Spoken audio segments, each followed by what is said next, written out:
All right, you rocking with the realest alive. Good to see you. Rep your city, rep your city. You are now rocking with Mr. Shadowban.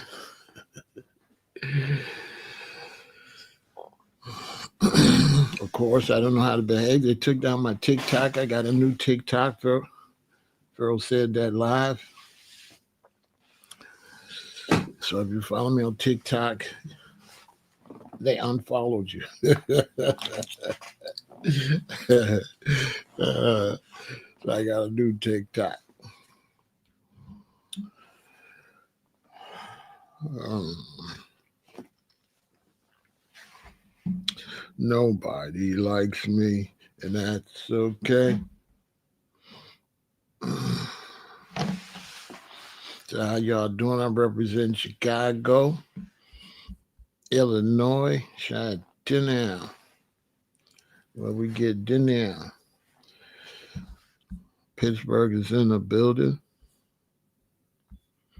We got Miami-Dade County in the building. Good to see you, Angela Brown.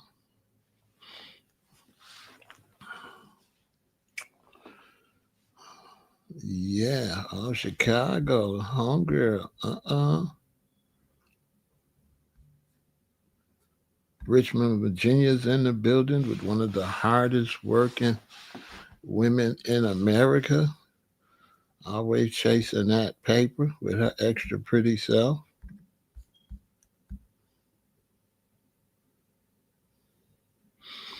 I don't care. I don't care nothing about social media like that. It's cool, but you know what it is. If you're a content creator and you're on social media, you get in a bag, put your bag up and invest it in something else, you know, and save up for a rainy day. Don't ever put all your eggs in one basket. But shout out to all the content creators, Tisa Tales. I see you, baby girl. Sean G. Sidebar. I mean, shout out to DJ Academics too. I mess with Act. You know what I'm saying? He didn't grew on me.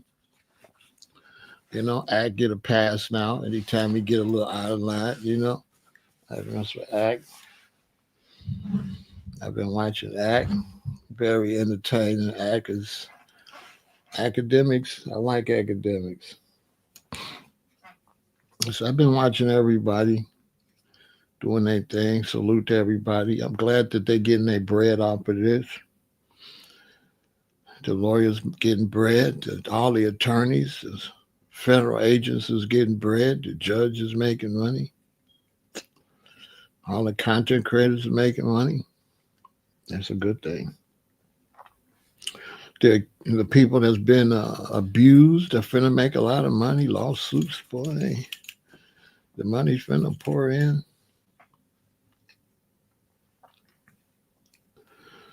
Yeah, it's something else. I'm not into it too much emotional. We got Oakland, California in the building. You know what I'm saying? Evanston. Yeah, Evanston. Evanston is the spot. You know what I mean? Yeah, Evanston. Yeah, Angela, you up there in Evanston. That's cool. Same thing. Chicago, all that Chicago. Evanston, Harvey. Ain't it, Angela? Yeah, they call it Evanston. They call it Harvey. They call it Dixmoor. They call it all these things. Calumet City, all that stuff in Chicago. Oakland. That's Chicago. Gary, Indiana. Yeah, Gary. I need to go buy a couple empty lots in Gary, pass them down to my children. Maybe it won't be toxic by then. While they giving it away, I should have went up to Detroit and bought some stuff. Yeah. So we're gonna talk about the Diddy situation. Yeah. You all do know that this is not real. I hope y'all are not taking this Diddy trial like it's real. This is not real, okay? The Diddy trial is not real. It's not. They're just going through the motions. It's not real, okay? It's not. It's Diddy.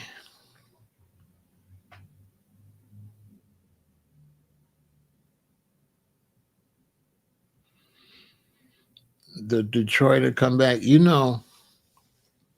I could do a live, but under the Trump administration, it ain't looking like it. It's looking like the extra rich people are crashing out all these places. They're going to buy them. But I think they're making a bad calculation because once they buy them, who's going to live there? Because they're crashing the economy. You see, the greedy become the needy, and the filthy rich, most times, they're not that smart. They're Most times they're dummies. They get inside information to buy certain stocks and stuff, but they're really not that smart. Most time, these rich people, they just have connections, or their parents pass the money down, like Trump. So they get inheritance. They pay a couple of people to make investments and stuff. And then sometimes they try to start thinking on their own, and they really aren't that smart, to be honest with you. I could do a whole live on that. The money's got to go to the bottom, always. The money's always got to go to the bottom. If you take too much money to the top, then the bottom falls out the whole system, and you end up like the Great Depression. You end up jumping out of buildings like all the stockbrokers and stuff did then. We've seen this movie before. They're just not that smart. How much can I sell y'all if y'all broke? You know, Dara. You know what I'm saying? Oh, what the heck? What?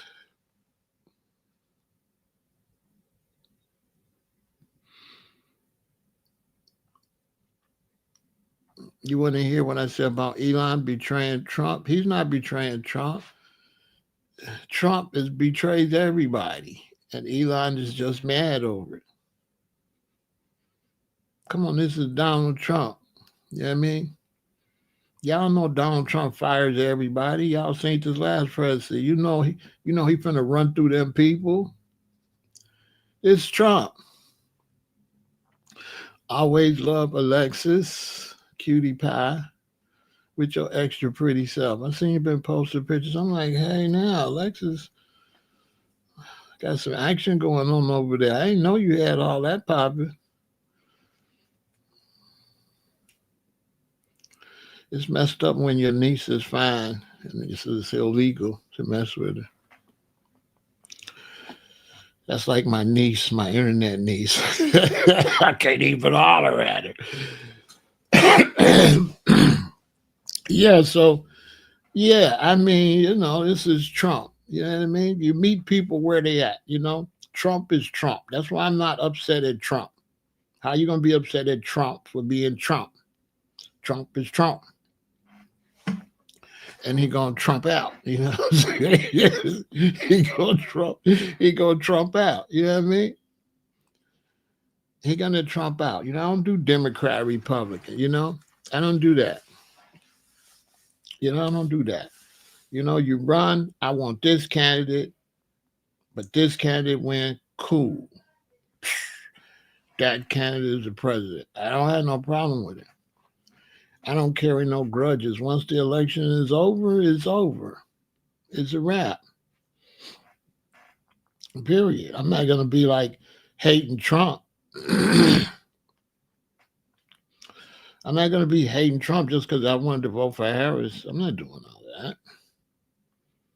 He's the president. Hey, it is what it is.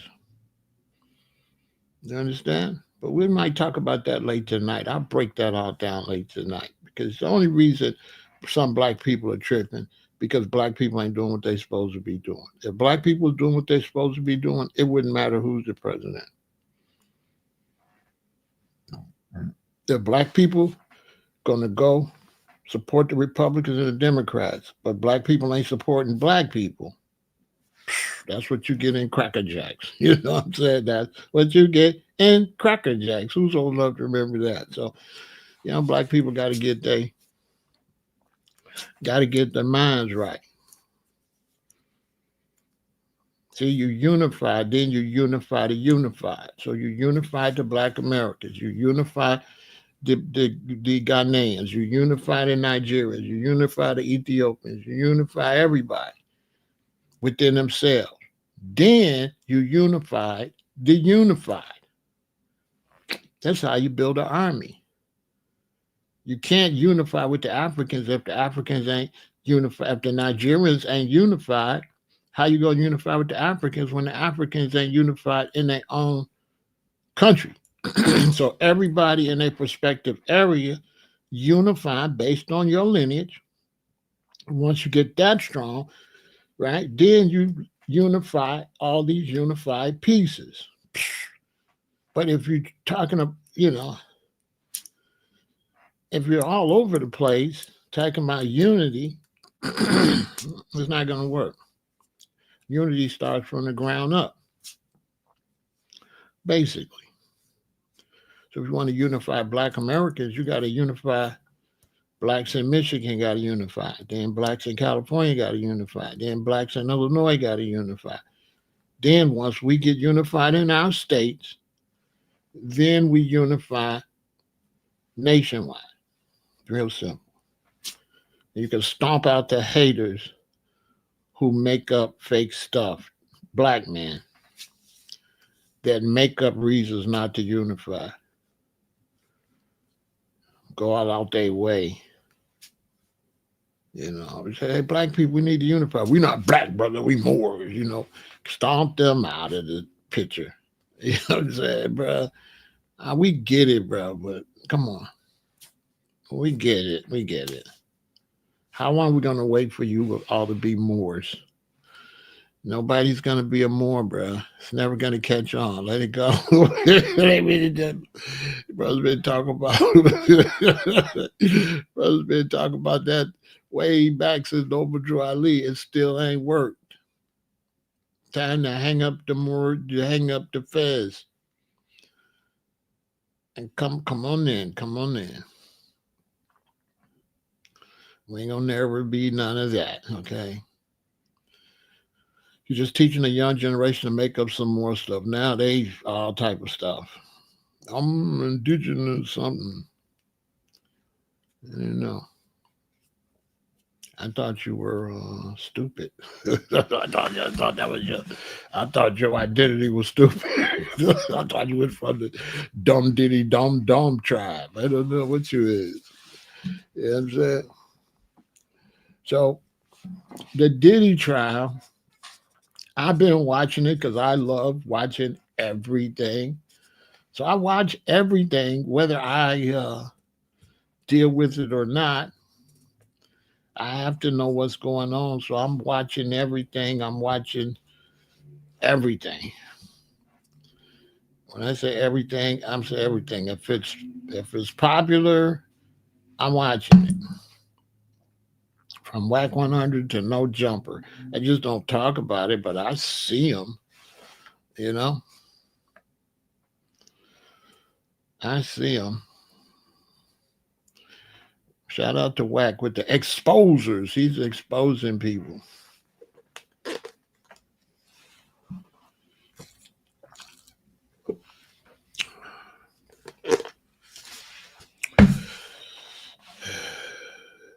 Shout out to him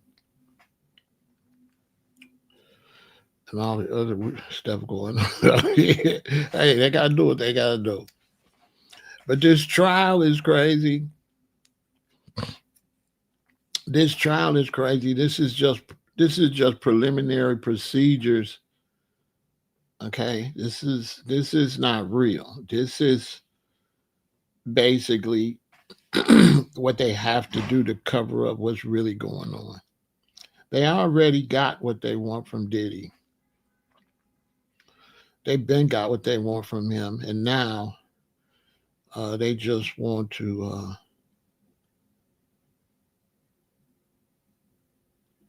cover up the cover up.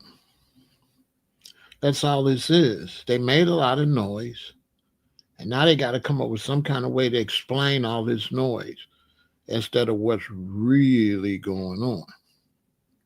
So once they've raided him to get whatever they got, now everybody's seen them raid him to get whatever they got. And so they got to try to explain why they raided him to get whatever they got. So they got to have a case. That's why he got raided. And then they had to sit and figure out, okay, now what we going to do?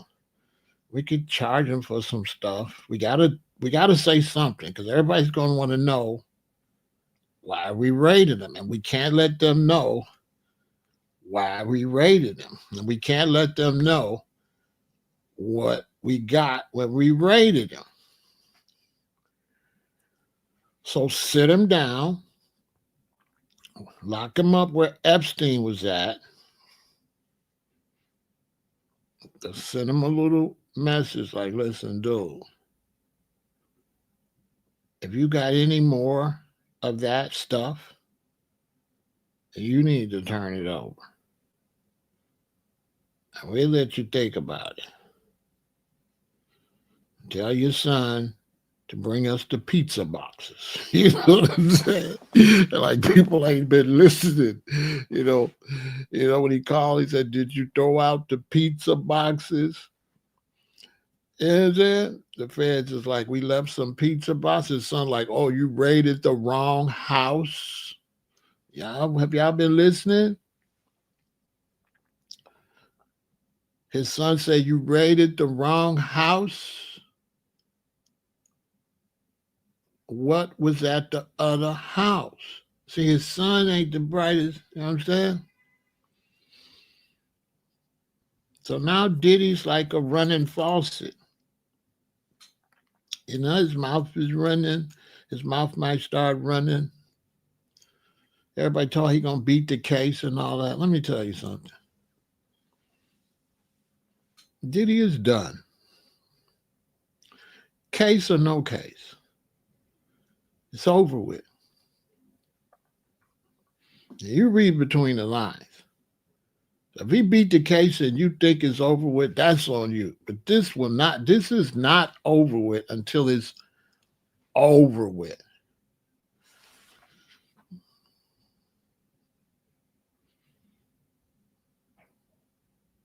Okay? For now, Alexis, still is the part, the interesting word. Still is the interesting part. Still. And that's only because they got to sell something to the public. Okay? They got to sell. They're trying to sell something to the public. All right? Let's take a break and we'll finish. Make sure you go and subscribe to Pharaoh Said That Live. It's going to be going down over there, okay?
Yeah, so make sure you subscribe to Pharaoh Said That Live. That's gonna be crazy.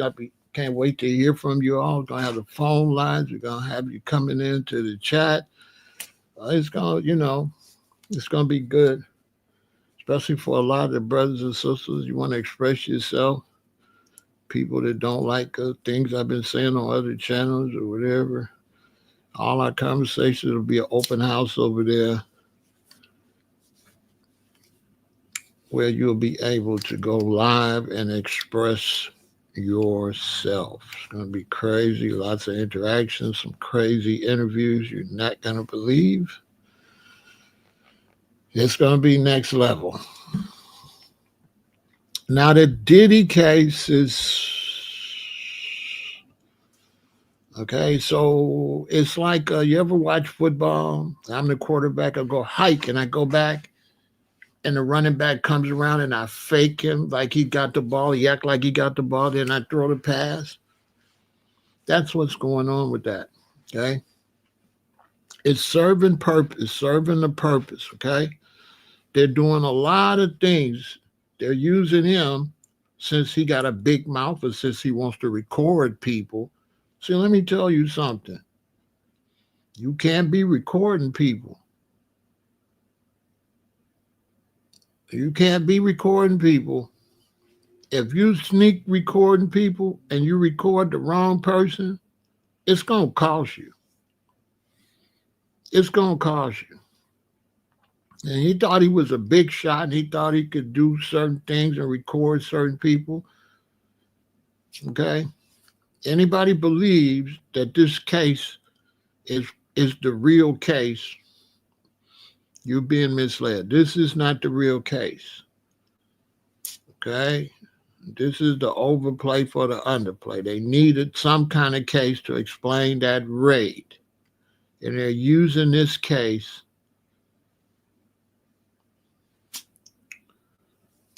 to set up certain things. Exhibit A. This case is being used to help other people quietly go through the system. Like Abercrombie and Fish. That was actually really trafficking. Only had to pay $5 million and got bail. They wouldn't take $50 million from Puff, but they took $5 million from this guy. And he was actually really, really doing way more. And you don't hear anything. Isn't that amazing? It's quiet. Shh. It's so quiet. Because they got Puff to take all of the heat, to take the news cycle. While they let everybody else, like Jimmy Iovine, that case, what happened? What happened with that? There is no case, huh? Wow. Isn't that amazing? Nothing happened. It's gone. Axl Rose. What happened? What happened to Axl? I haven't heard anything. All I'm hearing is Diddy, Diddy, Diddy, Diddy, Diddy. I'm not hearing Axl Rose. I'm not hearing Jimmy Iovine. I'm not hearing Abercrombie and Fitch. Isn't that amazing? So they running the play. Since Diddy likes recording people, you understand? Since Diddy likes recording people, you got to look it up. You know what I'm saying?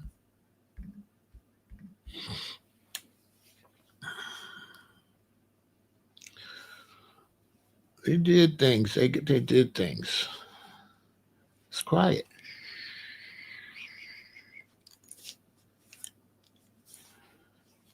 You understand? Now Diddy,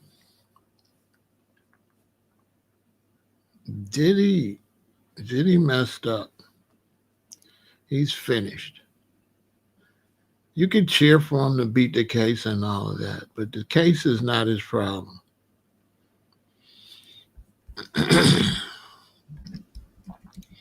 They already got what they wanted from Diddy, and they already secured certain things. Now, his son saying they didn't get everything, that's not smart, but they got a lot. And that's the main purpose, was whatever they got. That was the main purpose. That's why he wasn't arrested. They went and secured things. That's why they didn't let him get in that plane and fly away with the things, with the stuff.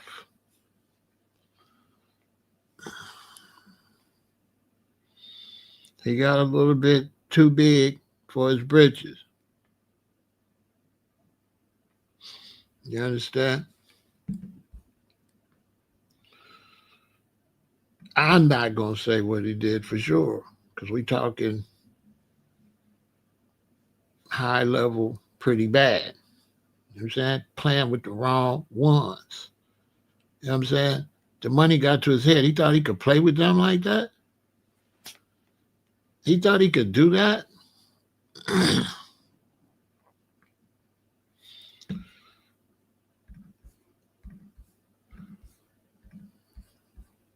He really thought he could play with them.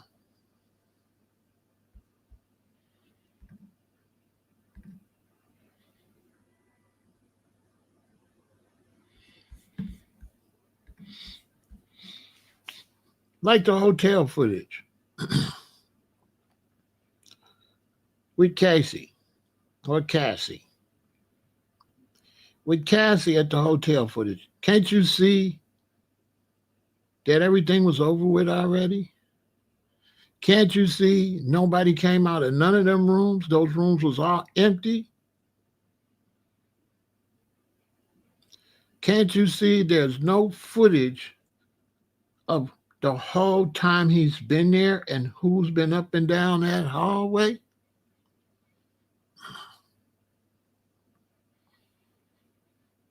This is why that footage they got,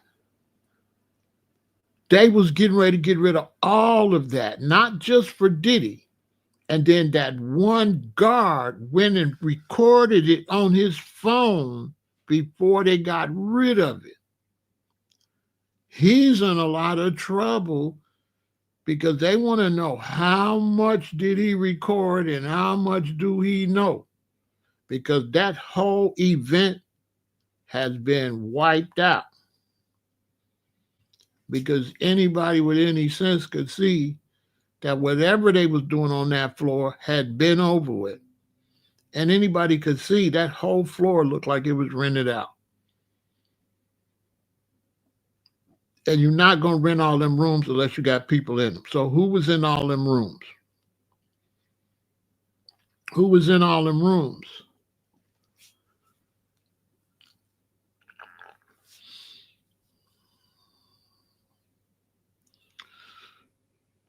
So that's the last day. That's why she grabbed the stuff and left. It was time. It was over.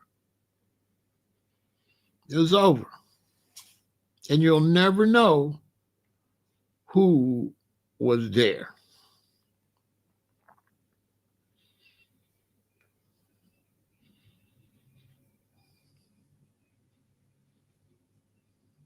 But they had no idea that he had another room recording all the rooms. See, all that about Cassie setting up the cameras. And y'all believe that? No. Professionals set them cameras up, and there was cameras in every room. I suspect, and they recorded everybody, and they was sending it out on the dark web and saving all of this information. So if you was a high profile married man in Hollywood and you was in a room with some underage boys or other men or animals or whatever your thing was, that all got recorded. Little did you know. Little did you know. And so the reason this is Cassie and Diddy, because Cassie was talking too much. That's why she ain't say much on that stand. Because they done told her, shut up, because this is all Cassie's fault. Diddy messed with somebody that mouth ran too much. Okay? See, Cassie was the one talking too much.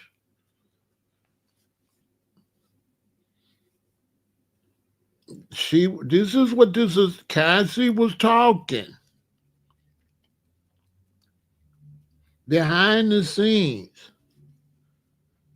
Just look at the trial. Look at the little girl that says she like women, that Diddy hung her.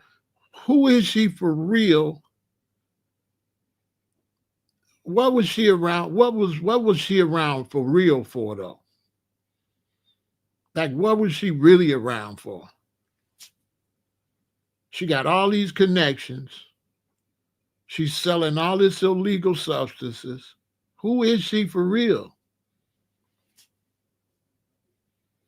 What do see what I'm saying? What do she do for real? You notice they like, oh, she just some chick. No, she ain't just some chick.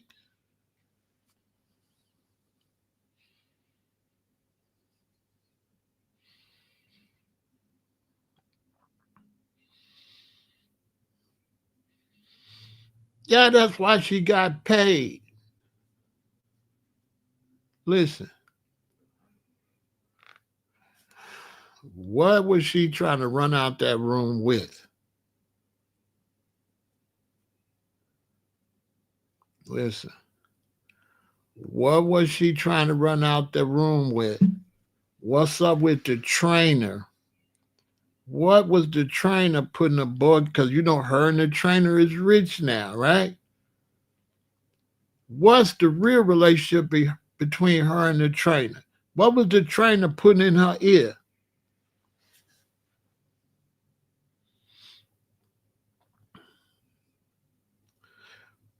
Why Diddy ain't beefing with the trainer? Because the trainer know too much. The trainer will tell it all. The trainer, think about it. He not beefing with the trainer. It's like, okay, y'all cool, just go away. Here, go away. You can have her. Just go away. Just keep your mouth shut and just go away. Y'all don't see how the trainer be looking? The trainer be looking like I wish he would. Y'all ain't notice how hard the trainer be looking? That he ain't scared of Diddy none. He like, boy, I wish you would play with me.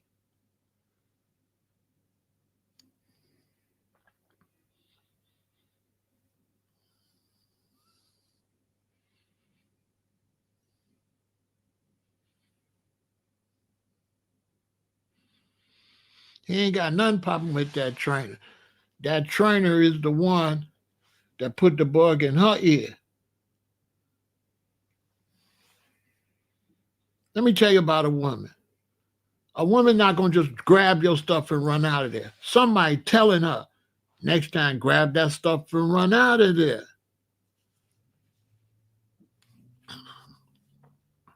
Just look at the role of the trainer every time something pop off.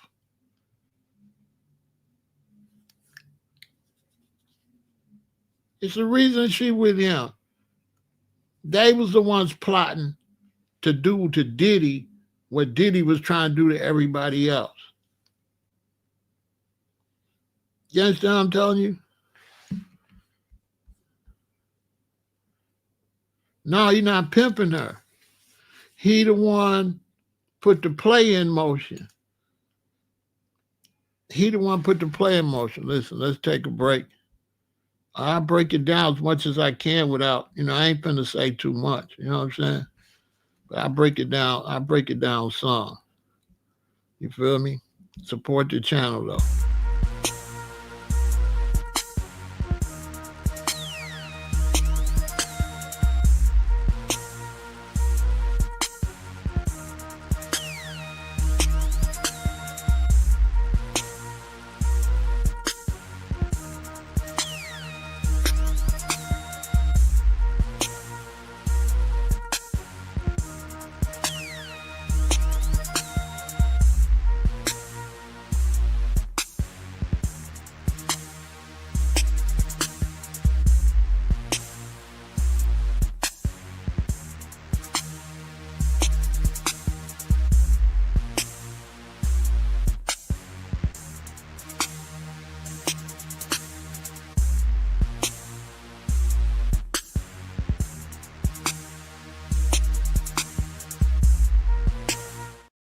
Look, if Biggie called himself Frank White is the king of New York. Biggie gets unalive. Puff called himself Frank Black. Now, a lot of people not peeping that. See, he dissing Biggie. He's saying, you ain't the king of New York. You Frank White. I'm Frank Black. See, he ain't showing love like that. What you really think happened to Big? I had somebody call me yesterday. I had somebody text me yesterday and said, is Big son really Puff's son? Hey, listen. I said, I don't know. I had a lady text me last night, the night before the night, about 2 a.m. this morning, and say, is Big son really Puff's son? Because he looked just like him. I said, I don't know. I ain't finna tell her. I don't know. I don't know nothing. You know what I'm saying? I'm just letting you know. You understand? You see how Puff moving. You see how he moving. You know he ain't gonna have no lawyer. He ain't have no loyalty to Biggie. He gonna sleep with everybody's woman, anybody's woman, because he was on some power trip type stuff. You know what I'm saying? He was on some power tripping. I'm just telling you what somebody asked me. I'm just letting my subscribers know what's really going on, okay? Whatever they want from Puff, they already got it, okay? They secured the information, right? And he's locked up while they keep making sure they got all the information, okay? And what he did is bigger than jail or prison.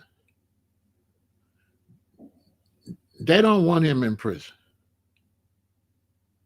Now, you read between the lines. They want to punish him, but they don't want him in prison. He's got to pay for what he did, but not with prison. That's why they don't care nothing about this case. I know y'all can't see. They don't care about this case.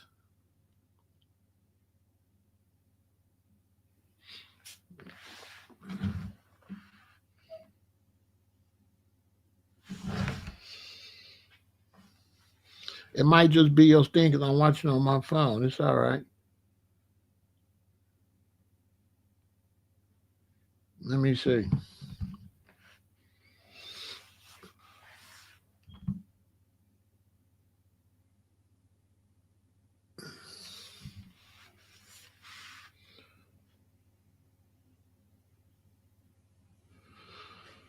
You see?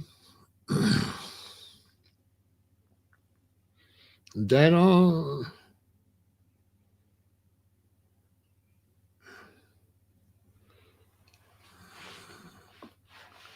He was doing too much. Like he was doing too much. He was really had lost his mind. He was doing too much. All this freak offs. Come on. Everybody knew that there was a lot of people involved. Everybody knew.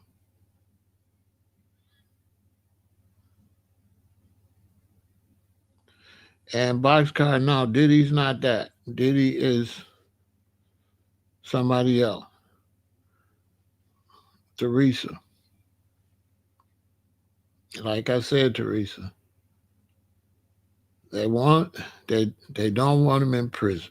Prison is not you know what I'm saying? Prison is not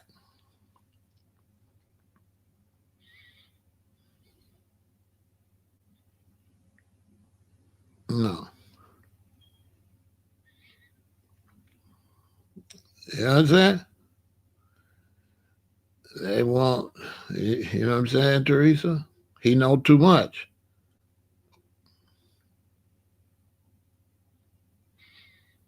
Once you know too much and they find out you know too much, they can't trust you.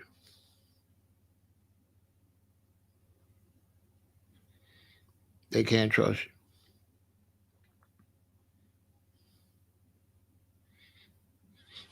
That's why they not he's not in as much trouble because he keeping his mouth shut and he's no threat to the powers that be. Diddy liked to kiss and tell and was doing some dirty, he was being dirty. He was trying to extort his way to power. See what I'm saying? He was trying to do some extortion. This case ain't that. This case is just to explain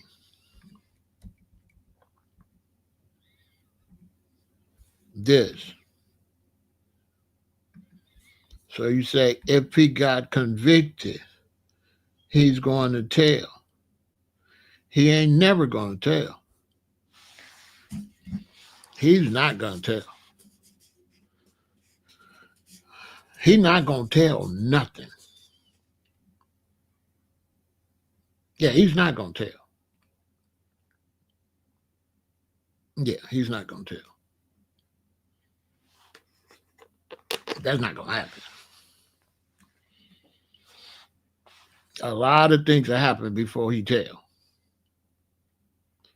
He's not going to tell nothing. They're making that clear right now.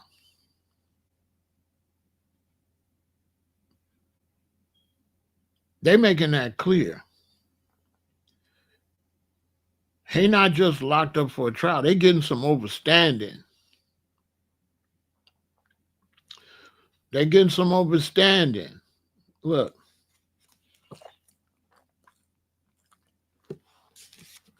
Guess how many federal agents is locked up with him? At least 3. At least 3 people that he locked up with ain't really criminals. Because the feds got lifetime criminals that's not criminals. They got people that build criminal cases just so they'll cover, so they have a cover. So they got people that do all kind of crazy stuff to get cases. so they can go in deep cover. Remember Deep Cover was a deep movie. Remember, he was breaking the law. Go back and watch Deep Cover. Remember, in Deep Cover, he was breaking the law straight out. He wasn't doing like the regular undercover cops. So like the regular undercover cops, if I'm doing something illicit and they come and I got something illicit and I tell them to try it, they won't try it because they the regular undercovers. They can't do it. But deep cover can do everything with you. They can unalive people with you. They can do what they can do. They can do everything. Hey, anybody ever seen the movie about the guy that went undercover with the gay dudes, that's like the strong gay dudes? I forgot what they was called. Anybody ever seen that movie? They had these strong, like biker wrestler dudes that was like they were all gay men. I forgot what they call them. What do they call them? Strong ones. It was a whole bunch of them, like bikers and stuff, wrestlers.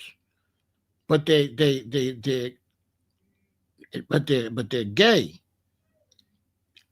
and they had to send a cop undercover to bust them because they was doing all these crimes. What was the name of that movie? And he had to do all that stuff they was doing.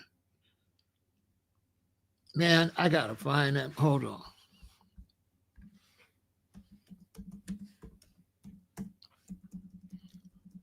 Let me see.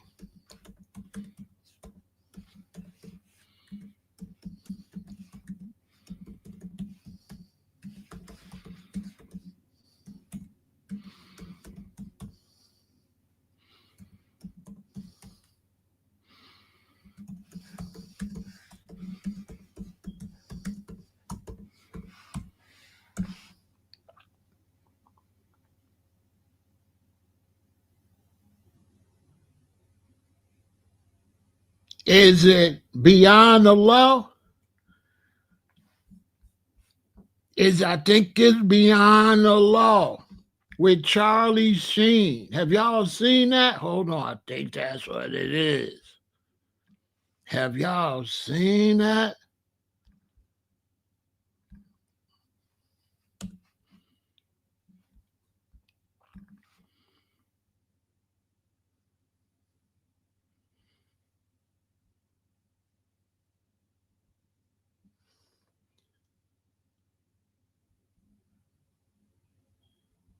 Have y'all seen Beyond the Law? I think that's it too. Man, I think that's it.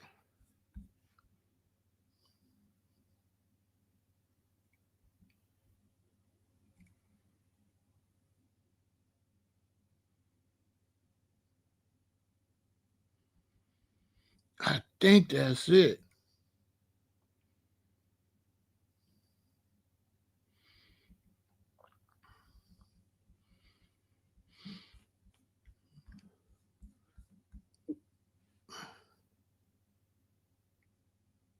I think it came out in 93.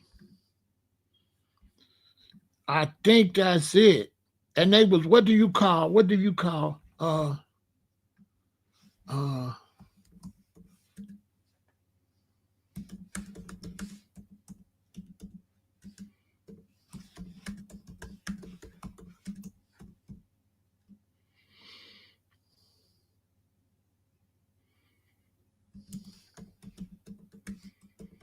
I forgot what they used to call them. It's a word for them.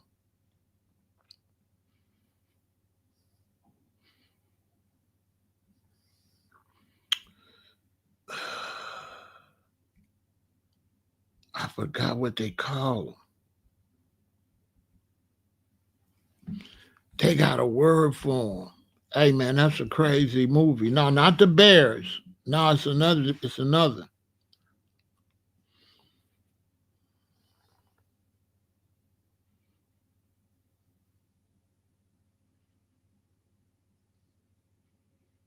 I think it's beyond the law. No, not bodybuilders. There's a word for them that they used to call them. They be doing all that fisting and all of that. Oh, it was crazy. They was grabbing dudes and putting them on the pool table, and he had to go undercover with them. I forgot what you call them.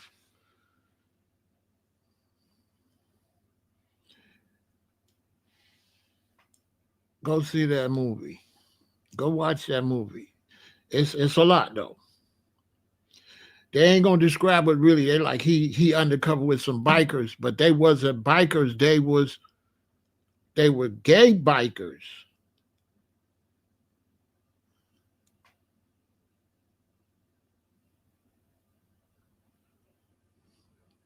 Beyond the law, I think, Ross. I think it's beyond the law. 1993. That's about the time I seen it. I was back in Chicago. I got back in Chicago in the 90.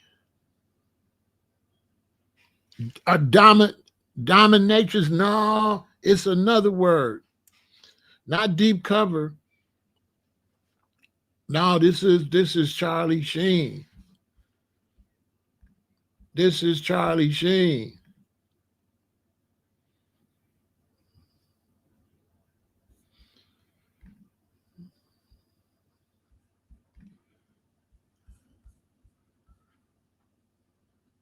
Hey man, listen. I'm telling you, man. That's one of the, if people ask me what's some of the deepest, what's one of the some of the craziest movies I ever watched, that's gonna be in the top 3. That's gonna be in the top.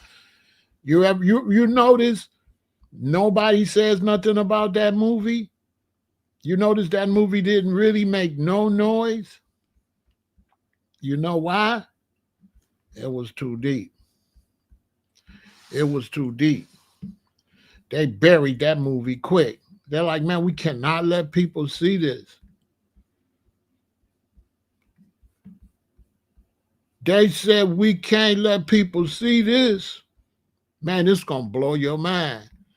That they don't got the right description. When you read the description, that ain't the description of that movie. He didn't just go undercover with no bikers. He went undercover with these violent, violent gay bikers. Like, I don't know, forgot what you call them. He had to go undercover, man. It was gruesome, man. It was gruesome, man. I'm telling you. Not jackals. They got another name. When I hear it, they buried that word for them, too. It was the ones that's into the sadomasochism and all that. No, it's a word. It's a word. They can bury it. One day it might come to me. What they say it in the movie. They said in the movie, when you watch the movie, they're gonna say what they called them. Hey man.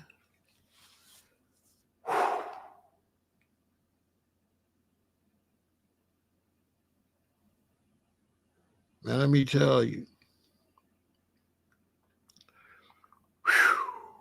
That's one of the movies you like, oh, you have to try to, you know what I'm saying?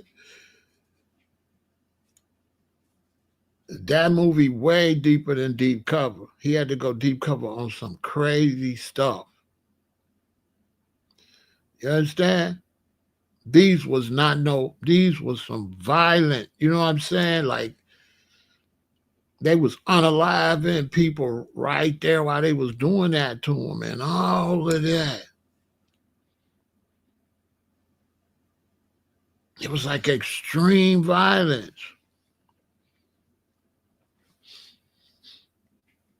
It wasn't the Hell's Angel. It was a fraction. It was a faction. It wasn't a gang. It was a faction. They call them jackals, but there's another name they use. It's gonna come to me. It was a faction that was just on that. They don't do women. It was a faction.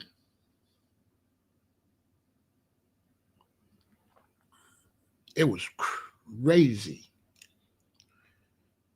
I'm saying that to say they got some deep cover, deep cover people out here.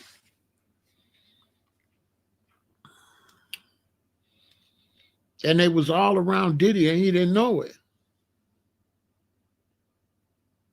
They got officers that they send to acting school and make them become famous actors, but they the police. They got rappers that they send them and they become really good rappers, but they are the police. Nurses, doctors, they have real police that have professions. And their job is to gather information and they'll place them where there's illegal activity. So if you're in a hospital, organ harvesting, they'll place them there. And if you're doing something illegal and it cannot benefit the government and you won't cut the government in on it, you're going down. You either going to prison or the cemetery. Just like that. Because a lot of times you got to go to the cemetery because they never break cover, ever, ever. You are got to be that for your entire life. You can never just be a police again. I think at the end when he got through with the case, he was all messed up. I think it ended like his life was over, like he was gone. His life was over. He was almost crazy because he had to be just like them. He had to do some of that stuff, man. Hey, man. Charlie Sheen is a cold actor, man. He cold.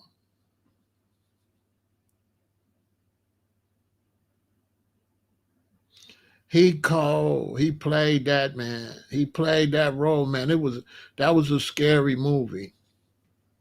Because he had to do all of that. He couldn't go and pretend he was one of them. He had to actually be one of them.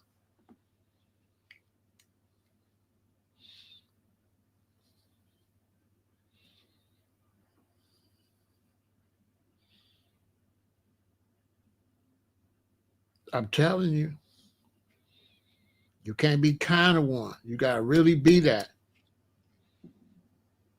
And if they got the big thing they're after, they'll let everybody else break the law they'll let you do whatever. They'll even help you break the law. They'll never charge you. They'll never even let you know they the police because they only after target A. And everybody else get away with whatever. Except whoever they trying to bring down, they will let everybody else get away with whatever to bring that down. And so Diddy didn't know what, he didn't understand who was around. It was all kind of people around. He thought it was sweet.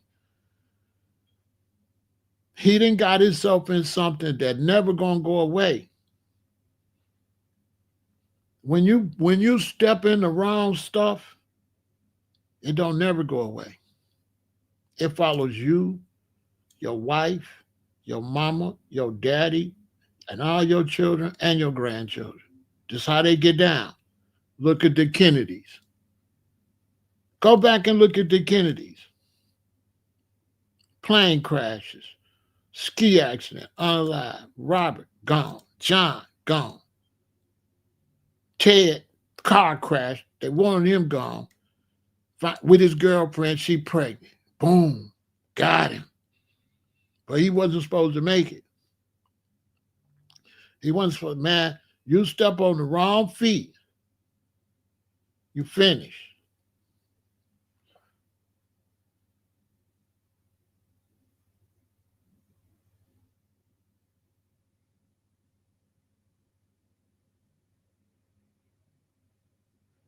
You finish.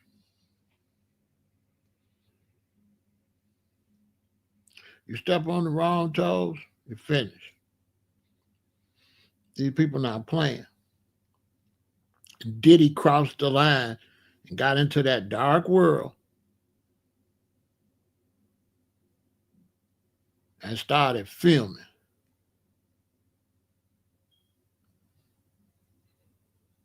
Like filming is a no-no. Anybody tell you that?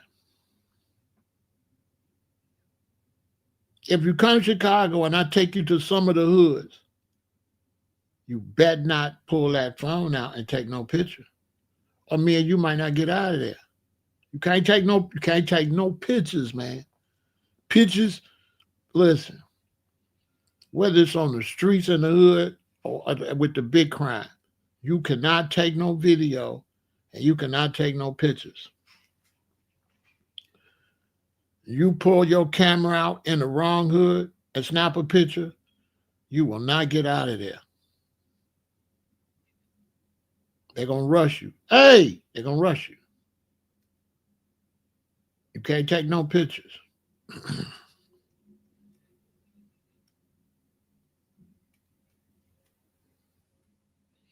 The ones that do take pictures, they all in jail. They all go to prison. When you're hanging out with the guys and you're doing illegal activity, we don't take no pictures. There's no pictures. I got no pictures of me and the people I used to work with. We have no pictures. I have no pictures of them. Except the one that was my friend when we was hanging out, had nothing to do with the business.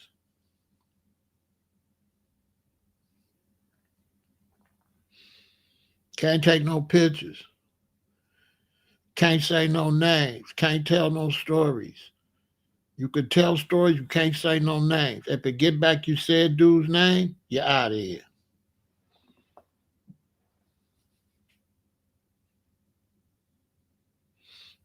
You're out of here. Period. If you're involved in Hollywood, you're involved in the music business, you better keep your mouth shut. You don't see nothing, you don't know nothing. You're involved in the streets. You don't see nothing and you don't know nothing. If you do, see, Puffy seen stuff and know stuff. This case, it ain't over with this case. He tripping. If he think this case, man, listen, he's done.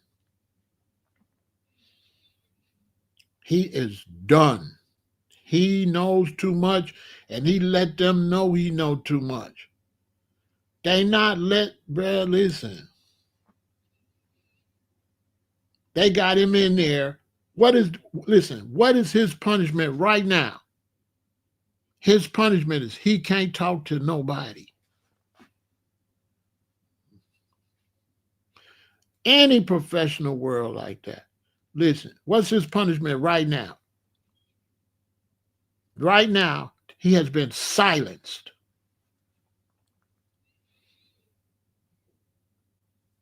Everybody in that courtroom is against him. His defense attorneys, Steele and all of them, they monitoring everything he say. If he say the wrong thing to his attorney, it's going to get back to the powers that be. Nobody in that courtroom care about him. Everybody just getting paid. His attorneys don't care nothing about him. It's a payday. They don't care. Nobody care. They don't care if he go to jail or beat it. They don't care.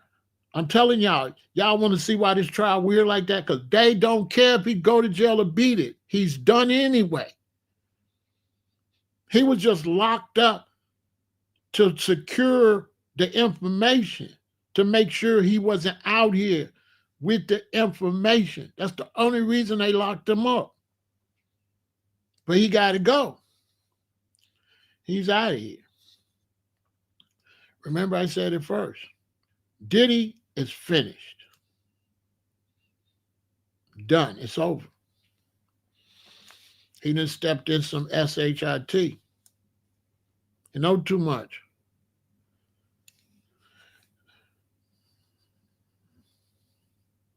Yeah, they just all getting paid. Their job, this case, is to cover this up. So you won't ask what this was really all about. So they're making you think this was about the case. This had nothing to do with the case. That's why, remember, they did this and they just left him out there? Man, if it was serious, they would have grabbed him right then. Okay? They was not looking for him. Why they didn't grab him? Listen, when you ever seen the feds roll on you like that and leave you free? Why they left him?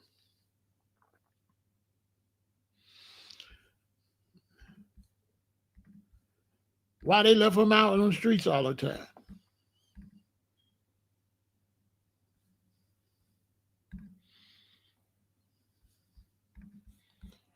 Why they left him out on the streets?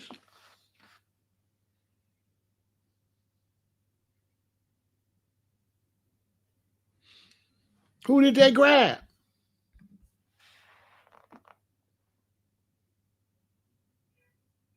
Who did they grab? Why? What's the real reason they grabbed him? What's the real reason they grabbed him? Why he ain't on the stand yet. And when he get on the stand, what are you going to say? Nothing, just like everybody else? Because this case ain't the real case. This case is to shut him down and secure the information. That's all this case is about. Support the channel. We're going to finish in a second.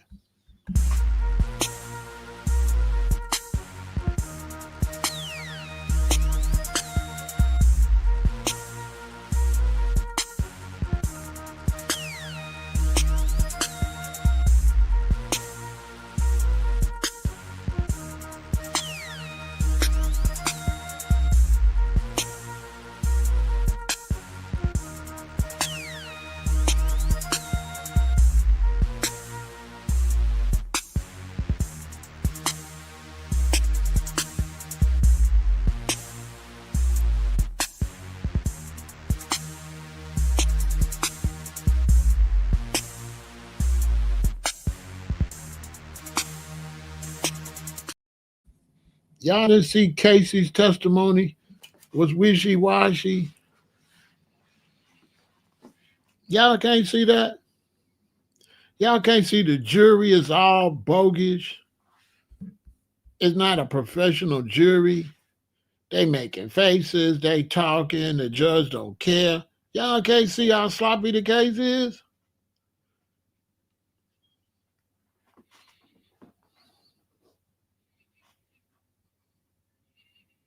They got people standing out in front of the courtroom doing live stream. Don't you know if this case was serious, you couldn't stand nowhere around there. You'd have to go somewhere. They would not let you go live in front of that courthouse. That whole area would be secured. You would have to leave off the premises. You know what I'm saying? They got people in front of the courthouse. I'm live. This is what happened. People leaving the courtroom, going live, telling what happened in the courtroom. Don't you know they wouldn't let you do that? Boy, if this was a serious case, they'll tell you, sir, you can't set that up here. Go, move. I don't know where you're going to go, but you can't go nowhere we can see you. Yeah, you would have to go somewhere where they can't see you. Oh, yeah. This case is just something to occupy to explain the raids. That's all this is for. This is to explain the raids, so won't nobody question the raids. So now you think the raids was for the case. Do this. Look at this. Do this look like an efficient raid for Diddy? What he being charged for? Does this look like what he being charged for? Because this look like the United Nations is on your ass to me. This don't look like, you know what I'm saying? This do not look like what I'm seeing in the courtroom. This is something else. They're not coming for you like this for what they got him sitting in there for. They ain't coming like this for no freak off between him and Cassie and one dude. But they not doing this for that. Anybody know that. That's why a lot of people confused saying, let him go. This is what y'all charging for. No, that ain't what they charging them for. They ain't charging them for nothing. They not charging for nothing. They grabbed him off the streets trying to secure the information. And they said, well, what we going to do? We didn't grab them. Make up a case. We don't care. Charge him with something. That's what's going on. They just charging for something to distract why we really grabbed him. They did not grab him for this case.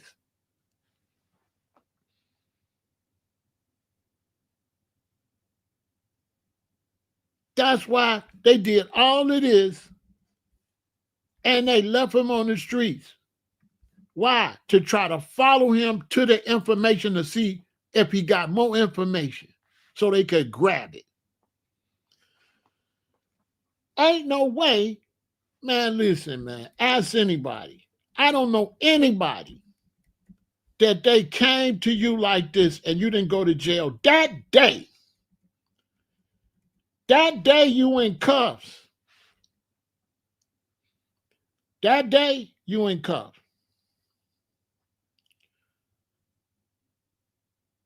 Ask anybody. I don't know nobody. Listen, as a matter of fact, if they come for you like this, you didn't. None of us even know nobody they gonna come for like this.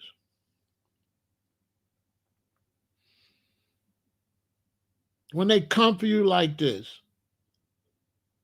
you done did something international crimes. Like some big, serious, rich people is on your neck. You didn't mess with senators, congressmen, heads of nations, big corporate people that run big corporations when they come like this. They didn't have a meeting and say, we don't care what you do, go get that stuff. They raided New York, Cali, Florida. Bam! For that, nah.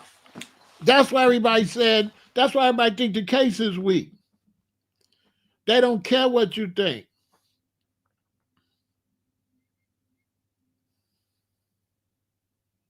No, he didn't get locked up for a long time.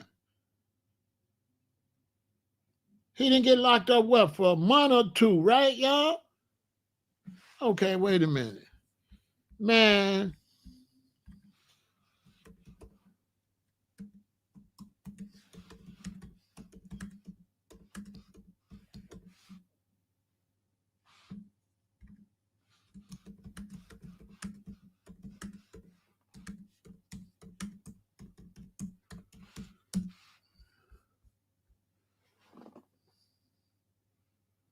They raided his house in March.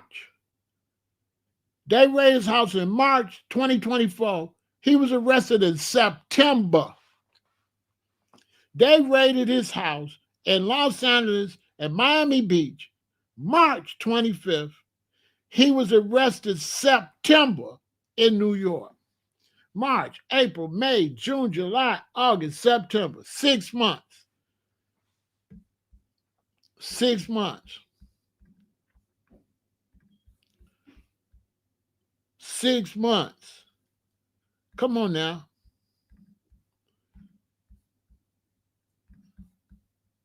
Here we go right here. Raid on Diddy's home. Federal agents with Homeland Security investigation conducted raids on Sean Diddy Combs' properties in Los Angeles and Miami Beach on March 25th, 2024. Diddy's arrest. Sean Diddy Combs was arrested on September 16th in New York City. He subsequently was subsequently charged with federal racketeering and trafficking. Come on, man. Come on. Y'all believe that? Y'all believe that? Come on, man. Stop. Stop. Come on, man. Come on, man. Where's the brothers that been dealt with the feds? When the feds raid you and leave you, when do the feds ever raid you and leave you out on the streets for 6 months? Okay, so what was they doing in the 6 months?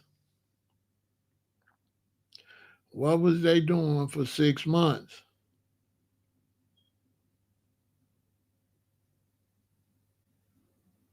What was they doing for 6 months? What did they raid you for?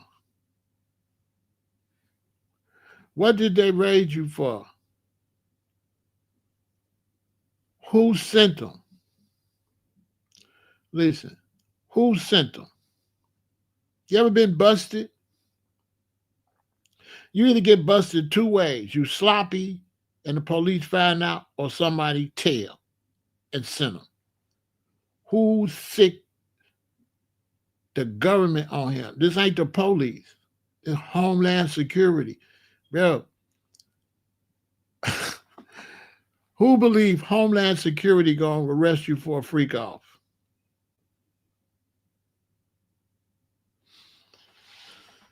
Listen, y'all. Who believe, based on what you hear in that courtroom, that they gonna send Homeland Security on based on that trial? That's why I'm telling you, I'm not. People is just being sent off. The trial is just something to do.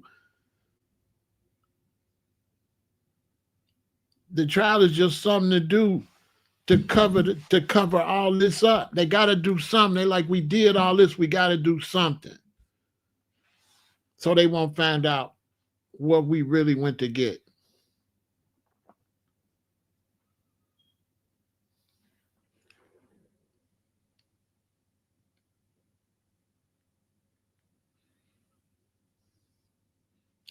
Hey, Josh, he done filmed the wrong people. He know too much.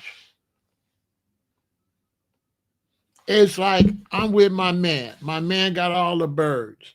I want to go get 2 or 3 birds. I go by my man. He said, "Ram, pull up, man.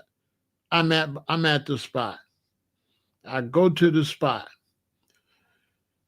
It's refrigerator boxes full of birds and LBs. Boom. My man in there, when I go in there, he in there, and there's 2 other dudes in there. I say, "What's up, Ram? This is my boy Remo, and this is my boy John." I say, "What's up?" I give my stuff and I leave. Do I ask anything? Do I say anything? Do I say anything to the 2 men over there? No. No, no, no. You say, "What's up?" You get your stuff and you leave. You don't want to know their name. One time I went to my boy, I knew who he was working with, the cartels. I don't want to say too much. And he took me to a business, right? He was having some problems with some four corner hustlers on the south side. He knew I was plugged with the foes out west. So he called me to tell me about the problem like that with the dude. This is my man. So after we talk about the problem he got, he takes me to this business because he got to talk to this dude. And when he goes to talk to this dude is some type of Hispanic dude that owns all this property. And when I walked in, the way he looked at me, I mean, he know everything about me. He know who I am. And he was given the green light to bring me around this dude. I was green lighted. In other words, that was my play to move up the ladder. That was my play. From that point on, all I had to keep going around my man. He was going to keep taking me around that man, and I was going to move up the ladder. At the same time, because that guy I went to had been locked up for a little while, so I had another brother that I was dealing with. And on my way to see the first guy, the second guy called me and said, "Ram, come see me." I said, "You know, I'm riding around your neighborhood. I'm going to come see you as soon as I see somebody else." After seeing who I seen and the cartel dude, when I left, I decided I'm out. I quit. I didn't go see the second dude. A day or two later, my mama called me. "Where you at?" I'm like, "I'm in Parkway. I'm in the 60s. She's like, "Yeah, because this whole neighborhood is blocked off. It's FBI and ATF and D, everybody. The whole neighborhood." The second dude, they had raided him. If I would have went to see the second dude, I would have walked right into the camera. I would have just walked right into a hot investigation.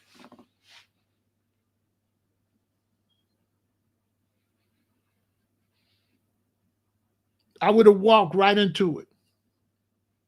They would have been like, "Who is this?" "Oh, that's Pharaoh." They would pull up all my record. Yeah, get him. 2 days later, I would have been in O Block. Boom, they would have surrounded O Block. They would have kicked my door in. They would have kicked my woman's door in. They would have grabbed me. All I had to do was walk into that camera. And something told me when I left number one and the cartel dude, I'm out. I'm done. I'm out. I just went home. I'm out. I'm out. They can keep the bag. I don't want that bag. Because I'm trying to get the bag and going to get bagged. I don't want to get bagged. I'm trying to get a bag. I'm not trying to get bagged. And my instinct told me, don't go see dude. Pharaoh, take your ass home and leave these dudes alone. Leave them alone. And I went with my instincts. Because my man that called me, the second guy, I hadn't heard from him in a long time. Because I wasn't dealing with him no more. Once my main guy got back out, I really wasn't dealing with nobody, because when my man got out, I was so sad he was taken away from his family.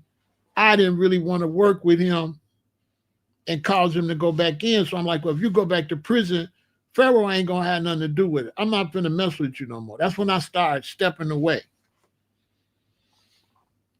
And sure enough, my man probably still in prison. The second number two.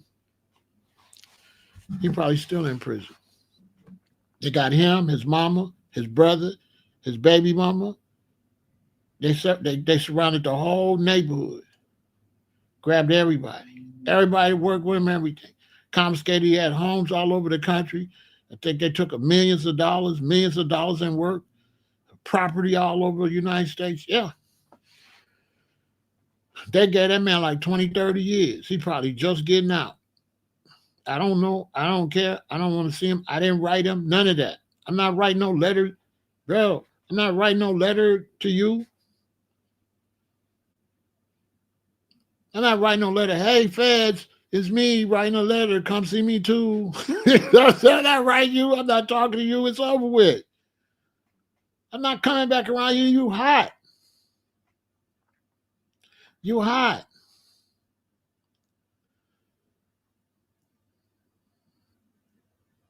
My book is gonna be fire. If y'all, when my book come out, it's gonna be the must-have.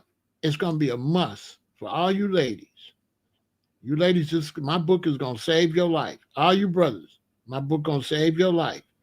Your children, make sure your daughters and your sons, everybody gonna have to read my book, because all you got to do is brush up against crime, and you go into prison.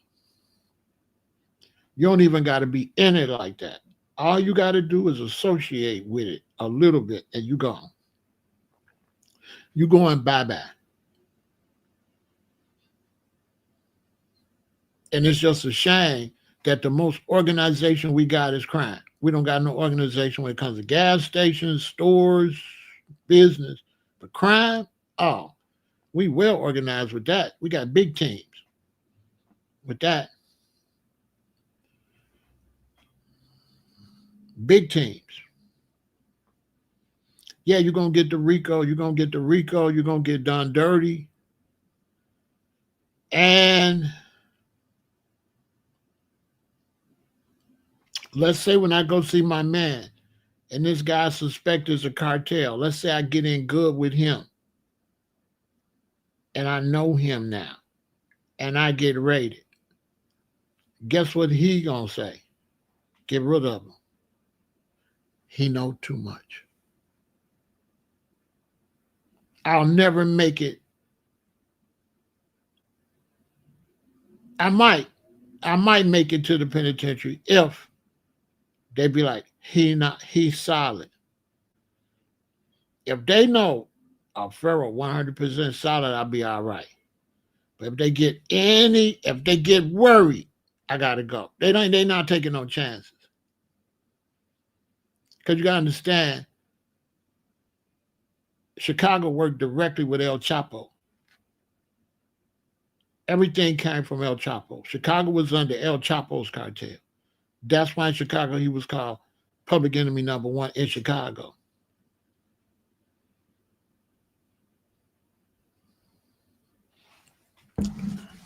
That's how this stuff works. It's like a web. And they come in and they go to all the big men, and then they go to the under ones and go all the way down to people like me. We all webbed up. So people say, do you know this person? You know that person? You ever see me? They ask me, do you know something? I'll go, no, I don't know him. And a lot of times I don't know him. But see, when you in the web, you know everybody. You don't know them, but you could know them. Because it's a web. And all these dudes up here know each other. And we one of these dudes down there. If we contact our man gonna contact one of these people, he gonna find you. Now, if you causing somebody in the web a problem or one of their soldiers a problem, you got a problem. So if you cause me a problem, I talk to the higher up. He call and find out the other higher up and find out who you is. They're gonna probably talk to your uncle and brother. Oh yeah, that's little Timmy Tim. He be on so and so. It's gonna come back to me. Yeah, that's little Timmy Tim. He be on so and so. They're gonna say two things. They either gonna tell me that's little Timmy Tim, he be on so and so. They talk to him, it's all good. Or they gonna be like, that's little Timmy Tim on so and so. If they tell me who you are and they don't say it's all good, they just put a hit on you. They just told me, do what you gotta do. This is where we at. He be on Paulina and Division right there by the hot dog stuff. They're gonna tell me everything. Or one of your higher ups, if you're my problem, gonna put it to my higher up that it's all right, that they talked to you and they told you, oh, you know that dude, Ram? Yeah. You don't want to do that. You don't want to he with so-and-so in them. You don't want to do that. Leave that alone. Leave that alone. Because everybody's connected. Everybody. Everybody.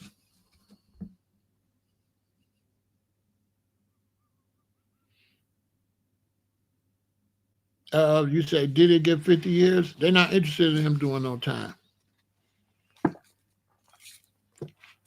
They ain't arrested him to do no time.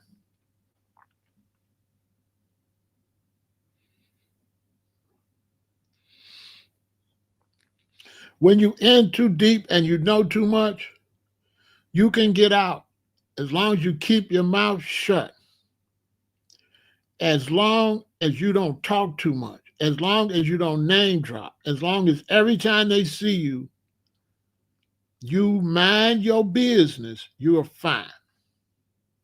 If you don't want to meet nobody, if you ain't gossiping, if you don't got no names in nobody's mouth, you fine. You straight.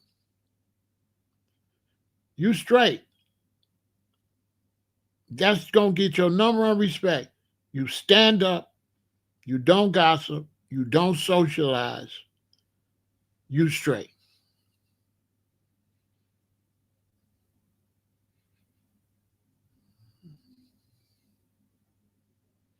Even at that, yes, they're not going to bother you if you stand up. They only worried about people that talk. If you catch a case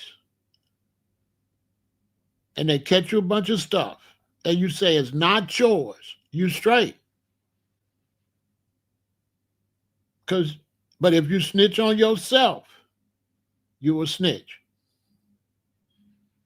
If you say that ain't even mine, you straight. They say, what he say in court? He said, that ain't mine. They say, my man, Pharaoh. Pharaoh said he don't know where that came. Pharaoh said that ain't even his. You know, I can't say it, I got it from you. Because I'm saying, people say, Pharaoh, have you ever snitched? No. Because I never done nothing wrong. No. That gun under the seat, I don't know where that came from. That stuff in the trunk, that's not mine. So you're not going to do nothing to me. Because I don't know nothing. I ain't even done nothing. So I ain't finna say you did. I can't say you did nothing if I didn't do it. I can't say I got nothing from you because I ain't got it. That's why I never snitched on nobody. Because the only way you can snitch on somebody is you got to snitch on yourself first. You got to snitch on yourself first before you snitch on somebody else. You got to claim this. You got to claim it.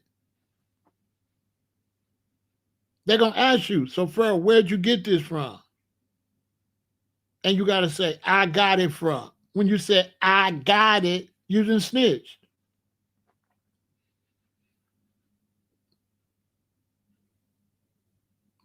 When the cartel call and hires up, they say, what did he say? He said, that ain't mine. What you mean where I got it from? That's not mine. And he never said nothing else. He called his lawyer. He called so-and-so. They know your lawyer and stuff too. They'll throw your lawyer some money and you won't even know it. Your lawyer tell you, okay, 20 grand, but it's really 50 and they paid the 30. Get him out. Don't tell him we gave you this. Just tell him you only charged him 20. What did he say? He said it ain't his. Period. He don't know where it came from. Go check my file. I'd never done nothing I was charged for, according to the court records.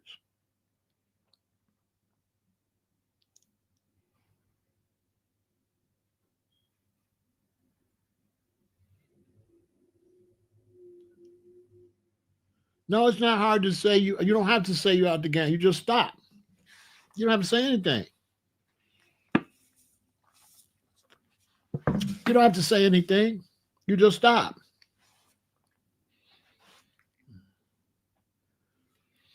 You don't have to say anything. You just stop. They don't care. Nobody cares because you stop. Other people happy you stop so they can get that money. Nobody cares. Listen, nobody cares if you stop.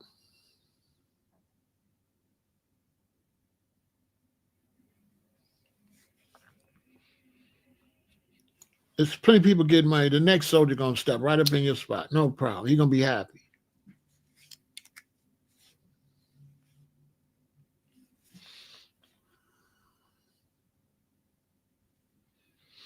Your man gonna call you like, "What's up, man?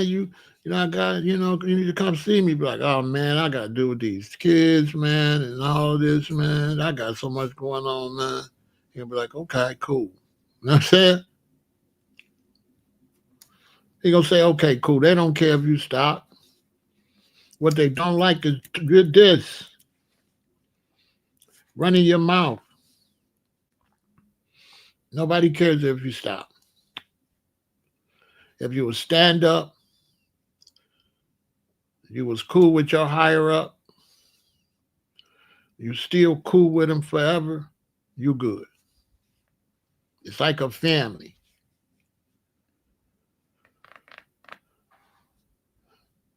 When you work in a certain circles, it's your family.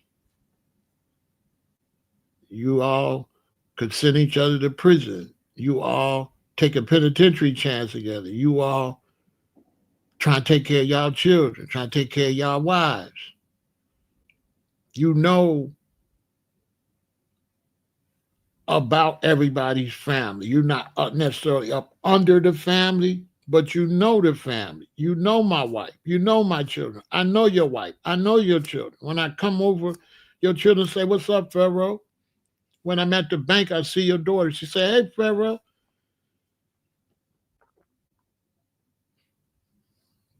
Their children is my children. My children is their children. My other brothers, all of us, we are all protected.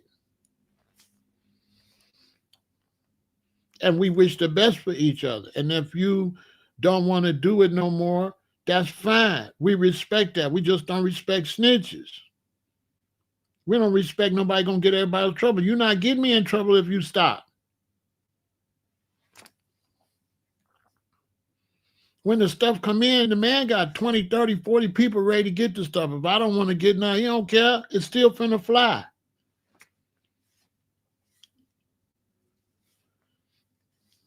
You don't tell them I'm out. You just be out. You don't be like, "Hey man, I'm out." That's too much talking. You don't talk. You just don't show up no more. That's it. You just don't show up no more. You just don't answer your phone like that no more.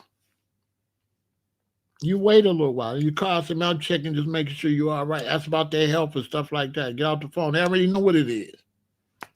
Nobody like, "Oh man, you ain't gonna." Nobody care, bro. You don't want to get no money. Who care? You don't want to get no money no more. That's how they gonna look at it. Nobody cares. The only time you're in trouble is if you talk and running your mouth.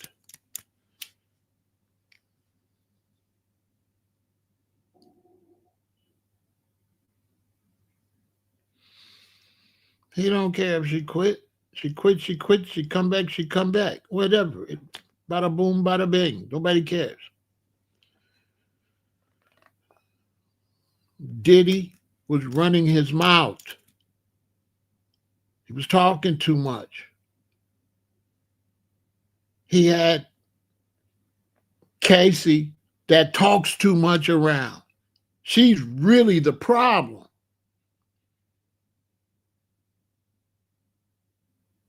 She was too young.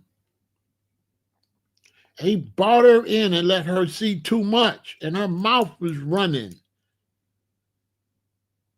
This is why he didn't want her with Kid Cudi. He didn't want her with this one. That had nothing to do with the relationship. It has to do with her mouth. No, you cannot go and come and see all this and go hang out with other people. That's what's up with the little girl. Yes, he hung her over the baluster. That story's not made up. They tricked her to give the wrong date. They tricked her to make her, she don't know what day it happened. They was trying to remember what day it happened. How you going to remember what day something happened? I can't tell you what day nothing happened. I'm not doing nothing and then remember, oh, it's March 2nd. So they tricked her to say it happened on this day and said, no, this day he was doing a concert. But it didn't happen on that day, but it did happen. He hung her over that baluster. She only weighed 100 pounds and flung her. It happened. They tricked her to commit to a day. The court is slick. They said on the 25th. She said, I think so. Yeah, the 25th. Or the 25th, he was over here. Well, maybe it wasn't the 25th. You said it was the 25th. She don't know what day it happened. How the hell she gonna remember what day he hung her over the balance? Come on, man. Y'all can't see through that. They ran the game on her, made her commit. She should say, I don't remember what day it was.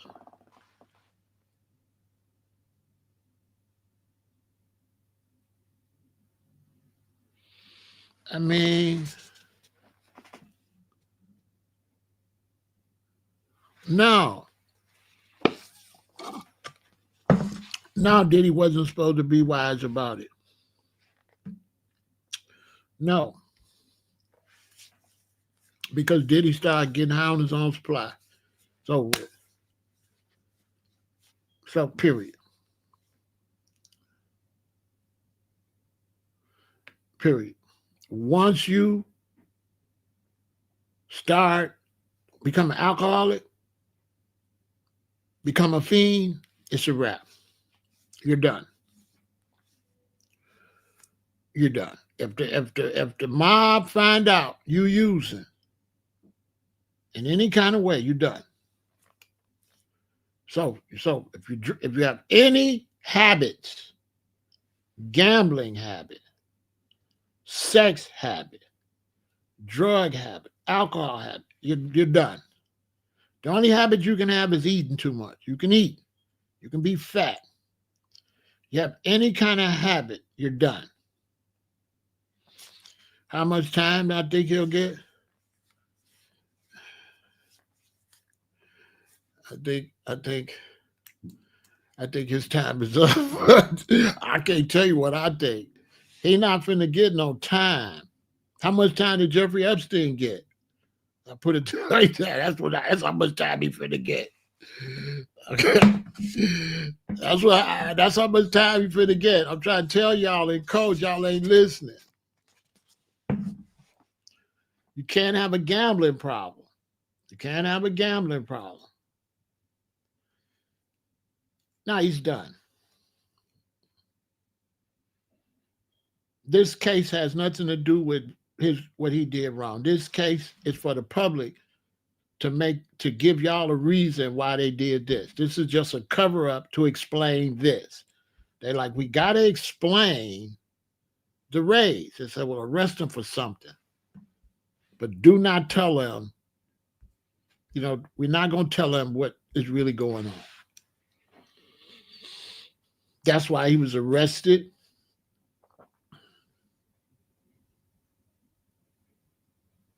In March. I mean, he was raided in March and didn't get arrested till September because they had to figure out what they finna tell you, No, he's not the fall guy. He was doing something he ain't got no business, and he talked too much, and he let people see what he was doing. He was doing stuff he didn't have no business, and there was big people involved. He was trying to be slick and record people, and they found out he was recording them, allegedly. And once they find out you're recording them, you got to go. He did what? Yeah, he's been recording us. What?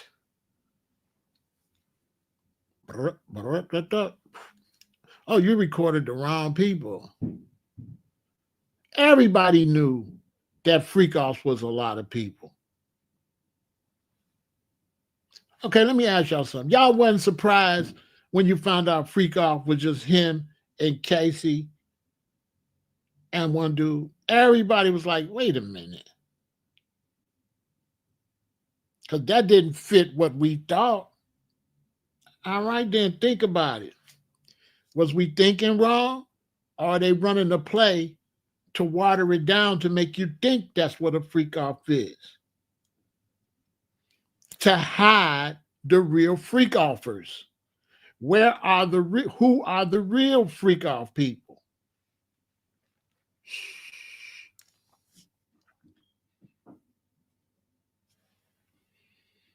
That's why I say the case is just a cover to help clear everybody else's name. No, none of us was involved. None of them was involved. It was just Casey and Diddy and the Punisher. You know, and these couple of weirdos. Y'all really believe this? All the people involved? Y'all really believe he rented that whole floor out and there wasn't nobody up there but him and Casey and the Punisher? Y'all believe that? Y'all can't tell that the party was over. Y'all ain't suspicious that they ain't showing none of the hotel footage from the day he rented it and who was coming up them stairs and all of that? They got rid of all that footage, not just that event. That was the end of the event. Go back and look at Casey in the hallway. The event was over already. Now, who was at the event?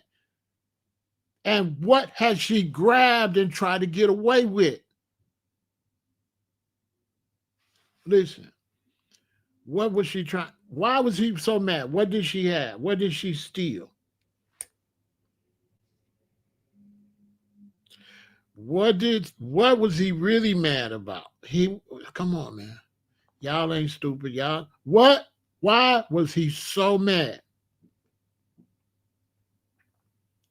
What did she snatch? What would you understand?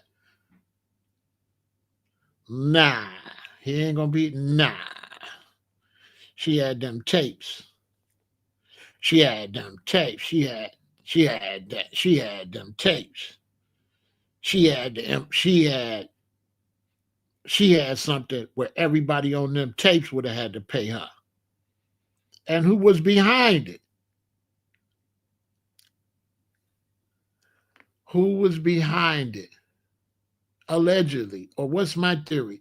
Who y'all think was behind her grabbing that, trying to get out of there?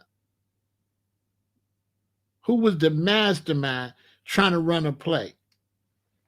Who's the most suspicious person? He didn't care nothing about that stuff.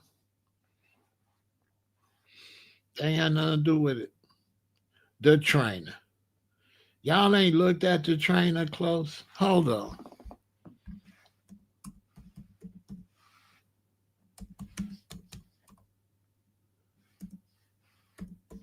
Y'all ain't looked at dude?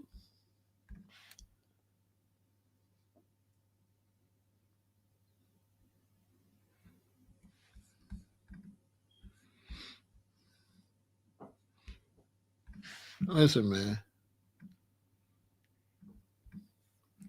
Y'all ain't really looked at dude closely.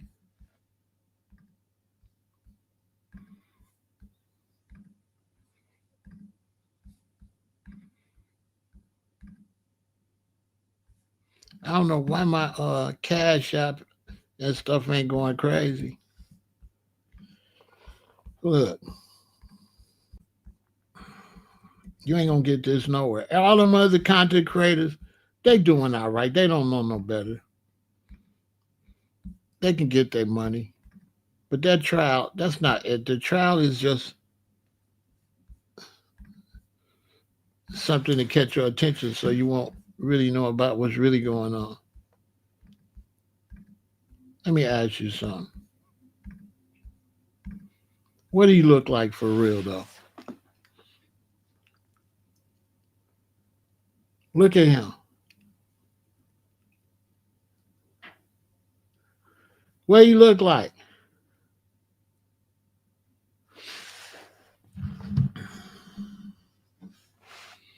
He looked like he worked for Puff. That man don't work for Puff. He looked like he's scared of Puff. Do he look like he's scared of Puff? You got any stories of Puff running up on him? One. Do you got one story of Puff talking crazy to him?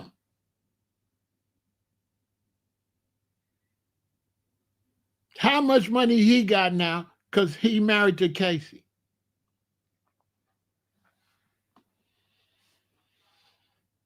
He the one put the plate down, told her, go in there and snatch that stuff and run out the room. And we can get that stuff or do what we got to do. He was giving her instructions to take whatever she had. Whatever she had, let me tell you, I know something about men. That man, Puffy, was not beating her up for whatever they trying to say is a lie. If you're a man, you know, if you're a man and you've been with a woman and mad with a woman and you see how he was doing her in that hallway, you know it was something extremely serious. And it had nothing to do with him abusing no substances or nothing. It was something else. Okay? Okay? She had stepped in some gangster stuff. Okay? They trying to play him. Listen, they trying to play him. This ain't got this, okay? This got something to do with her trying to get the information and run the extortions. This ain't got nothing to do. This ain't about who's on the tape. This is about the money you get from the tape. Don't nobody care nothing about no Gene Deal on no tape. That ain't nobody care. He don't represent nothing. All that stuff they telling y'all, that's all false. It's big names, probably, allegedly, I assume, owns them tapes. Not no rappers. Not no rappers. Let me tell you something. And they don't care about no rappers or no actors and stuff on there. He ain't in no trouble for no rappers, no actors. Don't nobody care.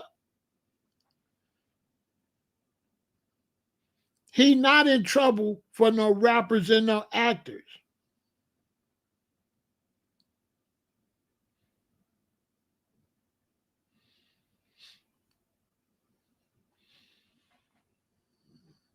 Gene Deal, Pensy Lola, Gene Deal not going to tell you nothing. Listening to Gene Deal is not going to say who was really involved or he'll be gone.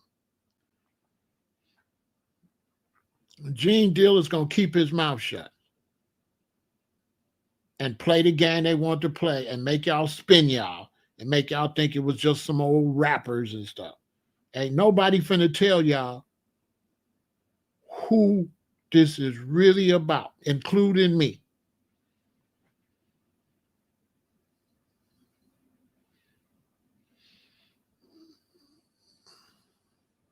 Gene's not lying. Gene is doing what Gene got to do. I wouldn't call it lying. I would call it staying alive.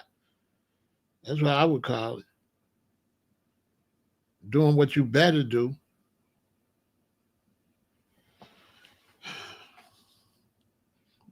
Go back and watch how he attacked her.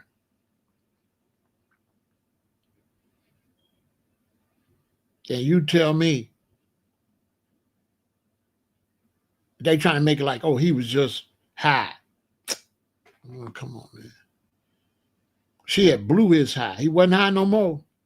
If he was high, when he found out she ran out of there, whatever she ran, you seen how she ran out of there? Did you see how scared she was? Did you notice that she had second thoughts about why she just didn't disappear and hit the stairs? Why was she just standing up there waiting for him to come? Because once she took what she took, she got cold feet. Like, I don't know. Listening to dude trying to do what dude told her to do. and got that stuff and went in that hallway. Y'all see she froze. She froze and she like, I don't know if I want to do this though. And he came around the corner. She could have been gone. Once she hit that corner, if she would have hit them stairs, boom.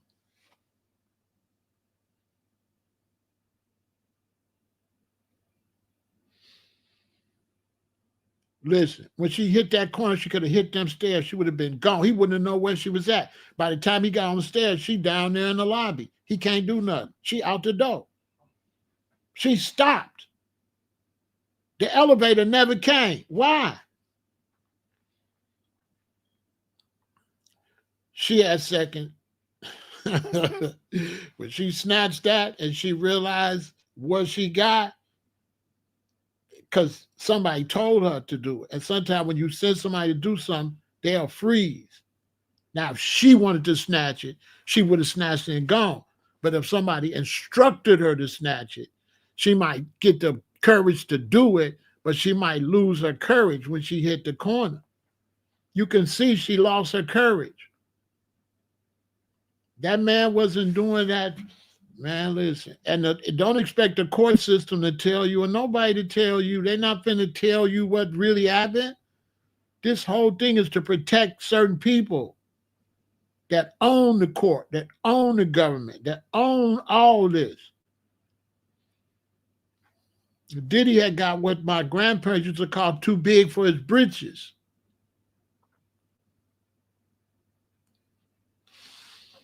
He thought he was a 33%, but he not. Diddy thought he was elite. He not. Them people that do a fake ritual for you to make you think you in. You ain't in. Diddy is a nobody. He thought he was one. They'll have a ceremony and everything and laugh when you leave. You think he went for it? Yeah, he really thinks he's in. I'm telling you, you can't get in.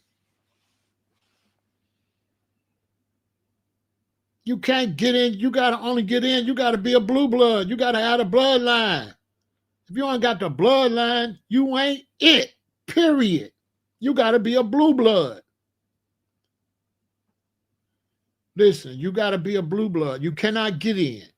All this talking about all these black dudes is in and all, they not in nothing. Jay-Z ain't nothing. Diddy ain't nothing. None of them is in nothing. They ain't in nothing. You cannot get in. You can only get in with the bloodline. Ain't you seen them ain't you seen the mafia where they prick the blood? And they prick each other's hand and they touch the blood? You telling me an Italian gangster high level gonna poke my finger and his finger and let a black dude's blood touch his blood? Y'all think they gonna touch blood with you? Y'all think that some Europeans at the top gonna prick their finger and prick your finger and let the blood? Y'all think that the Yakuza, gonna slice theyself and touch your blood? Oh no. Y'all think the Russians, the Assad, and all these different groups, you think they're gonna do a ritual with you? Whatever. So all that, they in the Illuminati, they ain't in nothing. You can't get in no Illuminati. If you talk too much about the Illuminati, you'll choke on the egg and pass away. If you just think you know too much, you'll choke on the egg and pass away. Ain't that how Prodigy died? Didn't he choke on the egg? Now who stuck that egg down his throat like that and closed his mouth? Who put that egg in his mouth and closed his mouth? Talking about the Illuminati. Bro, you shut up. What's that? All right. It be fake, bro. They not. You can't be nothing. You can't be nothing. The only thing you can be as black is your own stuff. You have to start your own stuff to be official. You never them. You never none of that. Never. You never the cartels. You just a black person working with them. But you ain't never that. Ever. Never. Ever.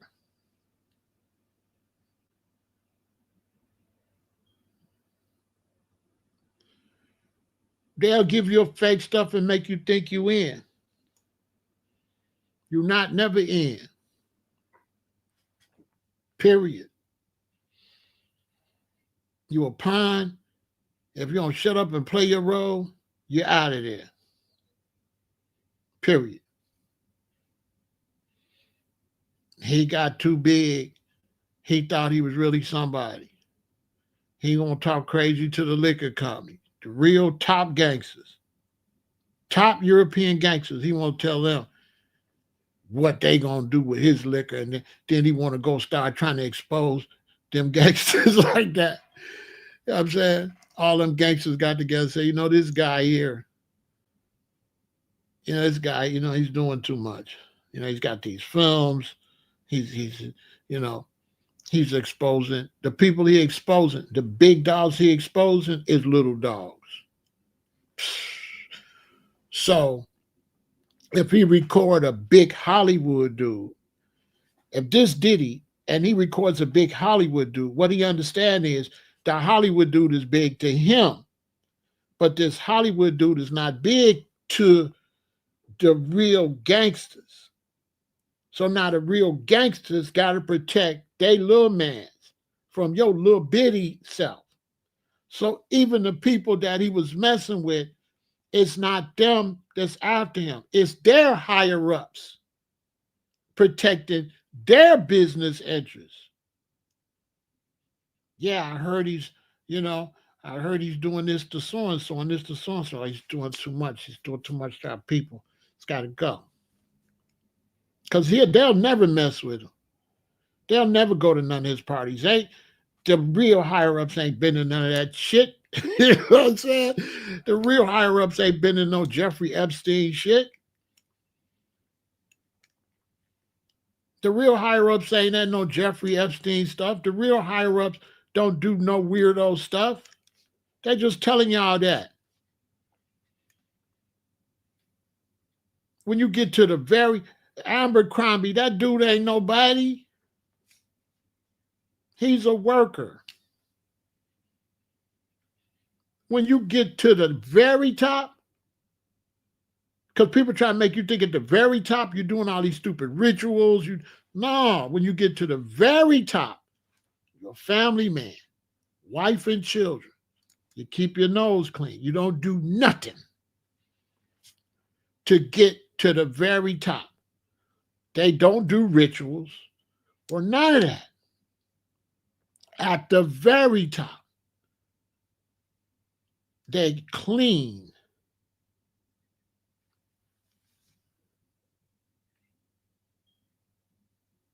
No, no, he said real mobs go to their mistress. No, they don't. No, they don't. They'll knock you off for having a mistress. They'll knock you out. No, that's absolutely wrong. Y'all seen it? What is it, Goodfellas, when he was running around with the lady? Is that Goodfellas? Hold on. You're wrong.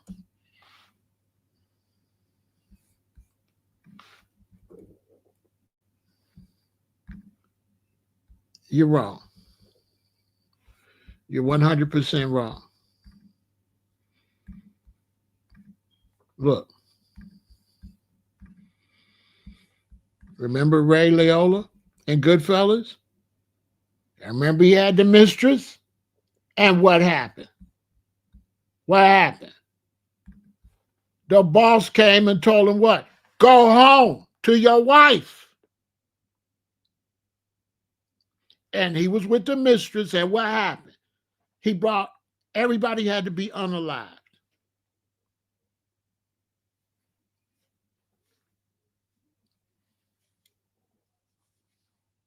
The top bosses will never cheat on their wife because now you're dry snitching. You're bringing other people into it.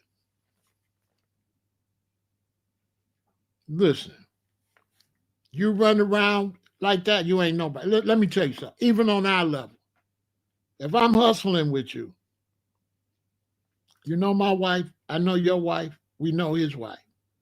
And I go to a club and I see you with some bimbo.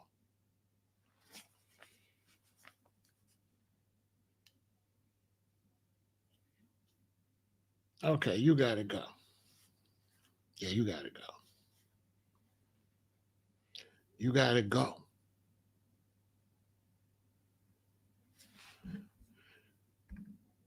Bro, I'm gonna have to get you from over here.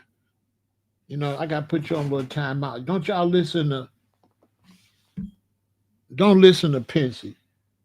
Pensy, Pensy, when I say something, Pensy say something else. Don't listen to Pensy. Pensy is telling y'all wrong information. I really wish he'd be quiet because he don't know what he talking about. You know what I'm saying? Bro, you ain't that. Stay in your lane. Don't y'all listen to Pensy. You cannot be a criminal and be doing goofy stuff. Pensy is just stepping on me and don't know what he talking about. If Pensy got involved with crime, he wouldn't live 2 years. He wouldn't make it.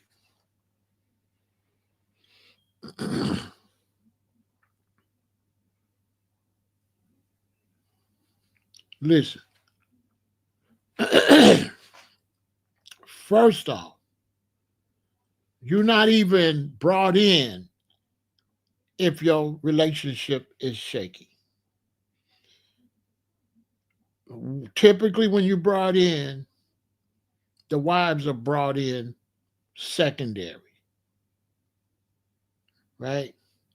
So what your man gonna do is your wife, his wife is gonna become an associate of your wife, and his wife, your wife is gonna do exactly what his wife do.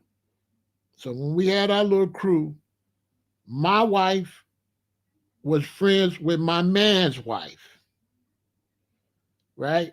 Now, these wives are brought in because they already with you and they've already been shown to be solid. These wives don't get in your business.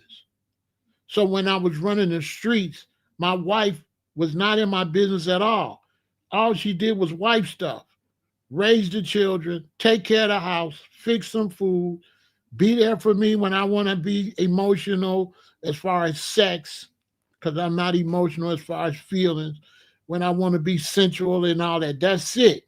Her job is to keep the house and everything the same and to stay out of it. She knows where I'm picking my stuff up, where I'm dropping it off. My man's wife is there when I come to pick my stuff up because she might be dropping off the kids and doing stuff. We don't stop doing family stuff while we hustle. So your wife is a part of you. So when they bring you into these organizations, your wife and your whole family, each family is brought in. A girlfriend, no. Now a girlfriend, now that's a problem because who is this? Who is this lady? They know your wife. They know your children. You know their wife. You know their children. But now you got this stranger. They don't know her. You can't focus because we don't do girlfriends. You can't focus. I'm getting money. I'm not doing girlfriends. Not females like to talk. It's not because she's a female. She's a stranger. Y'all, your wives are not going to talk. Listen.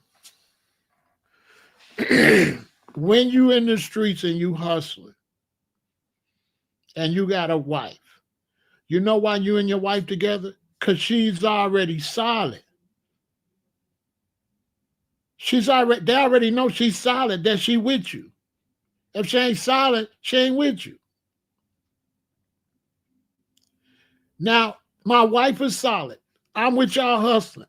But when I go meet Karen or Lisa, we don't know her. They don't know her. So I'm bringing a stranger in that ain't been checked out. Your wife has already been checked out.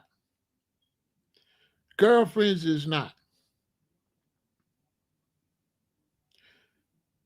When you get in money with a mob, you're not respected unless that's all you do. You cannot get money and do nothing else. Period. If you with us and we get money, that's what we doing. We get money. Now, if you dating and you hanging out, then you a gigolo or something. Go jiggy. Go jig and get low. Yeah, wifey's been vetted. But you with gigolo and you chasing this one and that one, you got to go. And one of the guys we look up, he popping up with a different chick all the time. We kick him to, nobody want to see him no more. I don't want to see you no more. Who is these people you introduced me? I don't want to meet her. Who the hell is she? She could be a fed. Who is this lady, bruh? And what this lady got to do with getting bread? Bro, you want to get bread or you want to go to bed? If you're getting bread, that's it. Bread. You've already trained your wife like that. Don't question me. Don't ask me when I'm coming home. Hey.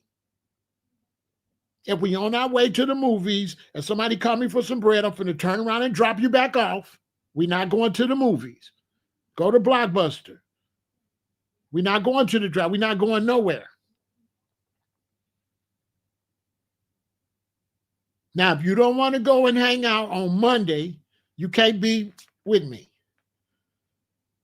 Yeah. Because the wife know you ain't going nowhere Friday. You ain't going nowhere Saturday. Okay? We're not going on no dates on Friday. We're not going on no dates on Saturday. We're not going on no dates Thursday, Wednesday. We're not going on no dates Wednesday, Thursday, Friday, Saturday, and we ain't going nowhere Sunday in the day. We might can go somewhere Sunday night. We hang out Monday. That's my off day. I'm not losing $3,000 Friday night messing with you. Everybody want to see me Friday night. Everybody want to see me Saturday night. So if you need a man, a boyfriend to go on dates, it was nice. I wish it could have worked out. And get out of here. Let me count this money. 10,000, 11, 12. And Bobby, you know what I'm saying? Bye.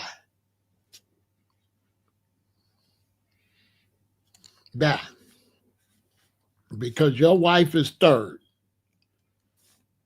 Anyway, she's not first. First is the beeper or your phone. Second is your protection. Then her. Period. Your number one chick is your communication to get money, and your protection is your number two chick, and your wife is number three. You go to bed with all three of them. That's a fact. So it takes a special woman. Now, a girlfriend, now you're getting sloppy. Who is she? Now you're in situations where you break up. Now you're in situations where there's anger. Now her mouth started running because she mad because you got one girlfriend and you get another girlfriend and all that cheating. Can't be doing all that. You can't be upsetting your woman. Because when a scorned woman will tell everything. She'll tell it all. So as a crew, We all trying to make sure that all our women is happy. We go out the way and we real concerned is everybody woman in good standings. Period.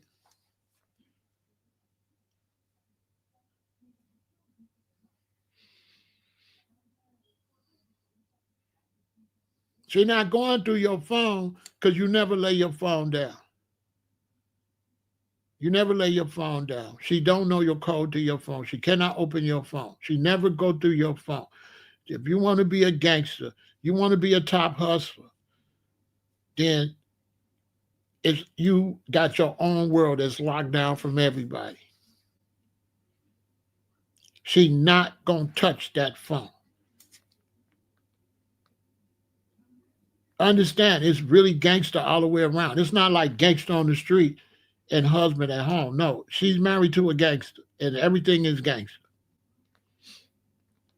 Or you going to prison. So that's why girlfriends ain't gonna get it, because now you're soft. You gotta be a gangster. You can't be no part-time gangster. You can't be no part-time hustler. You cannot be no husband. You gotta be a gangster. That's her husband. She's married to a gangster. She's married to a hustler. Your husband is a gangster. Your husband's not a husband. You married to the mob. There's no off days. It's gangster. She's a gangster. You taking her to the gun range. You taking her to the gun store. You making sure she can shoot. You making sure she know how to walk the dog and can train. You know what I'm saying? You're making sure that she can train a Rottweiler. Yeah, she got to raise the dog. She got to know. She got to be able to handle a big, dangerous dog. The dog got to be scared of her. She got to be a gangster. When she say sit, he better sit. Yeah. He better not look at her crazy. She the one you bring the puppy to. She the one taking care of him while you run around. He love her and the children because that's what he for. He there to protect her and the children. She know how to pop that thing, and them dogs is gonna ride out. Ain't none of that goofy stuff. Ain't no chasing no women. That's not happening. That's out the picture. The only way you can go get another woman is you and your woman break up. She just got sloppy. Something ain't going on. You break up. Then you can go get another woman. When you go get another woman, you cannot bring her around until she's vetted and trained. She got to put some time in. All right. And basically, until she have your baby.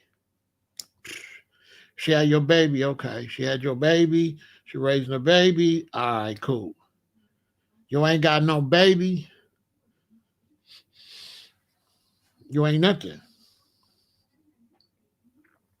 You ain't nothing. We ain't mess with you. You ain't having no baby. You ain't having no baby by him. Keep them. You gotta stay away. Don't bring her around. Don't bring her around till she's pregnant. She pregnant. Okay, now it's a family. All right, cool. Now we want to meet the baby. Now she in. She ain't got no babies. She ain't nothing. I know y'all don't want to hear that. Real gang. They don't say that. This is unofficial, but this how it's go. You're not really considered nothing until you're pregnant. Because we don't do boyfriend and girlfriend. We do family. We don't do girlfriends. If you got a girlfriend, you're a boy.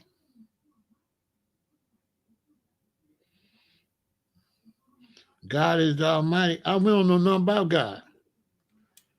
God ain't got nothing to do with it. I don't know why you bringing God in this. God ain't got nothing to do with nothing. God ain't paying no bills or nothing. God ain't never paid no bill I ever had. If I was waiting on God, I'd be dead. Yeah, gangsters, we don't do God. You know what I'm saying? We'll send you to God since you love him so much. So we're going to send you to God or the devil, but you're going to have to get the hell away from around here. We don't do God, bro. We don't do God. God is whack. Because if God made you, why you all on God's nuts? Why you on God's nuts if God made you already? That's like a grown-ass man always run behind his daddy. Yeah, anyway, you getting weird. You know what I'm saying? Yeah, you getting weird. Come back tomorrow. Go pray, boxcar. Go pray to God. Okay? And come back tomorrow.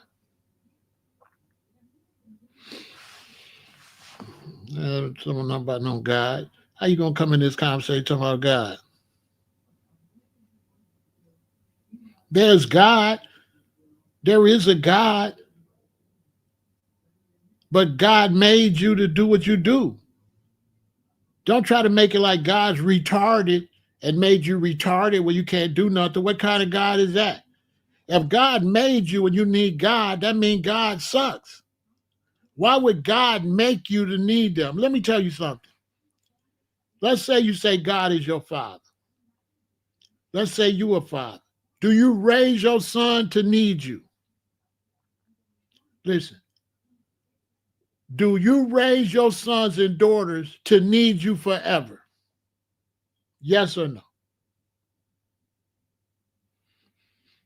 There is a God. There is a God, okay? There is definitely a God. Now y'all talking crazy. I didn't say it wasn't no God. Now y'all talk crazy. Atheists, I don't deal with atheists. There is a God, but God is not active in your life. God created you to do your thing. Got you around a whole bunch of other people, and y'all supposed to do y'all thing. But y'all fighting against each other. Your help is from the other people. Just like if I have a bunch of children, ain't I raising them to look out for each other? I'm raising them to look out for each other more than to run to me. If I got two sons and one of my sons have a problem, he's supposed to run to the other son first. You understand? He's supposed to run. You understand? You made in the image of God, so you like a baby God. You are like a Lord. We're lords and lordesses. Why would the children of God need God? Your children need you?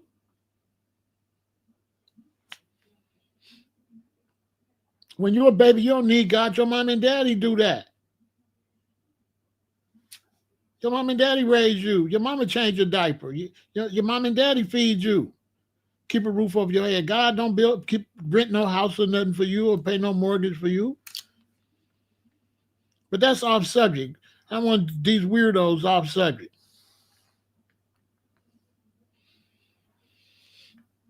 The point I'm trying to make is Diddy that stepped on some toes. We're going to finish this conversation. Diddy that messed up. Support the channel.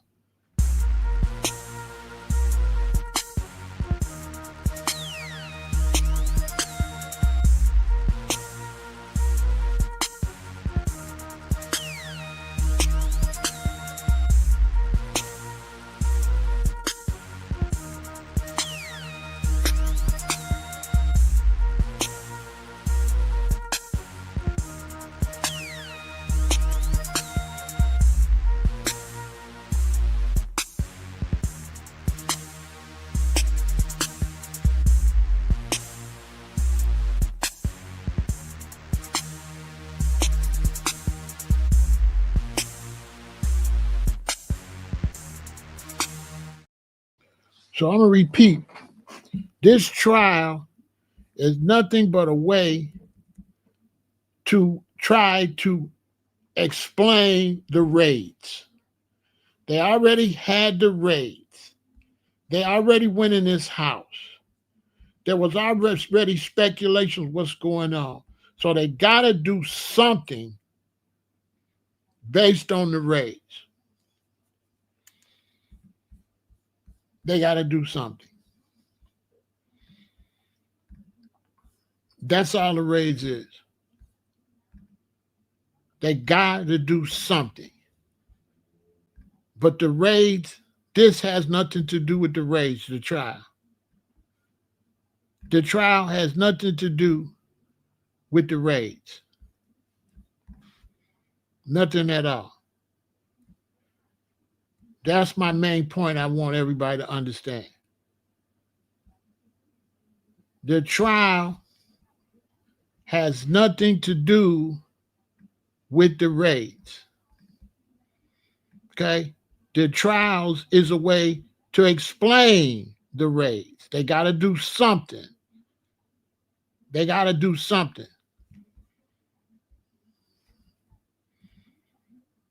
They got to do something. That's all the trial is. That's it. The trial is a way to explain the raids without really getting into the raids. That's why the trial seems so weird. That's why everybody's saying Diddy is innocent, because the raids don't fit the trial. What everybody thought were the freak offs don't fit it. The charges don't seem like it fit. And that's why everything is so strange. I'm explaining to y'all why everything looks strange and why it looked like he innocent. The reason he appears to be innocent is because they're not charging him for what's really going on, because they cannot tell you what they got in the raids. They can't tell you. They cannot tell you what they got in them raids.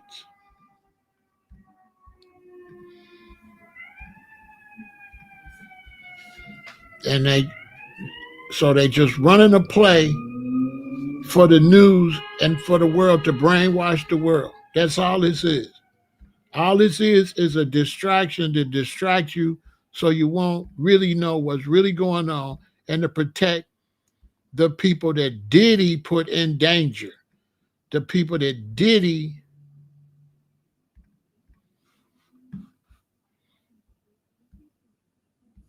was doing too much. That's why I show you they raided his home March 25th and didn't arrest him till September. Nowhere are you going to get raided in March, right? And go from March, April, May, June, July, August, September. There's no way they're not going to arrest you till 6 months later. That means they raided you first to get one thing and then charged you later for something else. Because if they had enough evidence to raid you, you should have been charged then. This just proves that they raided him for something different than they charged him with, because if they raided him and they charged him for what they raided him for, they would have arrested him right there on the spot. If they kick your door open for illegal weapons or illegal drugs and you got him, you going to jail right then. Why didn't he go to jail right then? Because they wasn't arraigning him for crimes. They was arraigning him to confiscate stuff. They confiscated something. And they are not telling anybody what they confiscated. They're not telling it. They not telling, boy, come on, man. They ain't running there for no baby oil. They ain't running there because him and Cassie and some weirdo in no room. Come on. Y'all believe that? So once they raided him and took what they took, they started to look for charges to trump up so that the public would, so they can explain to the public why they raided him. Because they don't want y'all to start speculating why they really raided him. So they sending everybody off. Got all these people in front of this courtroom. Diddy innocent? Diddy guilty? Ah, ah, ah. None of them know what they talking about. They all going for the okie doke. They all going for the okie doke. The trial was made up to cover up what they took out of his house. Because they can't say what they took out of his house, because then they got to tell who was on the stuff they took out of his house, and they can't say that. So if they come and they raid this house and they find all kind of pictures and stuff of famous people and all kind of videos of all these people, they can't tell you what they found. I got police chiefs on video. I got mayors. They're not finna tell y'all what they find over here. They're going to take the stuff. They're going to go look at it. They're going to burn and get rid of everything that they don't want to come out on these big famous politicians. They're going to look through my stuff and say, well, what can we charge Pharaoh with? Well, we can charge him for this part. Don't tell this part. We can charge him for that part. Don't tell that part. They picked out parts they charging them for, and the rest of it they burnt or got rid of it. They put a case together out of all the stuff they grabbed. But the detrimental stuff to the higher ups, they got rid of it. And so then they say make up a case. They say they say we don't care because he out here anyway. They don't give a damn if he found guilty or innocent. He's already guilty as far as they're concerned, and he's already got a price to pay. He's guilty of something else that got nothing to do with this case. And if you think shit's finna be sweet for him, you crazy. If he even if he beat this case and he walk out of there,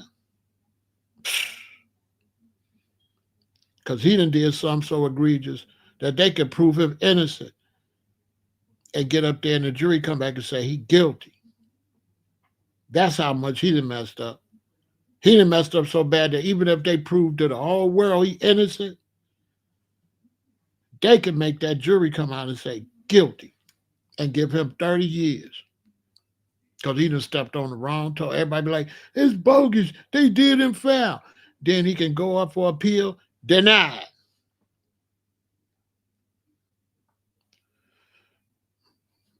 And you could cry till you turn blue. Because he's not going to be found guilty for what he's telling y'all. He's going to be found guilty for what he really did.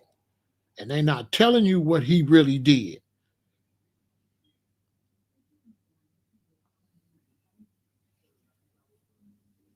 The only reason he's still probably breathing is because of Epstein. They don't want to do that again. All of a sudden, listen, all of a sudden they going to show you the footage of the Epstein. Y'all ain't peeped that? All of a sudden now, they going to show us the film of Epstein. That nobody did it. What y'all think about that? All of a sudden now with Diddy on trial at the same place Epstein at, now they're going to prove to us that nobody unalived Epstein. Interesting. If I was Diddy, I'd be nervous. Why they trying to prove nobody unalived him? Why they trying to prove it's safe in here? What y'all think about them trying to prove it's safe in there where Diddy at? And that the only reason Epstein ain't here because he unalived this up. Right there where Diddy at. Like right now, they trying to prove that right now. What y'all think about that?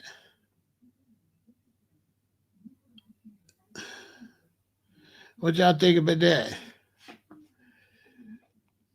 Are they paving the way so when he found guilty,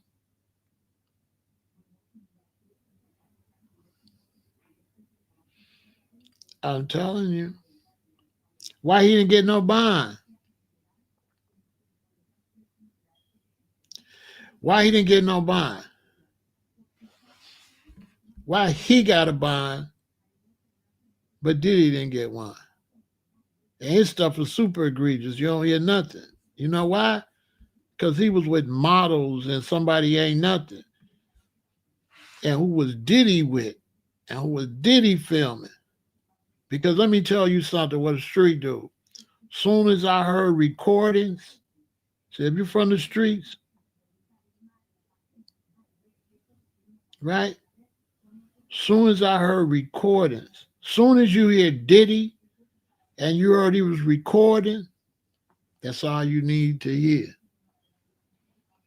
Soon as you heard freak offs and recording. Remember Cassie said he was going in the other room? She telling, but y'all ain't listening.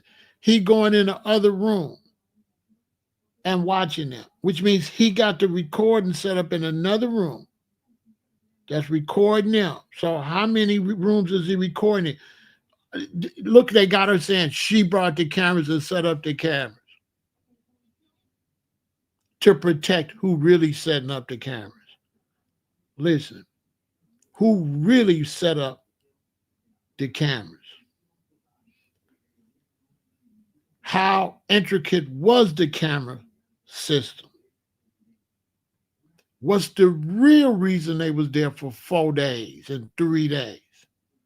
Because it was an elaborate operation. It probably took 6 to 8 hours to get the cameras even set up in all the rooms. He was greasing the palms of the hotels that could be indicted. Hold on. The hotels could be indicted.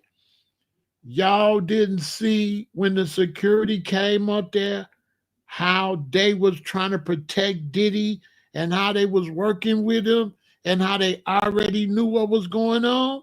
Go back and watch the hallway footage and watch when the security came and how they was taking broken furniture.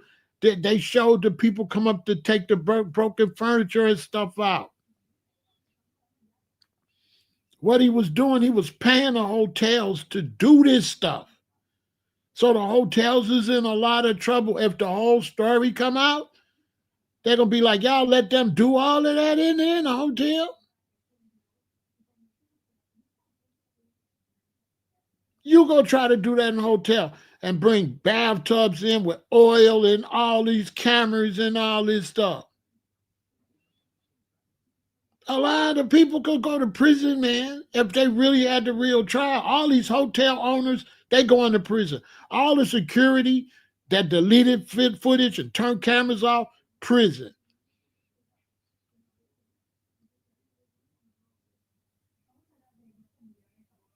Not to mention the underage people that was probably involved, the children. Ain't no telling how many missing persons it is that went to that stuff. See, this is, you understand, were there young people there that is missing? Were there women there that was missing? Did anybody OD there and they had to cover it up? Because anybody knows if you're there and you're using these substances, somebody could actually OD. If you're doing this all the time, they told you, you heard the girl on the stand, you see all the stuff she named she was using, they was using everything. I ain't never heard of Cocoa Puffs. Did y'all listen to the list of stuff they was using? You telling me nobody OD'd?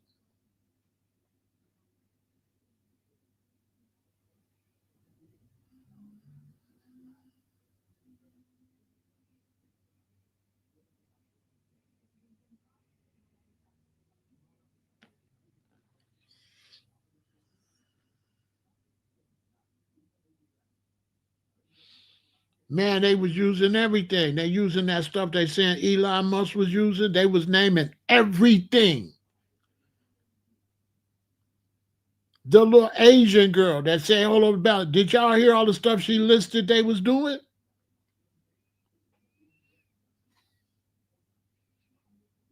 You see how they listed Cassie was doing it, trying to make her look guilty when he the one got her on it? And then they talk about he was trying to make sure she wasn't doing too much. No, he was protecting his property. He the one got her strung out.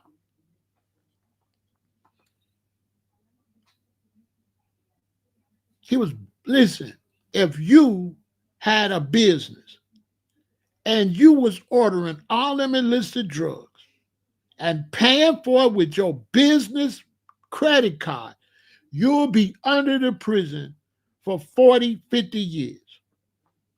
Facts. Just on that, he's supposed to be gone. Bye-bye. They had, listen, the person that delivered it, that he was getting it from, this certain doctor, guess why he not under the prison? Because he got to testify. And people talking about free Diddy. Diddy, all y'all that watch this say free Diddy. If it was you, you'll be under the prison. For all the free Diddy people, if it was you and you did that, you would be under the prison.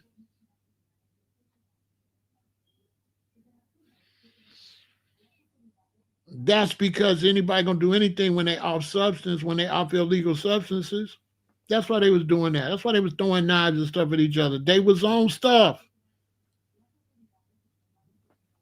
Listen, everybody that say free Diddy, if you had somebody deliver all those different drugs and you pay for it with your bad boy records card, with your business card, you would be under the prison, under the prison. The person that you got it from would be under the prison. That so-called doctor that was bringing them all that stuff. The little Asian girl, she hang over the baluster. She is a drug dealer. She would be under the prison. She is a dealer that was using her own product. She was a dealer.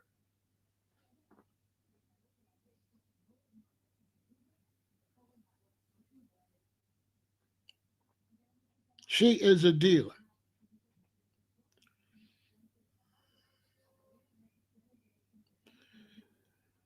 We don't got too many laws. We got too many criminals. You say we got too many laws till somebody put a gun in your neck and carjack you and beat you up and drive off with your car. You just saying that. You saying it's too many laws until the crooks get at you. When the crooks get at you, yeah, you'll sing a different tone. I know some people make you. I know some people make you love the police. I know some people make you call the police right now. Come to Chicago. I bet you love the police. I bet you love the police more than these GDs and BDs and Vice Lords and Black Songs, especially. I bet you that. I bet you love the police more than these shorties. I bet you that. I bet you come Chicago. I bet you ain't gonna have no problems with the police as quick as you're gonna have problems with these criminals out here. I bet you that. I got $10,000 say if you come to Chicago, you're gonna have serious problems with some street dudes before the police. Police might give you a little ticket or something. But them street dudes might pull you out your car and pop you and drive off with it. Oh yeah.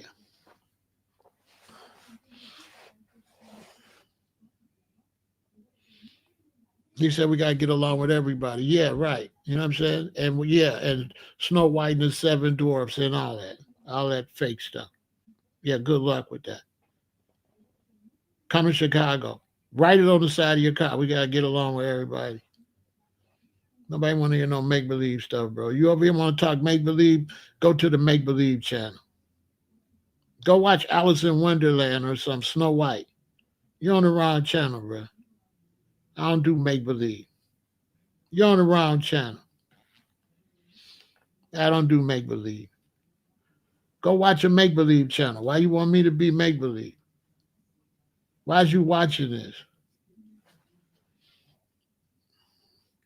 If you like make believe, you should be watching the realest nigga alive. I don't do make believe. I don't do should. I do what's happening. I don't do should. Should. When does that stop? We should all be rich. We should all be plant-based. We should. How many shoulds is it? Bro, I'm not doing that. We should have wings and fly. We should, I don't know, bro, should. What that got to do with this conversation, bro?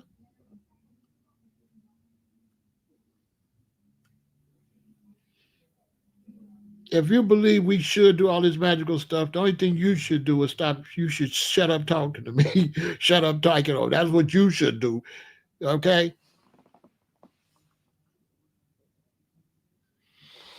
I don't know, bro. Come back tomorrow. I'll leave you alone. But y'all don't pay him no attention. You know what I'm saying?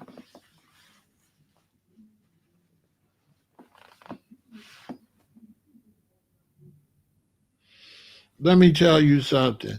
They was high, so anything could have happened with a bunch of people high. You know what I'm saying? Y'all surprised that they was high and tripping? They was high. Diddy didn't like the girl because Diddy was using it strictly for the video purposes. The girl and them was using it for purposes other than the video purposes. So Diddy like stop getting her high because you just doing it for fun and we doing it for business.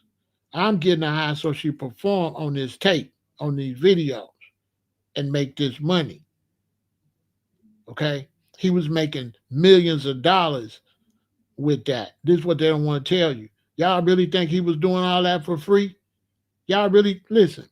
Y'all think a businessman like Diddy was renting all these hotel rooms and paying all these escorts and stuff for free? Y'all don't think he was making no money? When his daddy was a pimp and his mama was a mistress, man, he was making money. Millions. I bet you that stuff was on the dark web and you had to pay some money to watch it. People was watching that. And this is what they trying to protect. Ain't no video, it's all live. Boy, it's 2025. He a multimillionaire. He ain't selling no videos, it's live. The video he keeping is live. He was simulcasting that on the dark web. Live. It was being live streamed on the underground. And you pay and you could watch it live. These rich people, they want to see it live. They don't want to see no boy, listen. They got stuff on the dark web right now. You wouldn't believe. Listen. Let me tell you something. Do you know what they doing in Mexico?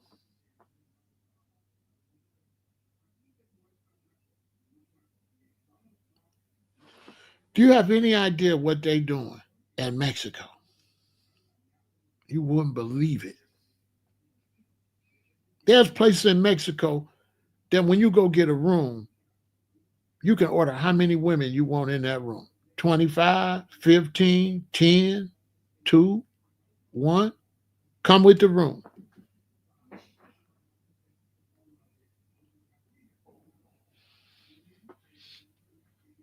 It's on the dark web. But this is what I'm trying to tell them, Big. The people that's watching on the dark web ain't gonna show the footage because they never gonna let nobody know they watching that. That's what I'm trying to tell you. This is some super secret stuff. If I'm a prince or I'm a mayor, you think I'm gonna let y'all know? You think I'm gonna expose this stuff? Nobody can expose it because to expose it, you're exposing yourself. So it's safe because you're participating. You can't say nothing. Sometimes your wife don't even know you watching this.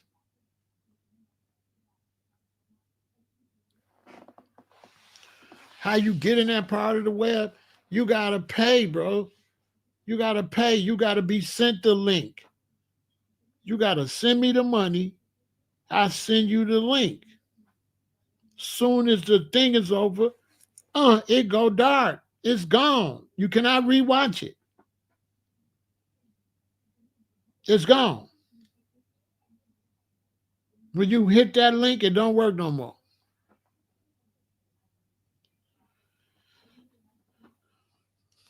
Listen, you got to be a hustler. Think like a hustler.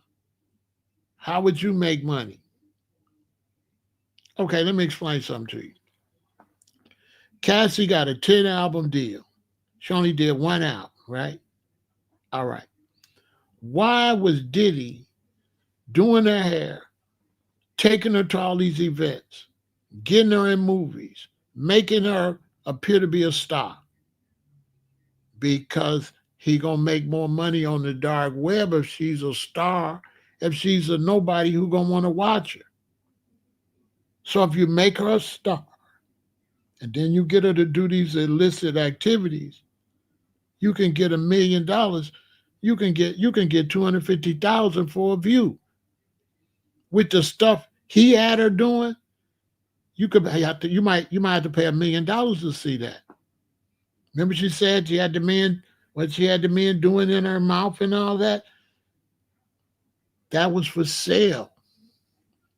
You know how much you got to pay to see a celebrity do that kind of stuff? This is only for the rich people. This ain't for no poor people. You got to be a sheik. A sheik could give you $2 million to see that. You got to be a prince. You got to be a president. You got to be like a billionaire, like a Elon Musk or somebody. It's not for the common people to view this. This is for the elite.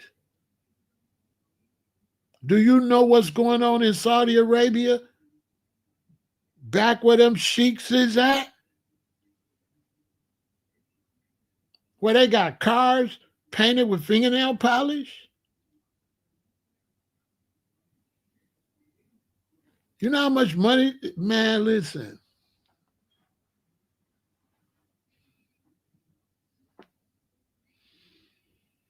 Yeah, in Dubai, that's on a small level. Yeah, you could go, these women going to Dubai, they coming back with a bag. You can go to Dubai and you could come back with a bag, or you could be kidnapped and somewhere where they never see you no more.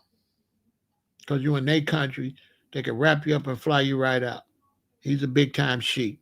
Nobody gonna ask no questions. What's in the trunk? You in the trunk.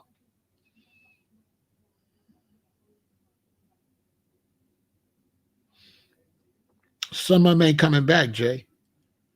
Some of them leave and never come back. Once you leave the country and don't come back, you just gone.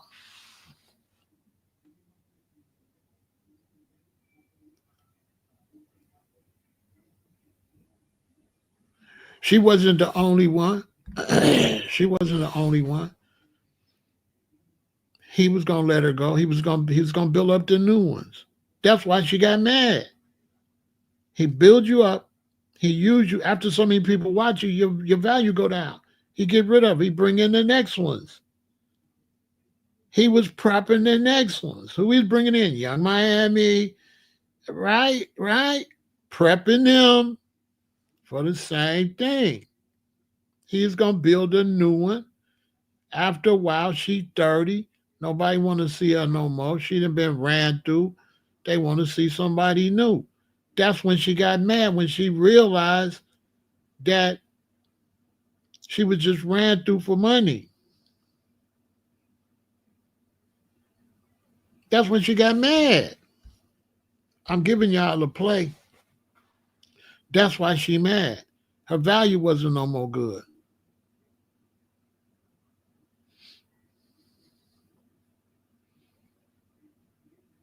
Yeah, I know who Jane Doe is. Same thing. Diddy is a very negative person, and he gets off by disrespecting other brothers.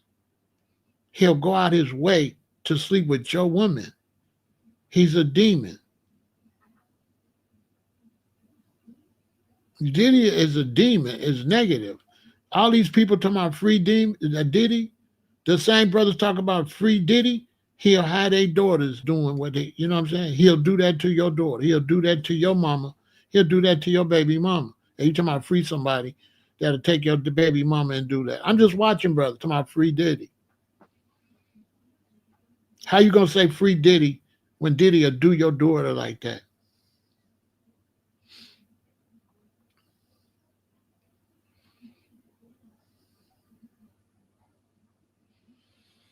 I've seen all of that.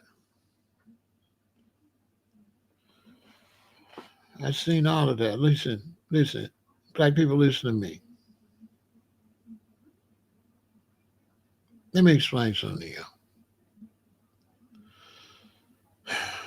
Listen to me and listen to me close. Let's say you just in the hood. You're a regular brother. You start selling weed. Next thing you know, you selling this. You selling that. Next thing you know, you got 10,000. Then you got 20,000. Then you got 50,000. Then you got 100,000. Every time the money go up, your social life changes. You be around different people. Okay? It's nothing you got to go try to do. It happens automatically. So as your money goes up, the situations you're around happen automatically. You don't have to go nowhere to go or nothing. It's automatic. This is what a lot of people don't understand about money. You automatically be in a different crowd. Automatically. Automatically, your life change. Automatically. Automatically. It all comes to you. You don't have to go to nothing. So to be like, Pharaoh ran to that. No, you don't have to run to nothing.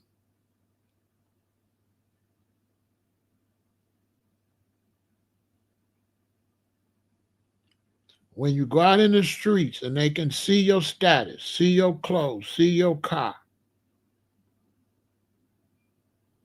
women that are stuck up in everything will walk up to your car and get in. Married, whatever.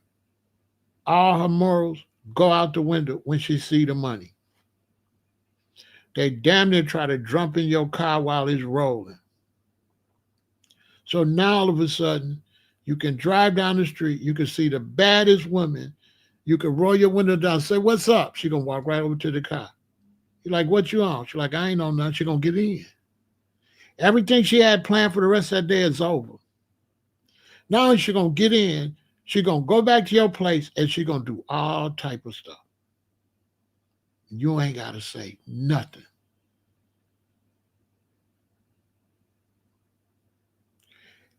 And she gonna love the experience.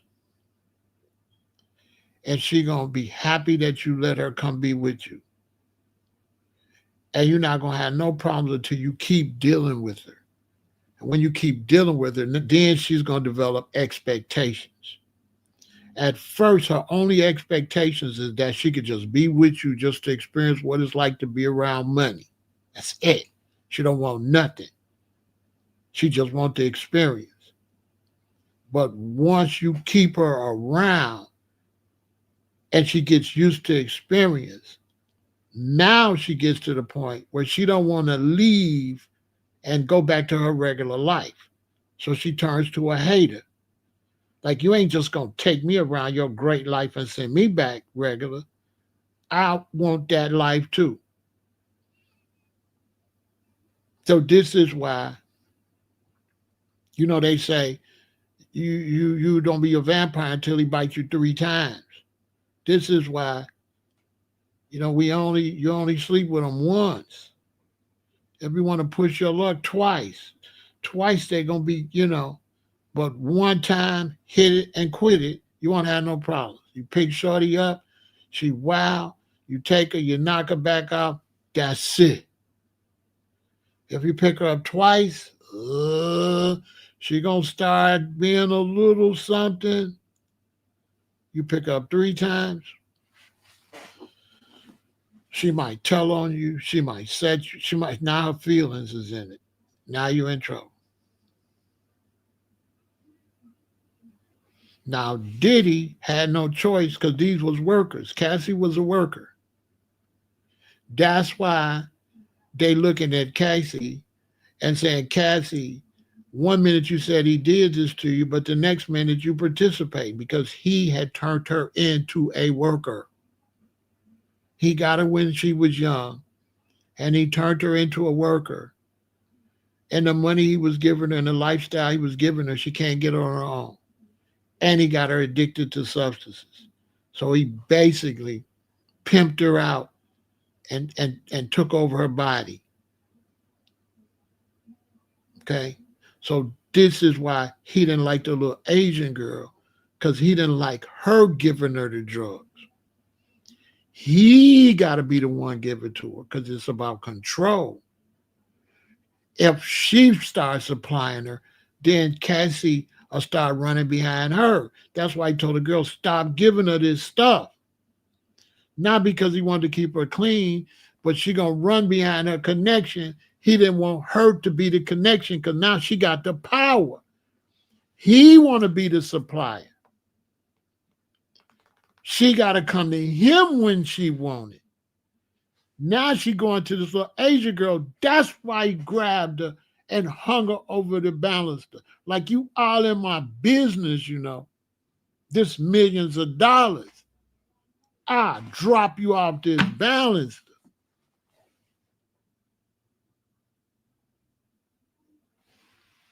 You understand? I'll drop you off this baluster. That's what was happening. In your opinion, I really think Cassie had some experience. She ain't had no experience. How was she when he met her? Stop it, tough woman. He taught her how to give head, how she got some experience. You ain't been listening. You ain't been listening. She didn't know how to do nothing.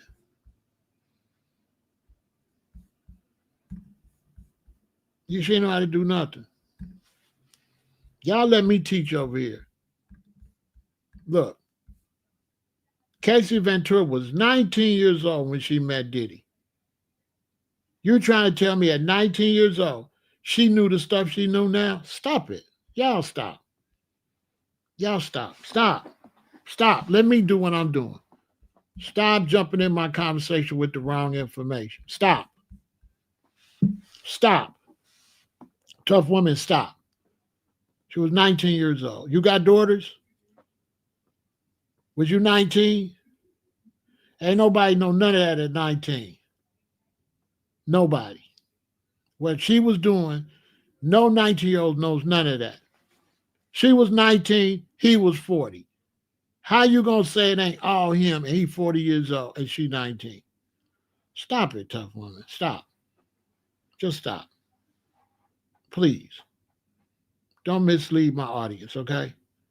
Don't y'all listen to tough woman. She don't know what she talking about. The girl was only 19 years old. That's a kid. It really should be illegal. He was 40. There's no 19-year-old girl. You know what I'm saying? There's no 19-year-old girl that I can get with at 40 that's on my level. The last time I got married, I was 40. She was 25. She was nowhere on my level. Not even close. Even at 25. Even at 25, she wasn't on my level. I got respect for you, tough woman, but that's not real. She's only 19. He's 40. Do you know the difference between a 40-year-old man and a 19-year-old?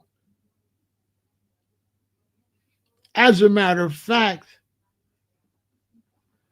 when I was 40, I had an 18-year-old that told me she was 19 going on 20. And that girl I could have did anything to that girl if she would have went for it, especially if I would have got her on drugs. If I would have introduced her to liquor and drugs, I could have controlled that whole girl life. She was no match for me. She was like I was in high school, and I'm 20 years out of high school. It's like, nah. Cassie was a young girl with a megastar. Let's just tell the truth. This is Diddy, Bad Boy Records. You want to be a singer. This is somebody that could take your career. When you're a rapper, you're a singer, you're a rapper, and you get around Jay-Z, and Jay-Z's interested in you, or Suge Knight is interested in you, and you young like that. Everybody's leaving out the fact that she was a singer and he was a mogul, record mogul. This just wasn't nobody. This was Diddy. So why is everybody trying to play Cassie or Cassie? Why is everybody trying to play Cassie like she was wrong and he's Diddy?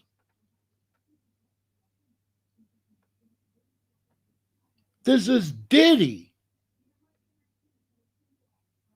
This is somebody all on MTV, all on BET, and you want to be a singer, you 19?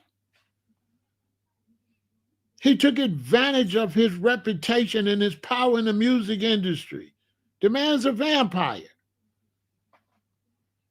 He used his power and his prestige and his fame to mistreat that girl.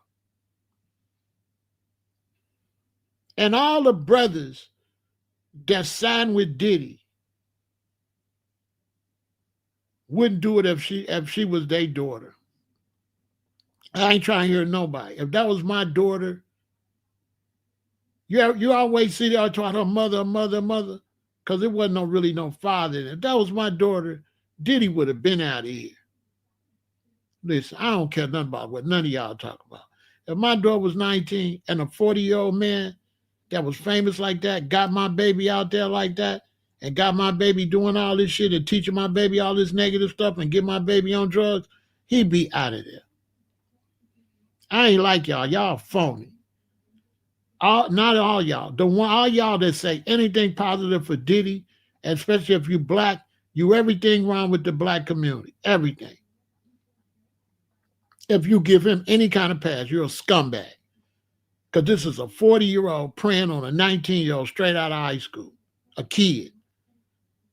Somebody's supposed to be in college, 18, 19, 20, 21, 22. You ain't even supposed to be getting out of college till 23. You're a college kid. My daughter just got out of college. Y'all telling me that if he would have did all that to my baby, that shit would have been cool like with y'all? So y'all would have been cool. My daughter just got out of college. Y'all would have been cool with him doing that to my daughter?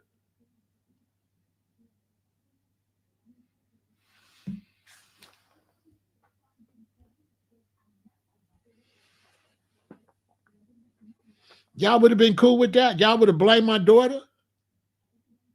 So let me ask you something.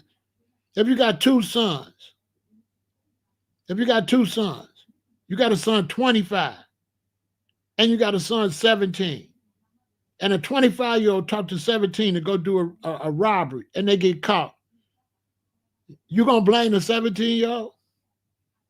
I'm talking to you parents. You going to come down on the 17-year-old? If your 25-year-old talk your 17-year-old to go do crimes and stuff, you're going to blame the 17-year-old. And that ain't even 20 years difference. You're going to blame the 17-year-old tomorrow. The 17-year-old should have knew better. That's kind of parents y'all going to be? That's kind of parent you're going to be? You're going to say the 17-year-old, you should have known better. When your 25-year-old talk your 17-year-old, and you're going to believe that your 17-year-old can outthink the 25-year-old. That the 17-year-old should have been smart enough to outthink the 25-year-old. And the 25-year-old ain't got no response. Diddy ain't got no responsibility. It's Cassie. It's Cassie. Cassie shouldn't have did this. Cassie shouldn't have did that. Cassie should, and he's a multimillionaire. 40-year-old multimillionaire. Now he's a 40-year-old multimillionaire. What about his daughters? Why he don't do his daughters? Why he don't pimp his daughters? Why don't he give his daughters drugs? Why don't he film his daughters?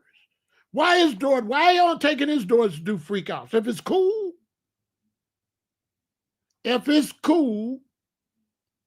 why his daughters ain't do it? If it's cool, if Cassie could do it, his girls could do it. Why his daughters? Oh, they precious. But Casey's daughter ain't precious. Only his children is precious. His babies, no, never. Now, what kind of person is that do that to this person, but don't want to do it? I'm not going to do nothing to your son that I wouldn't do to mine. I'm not going to treat my sons like they are precious and treat your son like scumbag. Come on, man. Diddy is a scumbag. Diddy is somebody that took money from black people for music and misused the money, misused his power. Was on one side talking about black excellence, on the other side got people peeing on the woman. And y'all going for it. A demon. Come out around us, black excellence. We could do all this great black stuff. And then at night beating up a lady in the hallway. Beating up a lady 20 years younger than him. 20 years younger than him, he beating up a lady, grown ass man. Until she got old enough to leave. Everybody want to know why all these women stayed with him when he pimped and brainwashed these women. And you actually got black people saying why they went for that. Like y'all don't know nothing about pimps. Like all of a sudden the black community stupid. All the black brothers that watch this is on the internet blaming Cassie. Y'all scumbags. Y'all, what's wrong with the black community? A bunch of fanboys. A bunch of fans. Nah, Diddy. A grown-ass man standing up for Diddy until it's your daughter. Then all of a sudden, did my baby like that? Did my baby like... But somebody else, baby, you don't care. I'm the only one saying I wouldn't care if they gave him 10,000 years.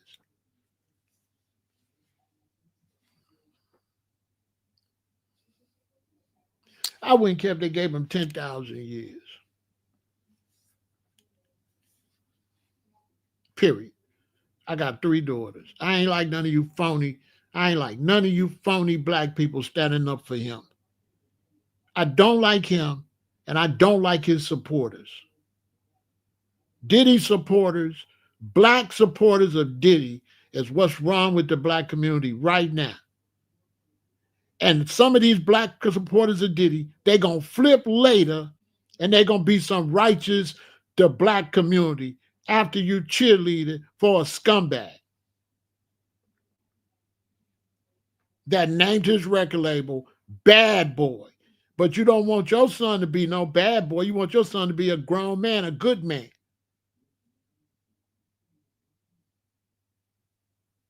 But you going to support Bad Boy Records. Bad. If you know anything about science and the power of words, the name of the record label is Bad. Bad is not good. It's not man either. It's Bad Boy. All these years we fought to stop Europeans from calling us boy. Come here, boy. They always used to call a black man boy. They called the whites cowmen. They called the blacks cowboys. And only when the cowboys could do more tricks, then it became famous, like Bad Boy. When he could take that, and he made being a boy, you know what I'm saying? Up there dancing around like a, you know, with the glitter on. Everything he touched, Biggie Smalls got with him, where gone. Mace got with him. Something still wrong with Mace today. Y'all know it. Y'all know what Mace was accused of doing down there in Atlanta. Y'all ain't stupid. Y'all remember. Y'all remember Reverend Mace. That don't change us because he would Cam on that show. We ain't forgot Reverend Mace and what he was doing and all that stuff that was alleged about what Mace was doing down there. We ain't forgot. Just because he with Cam, we still remember Mace. You was a weirdo down there in Atlanta, pimping God. Now the God pimp game is over. Now you the sports guy. You left Diddy and ran to God. That's a sign right there. Black Rob, where is he? I can name him. Craig Mack. Total. 112. Where they all at? Only one person got money. Only one person.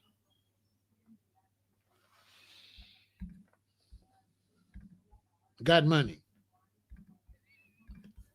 The whole time it was demon worship. The whole time, right in front of your face. It was never nothing positive. It was always demonic. Always. It's been right in front of our face.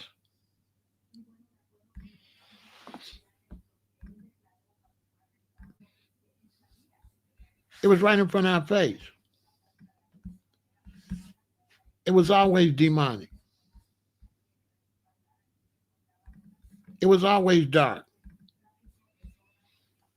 It's just black folks didn't want to look at it for what it really was. It was right in front of your face. It was always demonic. Always. It wasn't never positive. It was always dark. Bad. If you look at God and the devil, which one is bad and which one is good? If you look at God and the devil, which one is life and which one is death? The man labeled named Death Row with a man in an electric chair about to be unalive. That's the record label.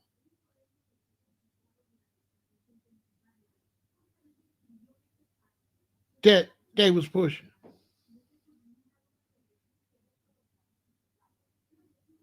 Say you on death row. Meaning once you sign with us, the only way you can get off this label is when you pass away. They supposed to be enemies.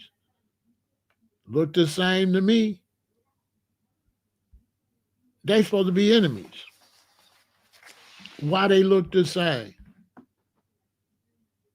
Why they both got the dark energy? Why both of their artists gone? Why Pac gone? Why Biggie gone? And they was the bosses.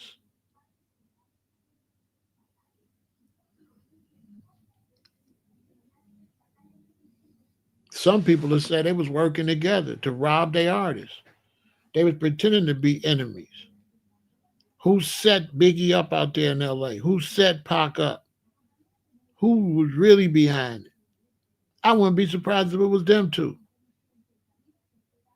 Fake beefing to make money. Putting their artists out there to fake beef to make money while they get paid and laugh at the artists. God don't like ugly. Both of them in jail. What a coincidence. And both of them gonna be brought up for them murders. Believe that. Diddy, if he beat this, is only he beating it to go to Vegas to be charged for the Tupac situation. Yeah, he going down. He going down. It's a wrap. Because he playing with them real ones now. And once they start to go for you, they don't let off. How many times they arrest Suge before they finally got him? Remember they kept grabbing Suge? This not finna be the only time for Diddy. When they green light you, it's a wrap. It's already been called. Get rid of him. He got to go. His protection gone because he disrespected the liquor company and didn't listen. Got talk greasy. Got too big for his britches, as our grandparents used to say. He really started thinking he run something. They had to show him, little boy, you don't run nothing. See, when you sell your soul to Lucifer, you start getting all this stuff. But what you understand is the deal is set up to take you down before you totally enjoy yourself. So here you are, you sell yourself to the evil, and things start looking good. You be excited. Boy, you finna be right here. And soon, sometime you'll right there, you'll go down. Sometime you'll go all the way right in it. Bam! Lucifer come to collect. That's what's happening to Suge. That's what's happening this time to pay. You made the deal, but we didn't give you no time limit. You never get a time limit. You ever heard the story about the farmer that sold his soul to the devil? And then when the devil jumped up and said, it's time to pay, the farmer said, I ain't ready yet. He's like, what that got to do with it? We didn't make those stipulations. You sold your soul. I didn't tell you when I was going to collect food. You're never told when you got to pay.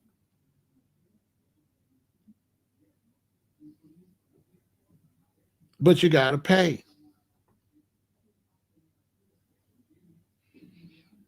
That's what you're looking at.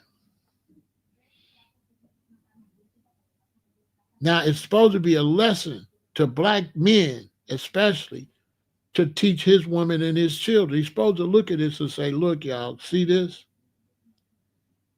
You're supposed to protect the women. You're not supposed to pimp the women. You're not supposed to sell the women on video. You're not supposed to defile the women because the women's the ones that have the babies. So all that stuff he did to Cassie, all that devil stuff, you're not supposed to do that. You're not supposed to do none of that. Diddy's behavior, tough woman, was based on society, regardless how he was raised. Society promotes wickedness. You promote the women carrying themselves like prostitutes. You promote the violence. You promote the behavior. And then when the behavior gets in your face, then you speak against it. But you promote it. You allow it. Because anytime you don't push nothing positive, then you're responsible for the negative. You can't just sit back at home and then negative happen and then you say, why they doing negative? What did you push that was opposite?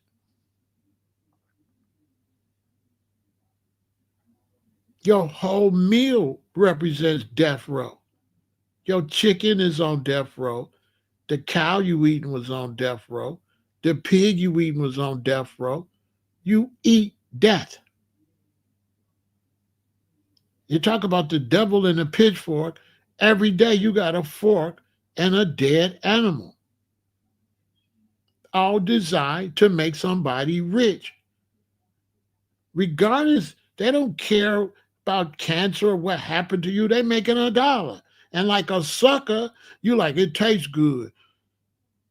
The system control you. Same system control Diddy. And the same way the system controlled Diddy, and he did that stuff, the system is playing both sides. So the system will cheer for Diddy to do it, then the system will lock him up.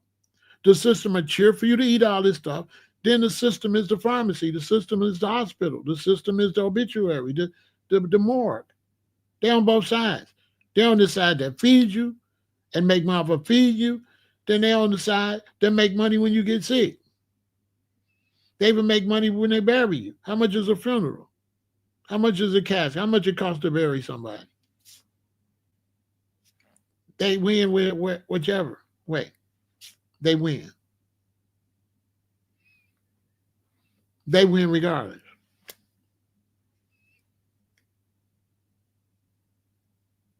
They win. They get you out there rapping crazy, and then they make money when you fall. And when you fall, they pay rappers to talk crazy about you. So there's gonna be all these Diddy tracks. You did like Diddy. You were chasing women like you a loser like Diddy. And then you gonna go do it same to keep the same cycle. And they make the money. The righteous shut up and go to work and be a good boy. Shut your ass up. Go to work that 9 to 5, work that 40-hour week. Shut your ass up. Go get your woman. Go eat some abominations. Go do the entertainment we provide for you. Get your ass back home Sunday. Take your monkey ass back to work and do what we tell you. Slave. Don't you think outside the box. You go do what we tell you. Okay? And what we tell your woman, and we told your woman that you're supposed to take her out. We told your woman you're supposed to wear this cologne. We tell your woman you're supposed to smell like this. You're supposed to look like this. Ladies, don't date him if he don't look like this. If he don't smell like this. If he ain't no sweet boy. If he don't look like a pussy, don't date him. He got to look like a bitch. He got to be bitchy. He got to look like we tell him to look. This is the perfect man. So when you pick a man like this man we showing you on TV in these movies. This is the perfect man. Yeah, this gay one that we got here pretending he heterosexual. Because they take gay men and make them pretend they heterosexuals to put the image to women that you want a man look like him and he don't even like women. So the whole image that men is following is an image of men that don't even like women. They give you an image of a man that don't even like women. He the one singing to the women. He the one singing the love songs. He telling you how to treat a woman, but he with a man. So you sitting up here listening to, you up here like Eddie Murphy and Arsenio and Johnny Gill and Usher and all them. Diddy and all them. Yeah, Diddy mistreat women. He don't like no women. Y'all know he don't. Y'all know allegedly what that man really like. Where's Farnsworth? Why he disappeared? They say he didn't want to know everything. Walking around with an umbrella over Diddy and everybody act like they didn't see what that was. He was humiliating black people then. Bro, why you got a brother got to follow you with an umbrella? Looking like a slave master. He portrayed a slave master and everybody went for it. He got a brother got to follow him with an umbrella like a slave. Everybody thought that was cute. He wanted to do everything the Europeans. Now they turned on him. Now they want to lock him up. Now he mad. They take him to their court system. Put him in trouble. And the only way he can get out of trouble, he got to hire one of them. He got to hire them to be his defense. They get the money regardless. The court going to hit him for so much money. Stealing them going to hit him for so much money. It's all going to go back into the European community. Y'all cheering for Steele. Talking about he YSL Steele. And when really he YSL stealing, then stole Young Thug money, stealing Diddy money, and he worked with the system to get you locked up. He make money off of stopping you from getting locked up, so he needs you to get arrested. How Steele gonna make money if you don't get arrested? You ever been in a case? You ever had an attorney? You ever had a current attorney try to beat a case? And see how he be acting?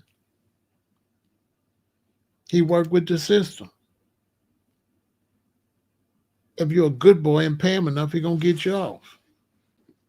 He gonna go tell him that boy worked for me, he paying me. Let him off, y'all. Okay, all right. You let him off. He paying you? Yeah, he paying me. First thing you do when you go to court, you get in trouble. When they first bring you out to see if you get bail, what's the first thing? One of the first thing the judges ask you. Do you got somebody to represent you? Why do the judge ask you, do you got somebody to represent you? so he can find out if they got to get you a public defender? No. You know what he's asking you? Who are you paying? Are you paying any of us to represent you, Pharaoh? You go, yeah, I'm paying George Pappas. Oh, George? Cool. Cool. All right, Pharaoh, cool. You paying George. All right, cool. Cool, cool, cool. Okay, Pharaoh, cool, cool. He paying one of the guys.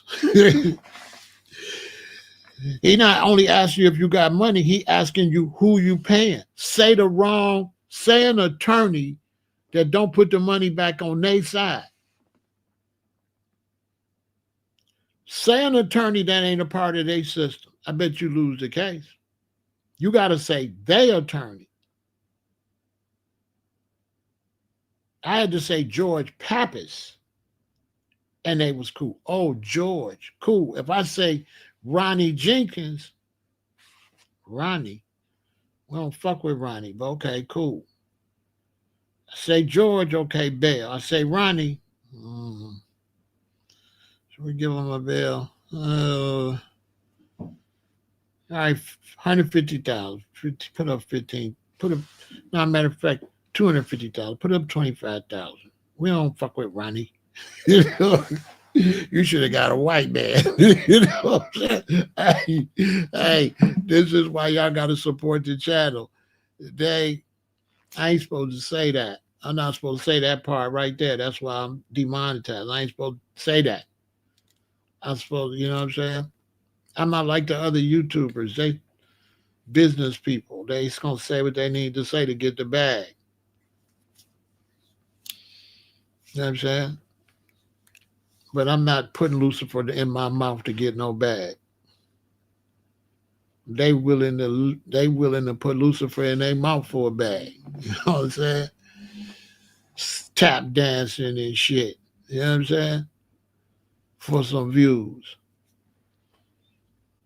That's a whole nother video I could do. How they trying to turn social media to make you be a cooning, to be a good boy, to get a bag off social media, get your views up. You can be degrading to your own race. You better not degrade nobody gay, nobody white, or nothing like that. But you can degrade your own race. You can get on here and talk about laying down other people. You can get here and have your gang rap. You can rap about with fake guns and all of that.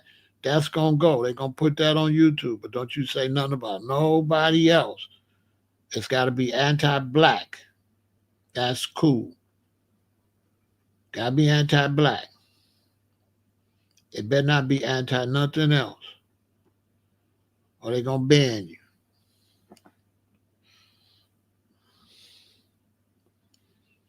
If I was over here with a bunch of anti-black stuff, I'd be popping. I would have been there at 200,000 subscribers. I was over here cooning and babooning.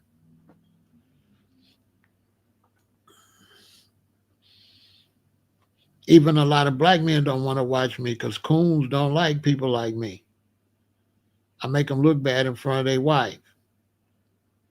They be like, that is true. That people do be selling out, James. You know, James bad. But I don't know why you watch that fool. You don't know what you talk about. James over there with his hog balls and shit, picking cotton. I've been working on railroad. James hate me, you know what I mean? I done told his wife he's a Sambo. You know? James hate me. You know what I'm saying? James hate me because I done told his wife he's a Sambo. That he loved Trump. He wanted to kiss Trump in the mouth. You know what I'm saying? That's what's going on with the case, y'all. In case you don't know, don't get your feelings all emotional into the case. The case is just something to do to explain the raid. The case is not real. The case is not real. What he's in court for has nothing to do with this. Don't let him fool you. If you believe he's in court for what they went to get that they're not talking about, They not doing all this for that court case, for no freak off with no 3 people. They not doing this for no baby oil.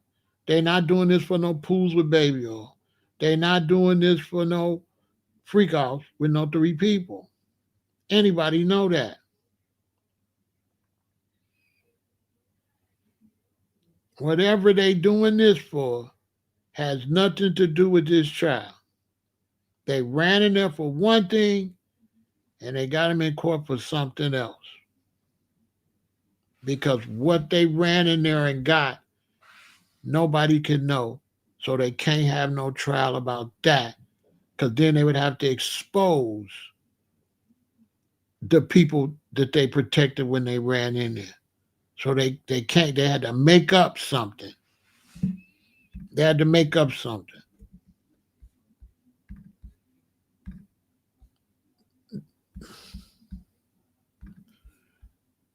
They had to make up something. They could not tell you why they raided him March 25th, 2024. They had to take all the way to September to figure out how they can cover up March. They're like, we raided him. We can't tell them why we raided him. We got to arrest him because everybody's seen this big raid.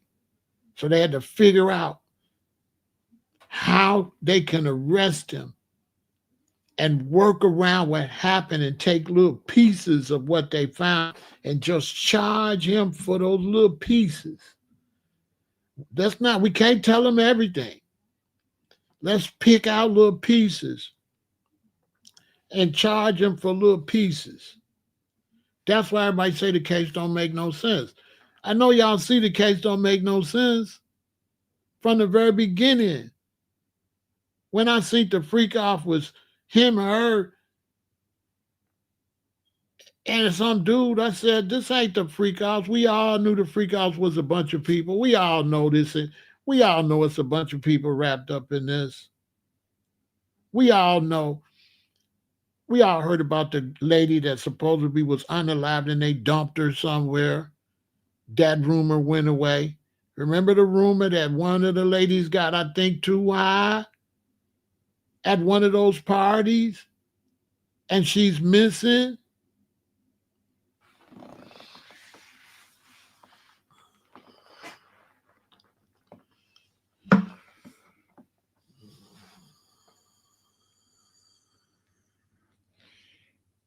Trump never said he was going to pardon Diddy. That was all a lie.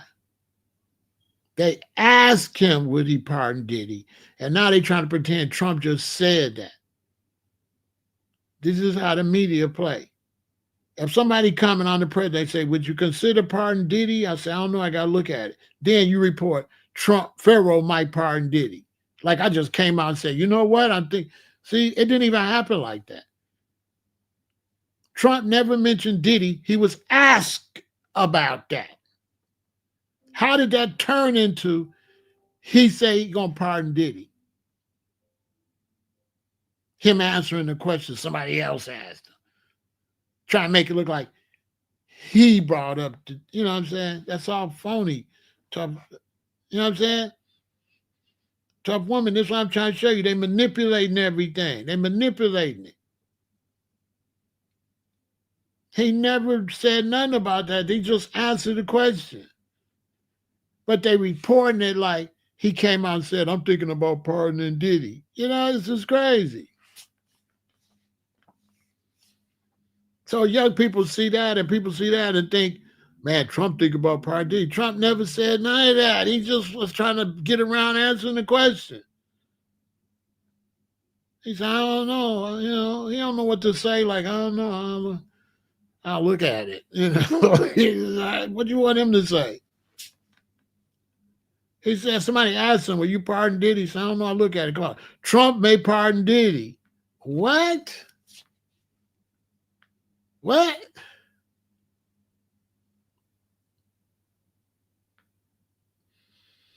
I mean, whether he can get involved or not, how you take a question and turn it into Trump's thoughts when Trump wasn't thinking about Diddy. The person asked the question will think about Diddy. Somebody asked me about Diddy, I answer it. Now you're going to report it like I'm thinking about Diddy. So you're going to make it look like I'm thinking about pardoning Diddy. You're going to put that out there. Pharaoh think about pardoning Diddy. Wait a minute, you asked me where I pardon him. I said, I don't know. Now, instead of you saying, Pharaoh was asked about pardoning Diddy, and he said, I don't know. No, you're going to say, Pharaoh may pardon Diddy. And everybody just jump on it. Yeah, man. Trump might pardon him. Trump might pardon him. This just show you that the public is suckers. That the public is suckers. That they can sell you anything. They just put it out there and you're going to eat it up. Everybody just ate that up. So they got 50, they talking about 50 don't want him to pardon Trump. 50 shouldn't have never said nothing.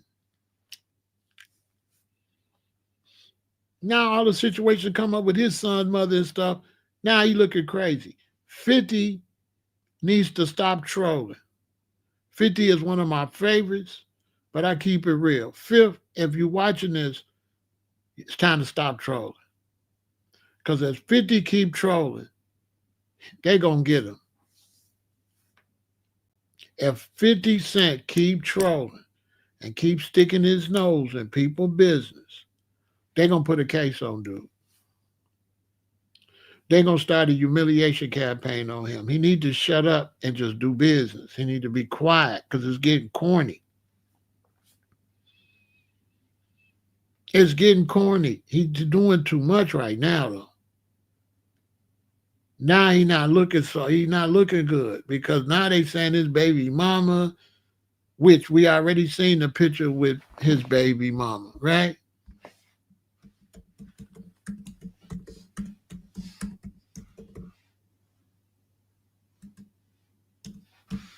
See what I'm saying?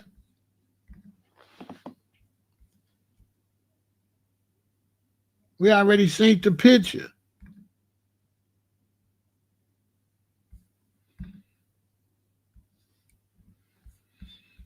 You know what I'm saying? He ain't supposed to say nothing, man. Let that go.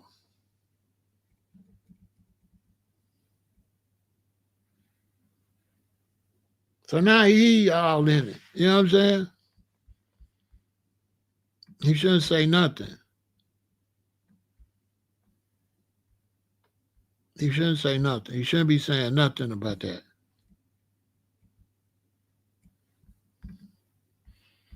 He shouldn't be saying nothing. Diddy did that on purpose to humiliate him. You understand? That's what he do. Diddy negative. You know what I'm saying? I know that's his son's mother, so he like, bro, you know what I mean? But he shouldn't be saying nothing about it. You know what I'm saying? He shouldn't be saying nothing about that. You know what I'm saying? Some stuff you just ignore. You know what I'm saying? I understand he go to war with everybody, and that makes sense. But he could go to war with him in a different way than that. You know what I'm saying? But he know what he doing, I guess. I don't, this the one beef that I don't agree with. And I know he trying to protect his son. So I understand that. He's like, that's my son's mother though. You know what I'm saying? You know what I'm saying?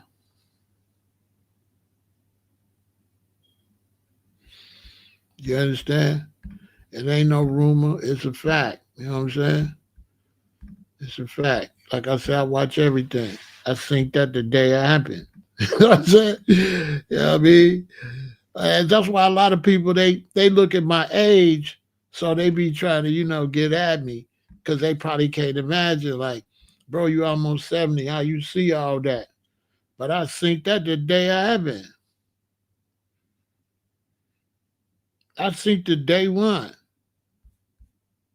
I think that the hour it hit the internet, I think this the day it hit the internet, I think it. Because I was tripping on his socks.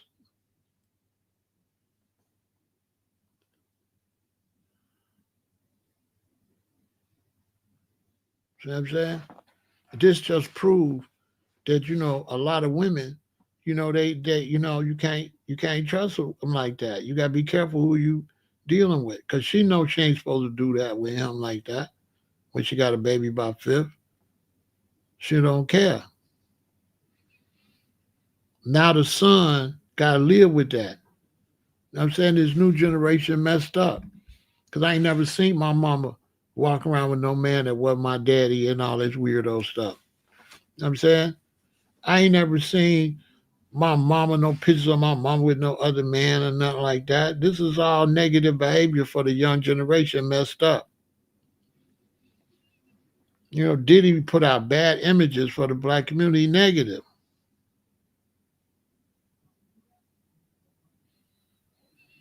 What's up with the socks tough women is he's saying, I got so much money, it don't matter what I do. I don't gotta do nothing. I'm Diddy. I could do whatever because I'm filthy rich. I'm a billionaire. I don't gotta do nothing. She with him for the bread. Basically prostituting. She prostituting with Diddy. I think she made like 9 racks, some people say, for being with him like 12 days or something, 9 racks or something. All that he got on film. See, this is why okay? This is what they ran in the house for. All this footage of this kind of stuff. See, Diddy is real evil. Wherever he took her, cameras were set up. And everything he did with her is all recorded. Little do she know. While he walking around with her, he got somebody setting up cameras wherever he gonna bring her back to. Wherever he gonna bring her back to, it's hidden cameras everywhere. Everything she did is recorded.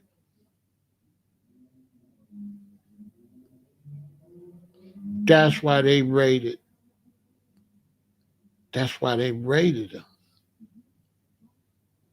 for all that recording and them recordings he got and blackmailing he was doing to people and exposing and recording the wrong people.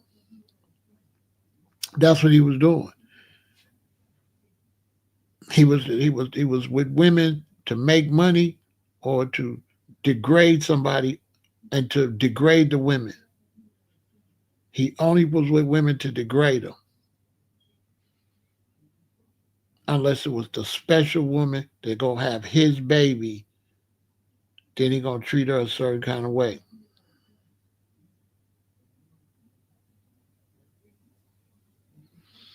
You understand?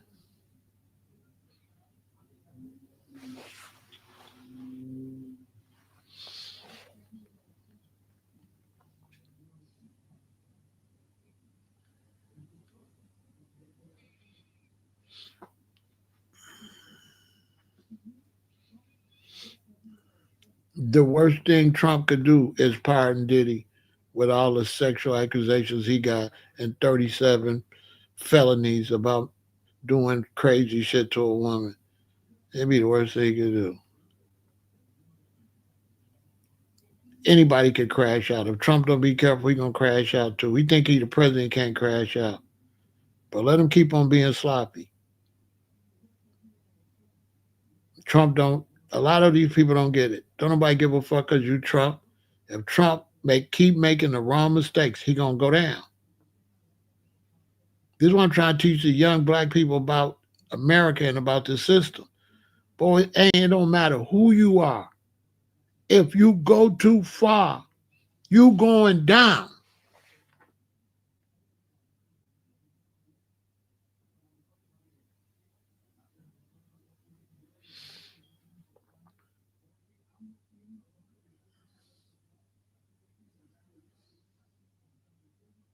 Yeah, he told him to get rid of the pizza boxes. But when he told his son to get rid of the pizza boxes, the feds was listening. So wherever he took the pizza boxes, guess who was there? See what I'm saying? Stupid. The feds raid your house and stuff. You're all wired up. Get rid of the pizza boxes. Then whatever his son said, when he got off the phone, they heard all that. The whole house wired. Well, they got boom mics like they use. They got a boom mic where they can stand across the street from your house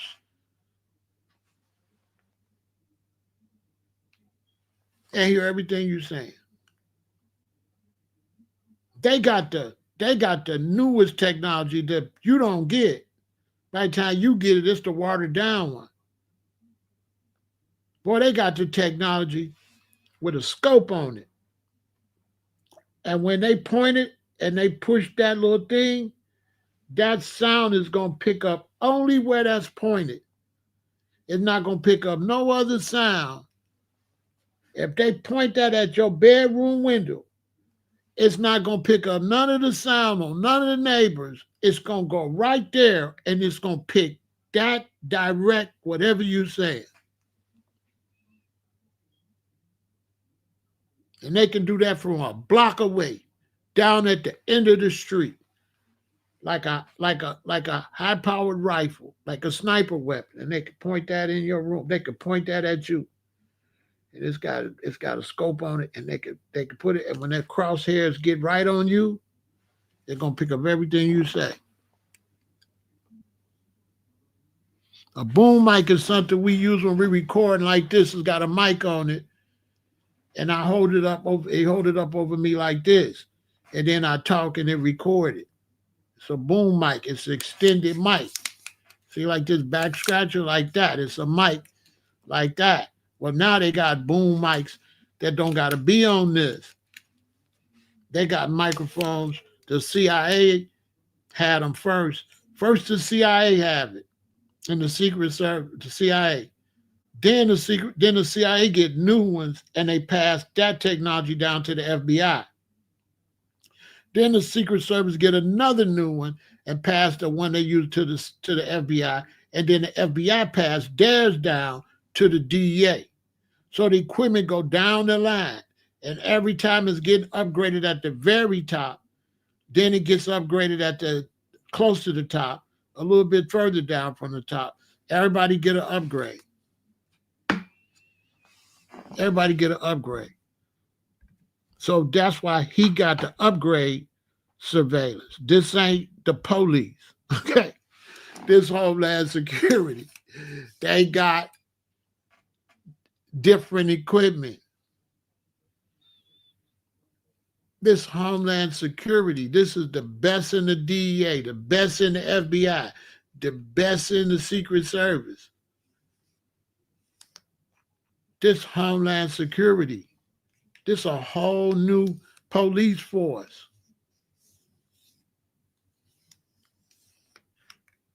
Okay? They got some stuff, y'all. They know everything he been doing. Why you think they didn't arrest him for 6 months? They recorded that fool.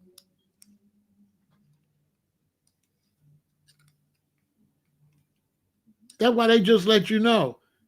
They give you a little hint. Did you get rid of the pizza boxes? They just let you know. Don't worry, y'all. We got this fool. You know what I'm saying?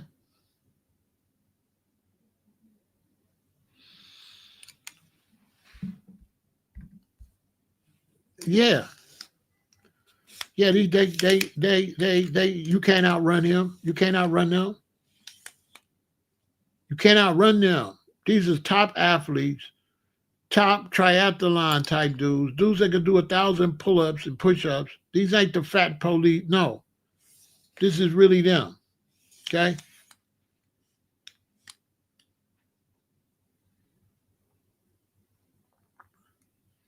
Direct energy weapons. Yep. This is really them. When you see them and you look at the trial, does this match the trial? No. That's my point. This does not match the trial. This is something else. Something else was going on this day. Okay? When they raid both of your cribs across the country and run up on your airplane. That's not for what they in court for. This has nothing to do with what they in court for. This is what I'm trying to let everybody know. They running the game. I'm trying to get my subscribers not to get personally involved in this, thinking that this court case is really what it is. This court case is not what they telling you. This court case is put on to cover up what's really going on. They don't want to tell you what's really going on. And they got some little dibby charges, okay?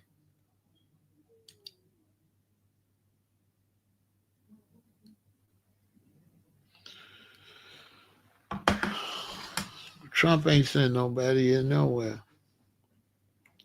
Trump wasn't even the president. What is you talking about? Biden was president. Oh, have mercy. See what I'm talking about? Listen, y'all. Was Trump the president March 2024? What is we doing? See, look. He say Trump sent them. See what I'm talking about?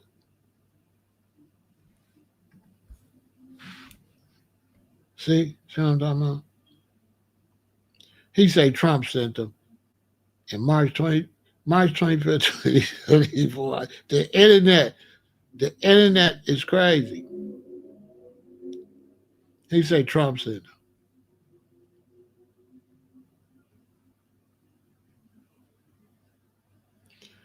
Biden didn't send them either. Biden and Trump ain't send them, bro. Listen. I don't like people coming over here.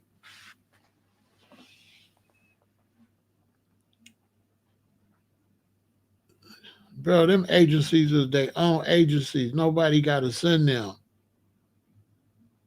Nobody got to send the FBI to you, bro. The FBI is the FBI. The FBI sends the FBI.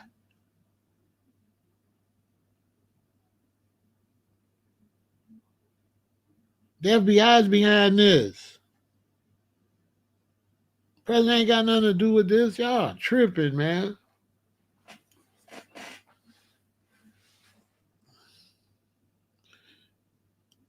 They think Biden ain't got nothing. Biden didn't even know where he was at.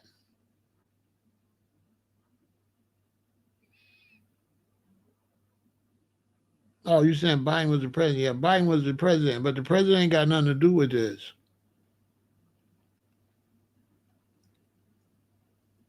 The president ain't got nothing to do with this. This was done because Diddy had too many high-profile people. He had too many high-profile people on videotape. People was nervous, and people wanted protection from Diddy, from extortion. I would allege.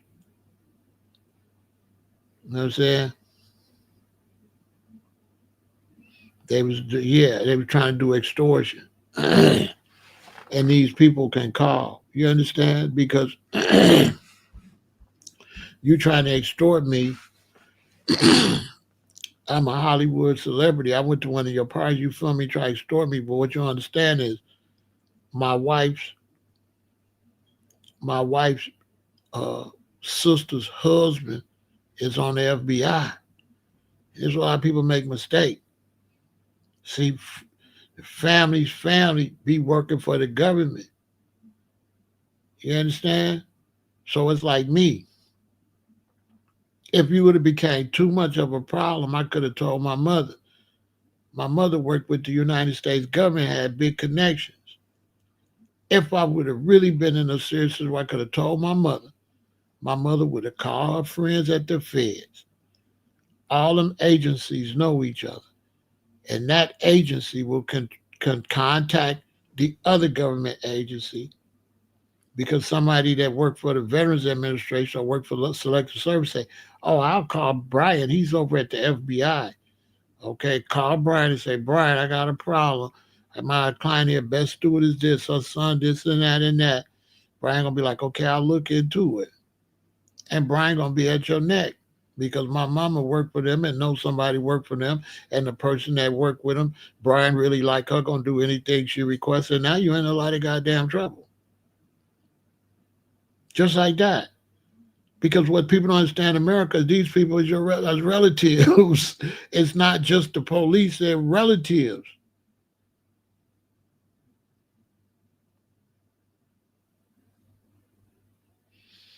It could be a lot of things. It could be a lot of things. But the main thing is going to be is he was messing with a bunch of famous people, and you're going to be under the eyeball of the feds. So it could come from anywhere. I can't speculate directly where it come from. My point is it could come from anywhere. It's what's important for y'all to know. That's the lesson you got to learn. Don't worry about if it came from Biden, came from this one. That's not the point. The point is it can come from anywhere. That everybody's related to somebody. There's no isolation. The FBI got relatives. The CIA got relatives. The senators got relatives. The congressmen's got relatives. You just see the senator, okay? Just like here in Chicago, when the mayor passed away, when the black mayor passed away, and the dude took over, Sawyer took over. I went to school with his sister. All I have to do is still be in good connections with Cheryl. I could have called Cheryl. She could have called her brother in the city hall, and you could get dead. You're in trouble because people is related to people. It's not like an isolated world. And this is what a lot of Black Americans don't understand. It's not an isolated world. People is connected. This is what Diddy made his mistake. Some of these people you're messing with, they got powerful family members.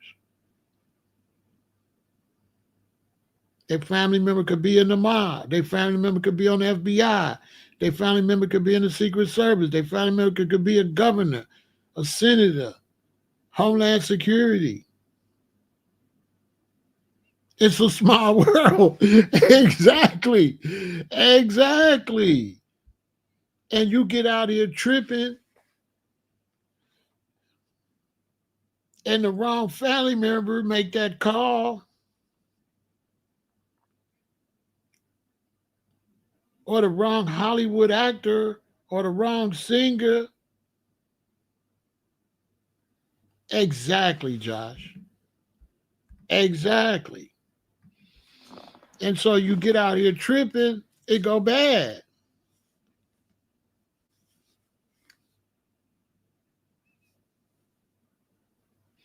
Man, in the streets, I could get out here and get into it with a dude. 2 weeks later, I'm out somewhere. I see one of my boys walking up with the dude. He's like, Pharaoh. I'm like, what up? This my wife, cuz. I'm like, oh, damn. See what I'm saying? He said you was tripping with him. I'm like, oh, man, my bad. I ain't, you know what I'm saying? You know what I'm saying? One of my tight boys walk up to me with the dude I just went off on, just pulled something out on him. My boy walking up with dude. You like, oh, damn. That's just how it go. Really, real talk. It's not the world's not that big like that. And see, what Diddy didn't understand is, I don't know what he was thinking. See, Diddy's biggest mistake was the drugs. All of this is because of the drugs. Facts. All of this is because of the drugs. Once he started participating in the drugs, you ain't gonna be in your right state of mind. So he had lost his mind. That's real reason he's in trouble. Because once you get on these substances or this alcohol, it's a wrap. You no longer can conduct yourself in a safe and sane manner. You is gone. He was an addict. He went to rehab a bunch of times and couldn't get off. That's why his whole world crashed, because he was an addict. If he wasn't an addict, a lot of the stuff he would have did at first, he would have said, I ain't gonna keep doing it. This ain't safe. But the only reason he kept doing crazy stuff, because he had went crazy. What the little Asian girl say? That's how much she weighed. She's like 111 or something, but it's because of the drugs. Dope fiends. They all became dope fiends. Cassie, dope fiend. Little Asian girl, dope fiend. Everybody became a dope fiend. At that point, he just out of control. You can look at some of his pictures and see he was having mood swings. He had lost his mind. And then you mix being a dope fiend and you got money.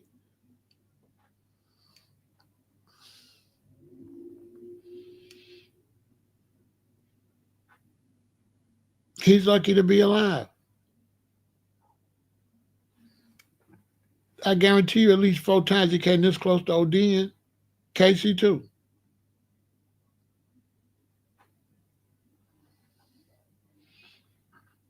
And so now he just set himself up because now they ain't worried about him having videos of everybody because they can just OD him. They'll just OD him like they did Jimi Hendrix. He set himself up. He get out. He'll never live to talk about nothing. He made too many powerful enemies. They're going to take everything he got. They're going to take all his publishing. They're going to take everything. They're going to take everything from him. His children, they'll never make it at nothing. They'll always be marked by their daddy. He ruined all of that. His sons is finished. Your daddy's a pervert. Who gonna respect you? Nobody gonna want to touch him with a 10-foot pole because you're gonna look crazy being around him. Who gonna go around him? Who gonna support him?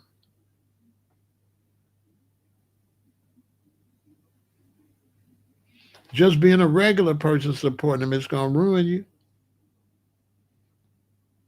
You got these people. If you're watching this case and you're trying to say they don't got no case, cool. But if you start cheerleading for him, you're gonna be done. Yeah, you ain't gonna be credible no more. And then everybody gonna be looking at you like birds of a feather flock together. Why you so cool with this behavior? Do you be doing that? That's how everybody gonna look at it.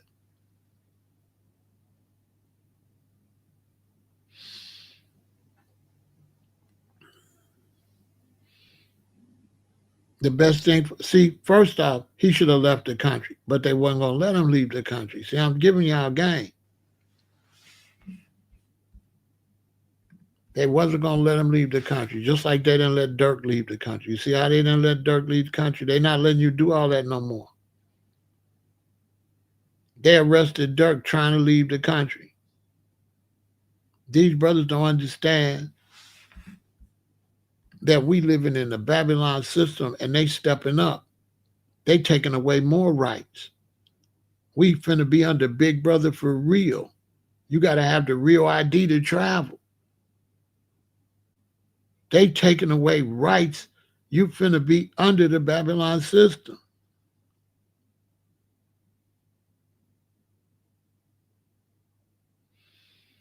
If Diddy came to me and say, what can I do? I wouldn't meet with no damn Diddy. I would not meet with no Diddy. If I meet with Diddy, he basically brought the feds to me.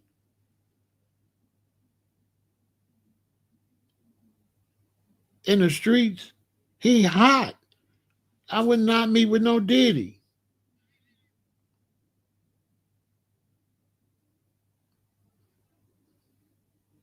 If they call me and say Diddy downstairs, I'd be like, tell him I'm not here. How you gonna have a private secret meeting when the feds is watching you? He can't. He ain't got no more privacy. That's what I'm trying to tell you, G. Right? He got no more privacy. He hot. He don't got no privacy. Diddy? Okay. Have Jay-Z talked to him? No. He'll never see Jay-Z again. Hey, Jigga, if you watching Jay-Z, would you tell him they will never get another picture with him and Jay-Z? He was mad talking about when he got in trouble, he here for Jay-Z. Duh, bruh.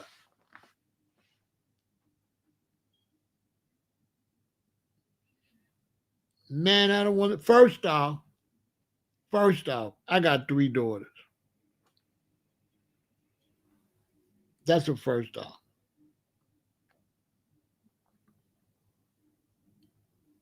So Diddy come around me, I'll probably up on him. Yeah, I'll probably up on him. Yeah, Diddy come Diddy come around me, nah. I got 3 daughters. Nah.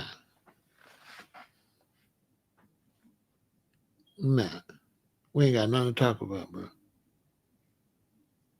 I got 3 daughters. I got granddaughters. I got daughters and granddaughters. Bro, you doing stuff to young women, you the enemy to me. You a op. Because I ain't that person that look at him do it to somebody else and don't think that he'll do it to mine. To me, you'll do it to mine. That's why I don't respect no brother standing up for him. Because in my world, if you do it to them, you'll do it to mine. I'm not feeling you. If you do that to Cassie mama's daughter, if you do it to all these other people's daughter, you'll do it to my daughter. And I'm going to knock the P off your Diddy. You just going to be Diddy. Because I'm going to knock the P off your shit. I don't fuck with niggas. I don't fuck with no scumbag. I don't deal with monsters. I'm Van Helsing. Yeah, I do vampires dirty. We ain't gonna never get that messed up. I'm on the extra righteous side. Now, Diddy is an op. I got daughters. I would never do that to nobody's daughter or no women, nobody. I don't even talk to young girls like that, period. There's a receptionist at this building, young girl. I told her if she want need, when I be going in and out, if she wants some need, I get it for her. I would never try to talk to that young lady. I would go get her some food, no strings attached. Facts. I wouldn't even charge her.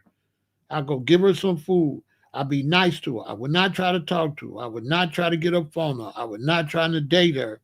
I got daughters. I would take care of that young lady, period.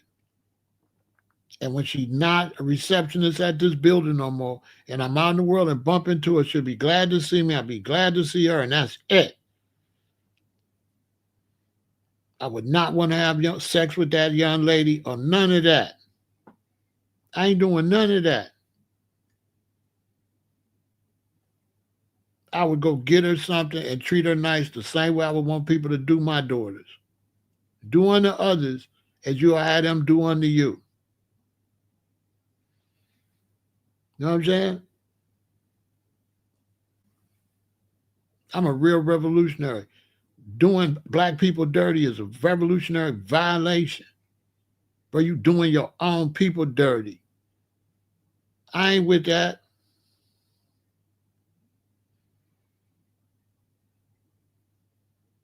Well, if he's sick in the man, the hood will put his man on the ground then.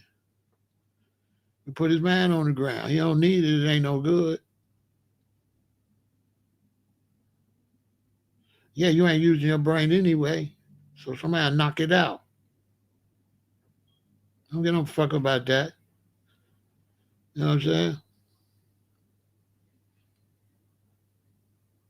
No, he can't go to prison unless he pay.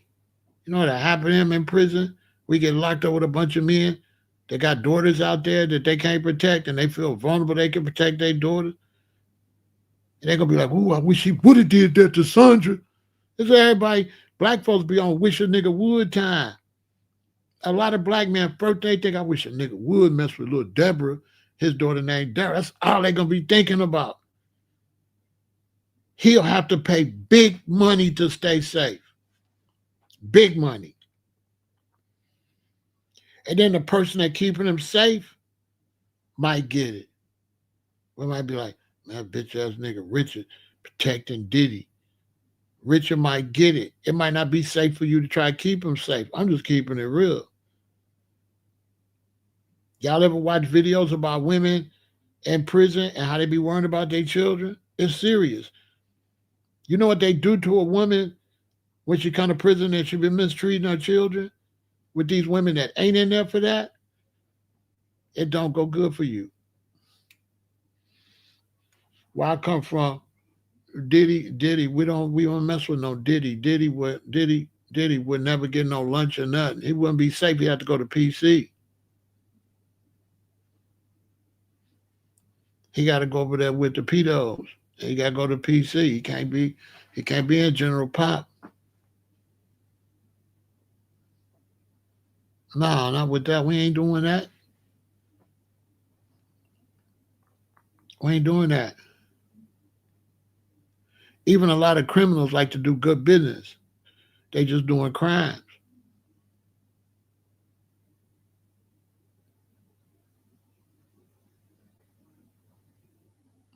Don't nobody care nothing about his brain being damaged. You touch my daughter, I'm not doing none of that evaluation. All I know is you mess with my daughter. I don't care. No, I don't care. No, all we know is you mess with my daughter, you out of here. I don't respect none of that. None of that. His behavior is and he would ran a record label. That's why everybody at his label broke and he the only one with money. He been a scumbag. Diddy always been a scumbag. Black people just tolerate him. That's the worst thing about this case. Black people fans. They fans of these people. And then these people could do anything because you're a fan. That's why this trial is so horrible. Because you got all these fans, these Diddy fans, and these Diddy fans, they like free Diddy. Because as long as a nigga sing a record or do a movie, black people don't care if you got no decency or not. All they know is you a celebrity. And the crazy thing about it is, the majority of them is the men. I ain't never seen no men fans until this reaching generation of these soft ass men. This the softest generation of men. These people under me, these dudes like 40, 30, 40, even some of the 50 years old. They straight kitty cats. I ain't never, it's a disgrace. And you looking at these dudes, and a dude got the nerve to get on the internet talking crazy. No, dude, you ain't even like that. You soft like spaghetti or something, like a pillow. Boy, you ain't built like that. Don't nobody care nothing about your age. You not like that. You soft. I'm 67. Do you ugly out here. You're not built like that. You soft. You're not like that. You ain't on no toe-to-toe nothing. You on some woo-woo-woo-woo. You on a box or something. We don't be boxing. We put people in boxes. We ain't doing no boxing, dude. You know what I'm saying? What kind of op is you? Bro, we not boxing you. These dudes soft. They come in the neighborhood. They pull out them guns with switches. They shoot 200 bullets. They hit somebody 3 times. They get arrested. They start crying. He a driller. He gonna drill. He shoot 200 bullets, hit dude 5 times. He get arrested. They say 20 years, or they say life. He started crying in the court. I thought you was a killer. I thought you was a killer.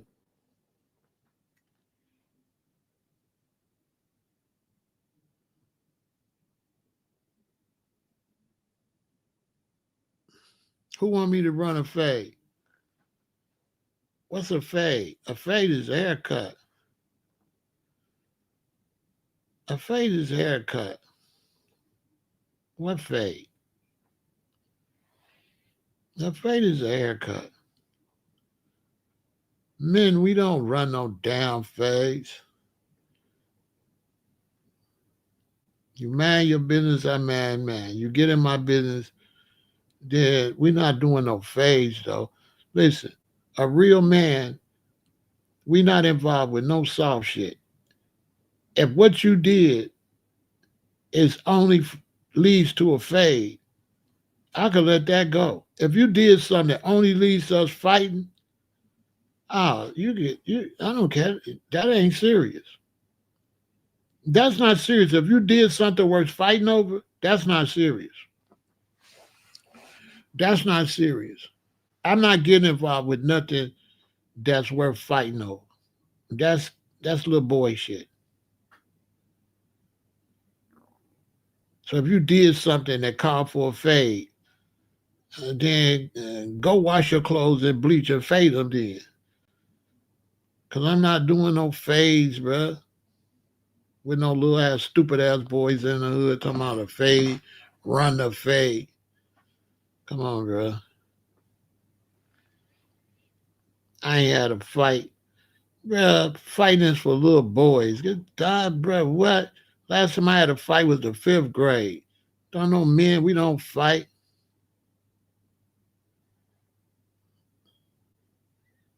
Listen, if you got a problem with me, don't walk up trying to fight.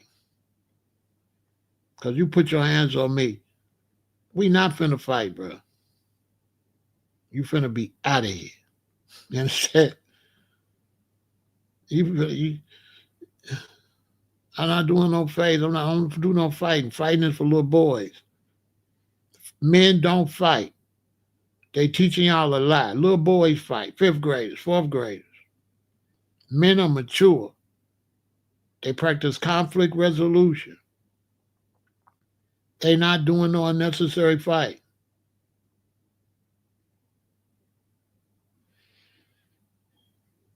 They just want a fist fight because ain't nobody shot their fists off their hand. That's why.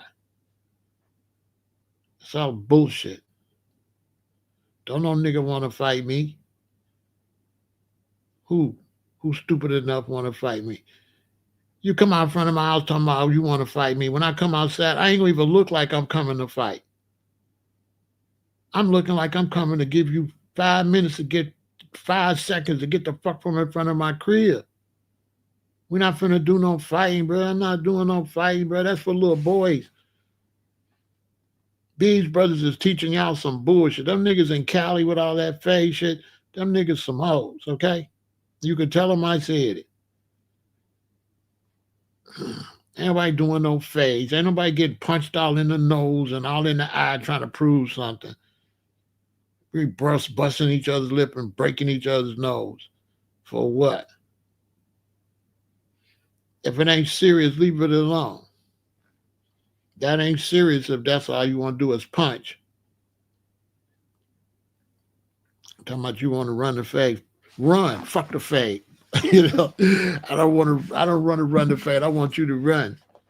And I'm trying to catch you in the back. Yeah, I'm not trying to let you get away either. So if it ain't that serious, leave it the fuck alone. Because ain't no nigga want to go to jail for you. So I ain't trying to shoot no motherfucker either and go to jail for you for no bullshit. I'm not trying to crash out and go to jail over you, bruh. So it ain't gonna be no gunplay either. I'm not doing no gunplay with you and go to jail like that. You gotta do something serious for that. You gotta really do some violation.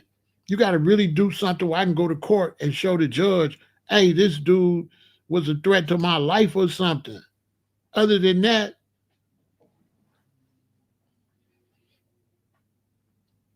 you just talking. You come in front of my crib talking, I'm not going to do nothing. I'm not going to say nothing. I'm going to let you talk. And you're going to have to become a threat to my life so I can do what I got to do. Because at the end of the day, I don't give a fuck about you. All I'm thinking about is the state's attorney and the district attorney. That's it, and the judge. I don't give a fuck about you. All I'm thinking about is, can I beat the case? Period.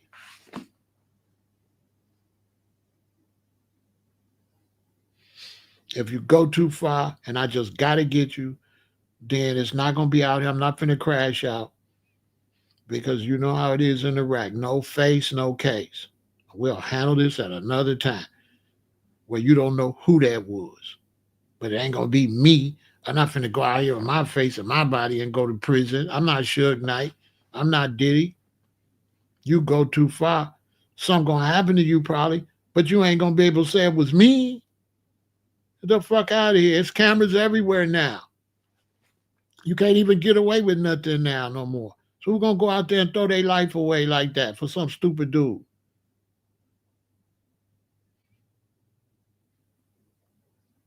You run up on me, I up on you. You ain't going to do nothing. You going to walk off, say next time it's going to be the same way. So what I'm going to do? I ain't going to do nothing. Just make sure you walk off. Go home. Period. And every time you see me, go home. But I'm not finna do nothing to you and go to no prison. Don't y'all be out here shooting and killing and fighting and going to prison for no food. And now you in prison. What you in prison for? Well, I'm not going to prison for nobody like that. I don't know, bro. I don't be doing no getting stolen because you can't be walking up on me. You got to be smiling. Like, you cannot walk up on me. Don't walk up on me unless you got good intentions. Period. I live in Chicago. We go outside, we walk. Nobody stare at you. Nobody walk up on you. You cannot walk up on us. Nobody. Not even decent people. I went in the other day, I was walking down the street, and there was a guy out there. And you know how they be out there trying to get you to sign up for some phones or something? So he looked at me, smiled, he started walking up, saying, you want a phone? And the way I looked at him, he just stopped right there. You can't even walk up on me talking about signing nothing. No. Get out of my face. Don't walk up on me trying to sell me shit or nothing. You walk up on me, you got to have positive energy, and I can see the positive energy. Like, what's up, Pharaoh? What's up, bro? Okay, cool. But just walking up on me with all of the yeah, I'm not doing none of that, and I'm not going to prison over you. So that's why I don't promote violence, because I don't promote brothers going to prison for stupid shit. And now your wife by herself, your children by herself, where you let your emotions get you caught up with somebody, and they might still be alive, and now you in prison.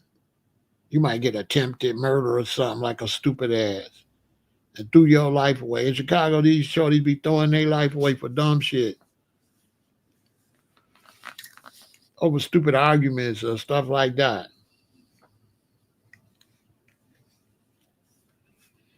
You know, you on the internet, you don't like me, then you see me out here, you want to run up on me and shit and think I'm finna throw my life away with your goofy ass. Bro, I'm not finna engage you. I'm finna go the other way. You're gonna have to work hard to get yourself hurt. You're gonna have to provide the situation where the judge say you were supposed to get hurt for me to hurt you. You're gonna have to help me beat the case. You know, you have to work hard. Help me kill you. Okay? I don't think I'm gonna just kill you and go to jail. You gotta help me. You gotta do something. I need some type of aggression from you or something so I can say my life was in danger. Get the fuck out of here. Boy, get the fuck out of here. I got too much things to do. I'm not looking for you. I don't got time to drive around looking for nobody. I don't got time for none of that.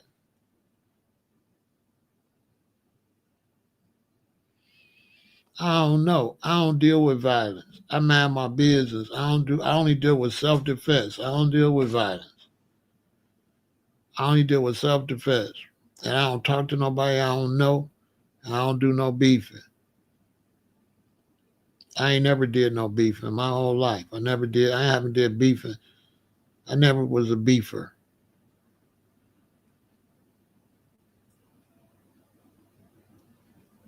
I never did beefing. I never did negative. I never went around people I didn't like. I never did that type of stuff. I always stayed busy in my own zone, doing my own thing, where I have a happy, peaceful, decent life. I've never had a life full of tension and all that. If I don't like you, I stay away from you. If you're a friend and you turn out to be a scumbag, I never answer my phone no more.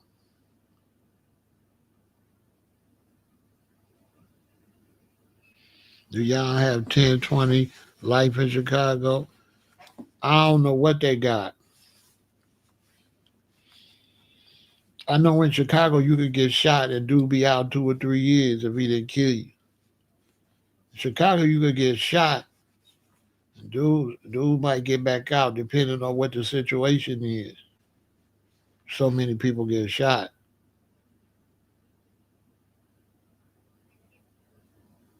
But it's like, you know what I'm saying? You don't want to be doing stupid stuff like Diddy. You don't want to be doing crimes. You don't want to live no negative life. You want to live a positive life. Who want to live a negative life? You don't want to be around no lot of crime, no lot of pain, no lot of misery. What kind of life is that? You could do bad by your lonely. So you don't want that type of negative life. You don't want to live no negative life. You don't want to live no life in turmoil. You don't want to be arguing with your mate every day, fighting with your mate, arguing with people on the internet, all out in the streets fighting. You don't want that type of life. When somebody come around you negative, leave. You don't got nothing. I don't got nothing to prove. So you run up on me talking crazy. I walk away. You get on the internet. Yeah, I ramped up on Pharaoh. His punk ass walked off. Man, I don't care nothing about none of that. Yeah, I walked off. Fool. What you want me to do? You know? What? Okay, you walked up on me. I walked out. What did you want me to do?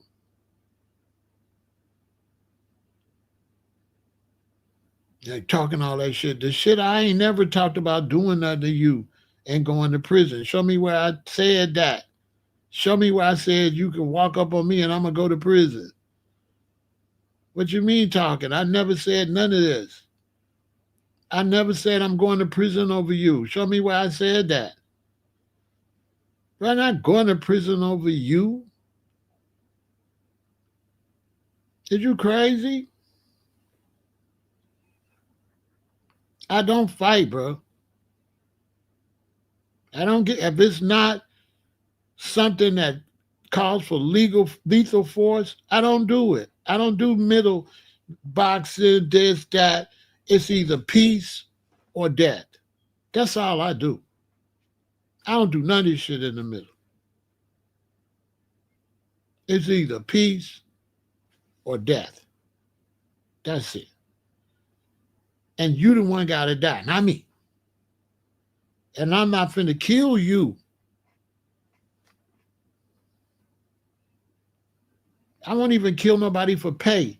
So you think I'm gonna kill you for free? I'm not killing nobody. I'm defending myself if my life is in danger. That's why I say death. If my life is in danger. If it's my life or yours, it's got to be yours. That's it. I'm not doing arguments. I don't do any of that. That's why you don't see me on the internet arguing. You don't see me on the internet beefing and arguing like that.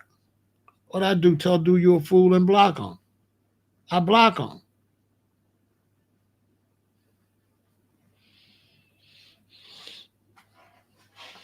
Young brother, stop throwing your life away. I'm 67. I didn't stay on these streets because I'm stupid. I never been to the penitentiary. I'm a superstar in Chicago. I'm a superstar for not going to the penitentiary. That's a fact. Anybody tell you, they're gonna tell you, yeah, Ram is the man. That he ain't never been to prison. He ain't never told. He ain't never been to prison. I never told because I don't know nothing. I never been to prison because I stopped doing crimes. Don't do the crime if you can't do the time. And I mind my own business. Period. And the only violence for me is self-defense. That's it. If it ain't self-defense, nothing. The book gonna be crazy. Even when I was in the streets, I upped on a lot of people, but I didn't pop them. What am I pop you for? See what I'm saying? I upped on a lot of people. I didn't have to pop you. You already stopped. So now you stop. What am I pop you for? I up on you. Hey, chill the fuck out. Woo, woo, woo, woo. And then you sit down. Sometimes they say next time. I'll be like, next time it's going to go just like this. What the fuck is you talking about? Every time it's going to be me upping on you. And you going to sit the fuck down. But I'm not finna shoot you and crash out and ruin my life. Why would I have to pull a gun on you to protect my life and then ruin my life by killing you, unaliving you? Why would I do that? I just believe in self-defense. That's it. I don't believe in aggression. If you ain't doing nothing no more, what I'm going to shoot you for? I'm not finna shoot you. I'm not finna shoot you like that. I don't be shooting people and shit like that. I don't be doing no violence. I wasn't in the streets for violence. I was doing music. I was getting money. Ain't no money in violence like that. How much you get paid for being violent? I don't do violence. I don't do. Shoot, that's why I don't do kaka kikiing. Once I see you the type of brother like to sit around and say slick stuff, you'll never get to sit around me again. Once I see you like one of them kind, pussy nigga, you'll never get around me. I don't. The reason I don't have confrontations, I don't get around you when you got bitch energy. I don't know bitch niggas allowed. So once I see you a bitch, you'll never get back around me. I see you like to say little funny stuff. You never get around me.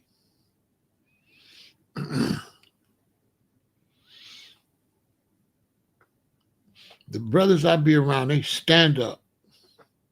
They men of honor. They don't do none of that. Under no circumstance. We've never said nothing smart to the other one, ever. I got dudes I've been knowing for years, decades. We never disrespect each other, never. We never even have those type of conversations that even go that way. All our conversations is grown men conversation. What are you doing? Man, and I got the house, man. I'm trying to, this type of conversation I have when I be around brothers. Man, I'm trying to sell this house around, man. You know what I'm saying? My kids was in this house, man. They ain't even pay the property taxes, man. I got to pay them. I'm so sick of these kids, stuff like that. And what they got and how we can hustle and where we can make some money together. All grown men conversation. Now, no, nobody don't say nothing out of their pocket. We don't do that. That's so a lot of these young brothers be with that weirdo stuff. We don't do that. We don't be falling out over what? We definitely don't be saying nothing to each other's woman or looking at each other's woman. I don't be looking at no brother's woman, no brother's wife, or no brother's girlfriend, period. Period. It's hot. That's it. I don't be no extra nice to none of the guys, women, or girlfriends. I'm not finna be extra nice to her. I'm gonna be cordial. Hi, that's it. I'm not finna. I ain't got nothing to say to her. I got nothing to say to her. If it's a woman over here that's following me all the time, and I'm doing my book and I meet them and they come with their husband, they gonna notice all my energy gonna go to the husband. They gonna notice that right off the top. If you following me, or you've been a loyal supporter, and I meet you with your husband, you gonna notice all my energy gonna go to your husband. I'll be like, what's going on? I'm gonna introduce myself to your husband. Well, hey man, she be watching me all the time, brother. What's going on with you? It's a pleasure to meet you, bro. Boom, boom, boom, boom, boom. Me and him finna talk. I'm not really finna talk to you. In front of this man, I'm talking to his wife because she followed me on. I'm not doing that. Finna talk to the brother. Let the brother know I ain't on that with her. We on some man time. Y'all look like a nice couple. I support y'all as a couple. I'm not trying to break up no couple. I don't do that. But I ain't trying to sleep behind you. You know what I'm saying? So know that when she watching me, it's solid. You know what I'm saying? That's how, if your wife watching me or whatever, it's solid. I don't want her. I don't want your woman. Okay? Gangsters don't do that. I don't want your woman. What the hell I want with your woman? That's crazy. All these single women out there, and I want the one with a dude. Really? Where they do that at? It's a bunch of women with no man. I'm chasing the one got a man. What? Who do that? That's backwards as hell. It's single women everywhere. You want the one already with a man. I guess.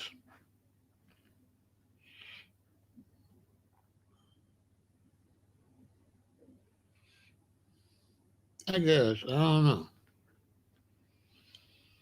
So look, that's it for this conversation.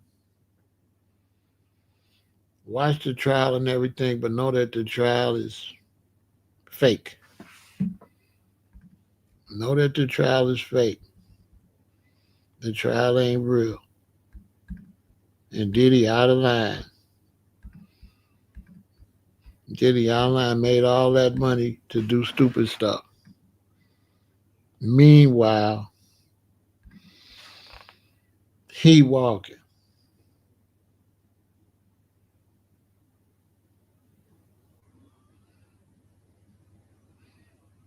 I mean, I don't want to sleep behind no man. That's nasty. Like you with this woman, your body, you know. I don't even like no woman that just broke up. She got to air out a little bit, get some of that DNA off of her. I'm not trying to have her kiss you and then kiss me. I might as well kiss you directly. I just say, well, that's weirdo stuff.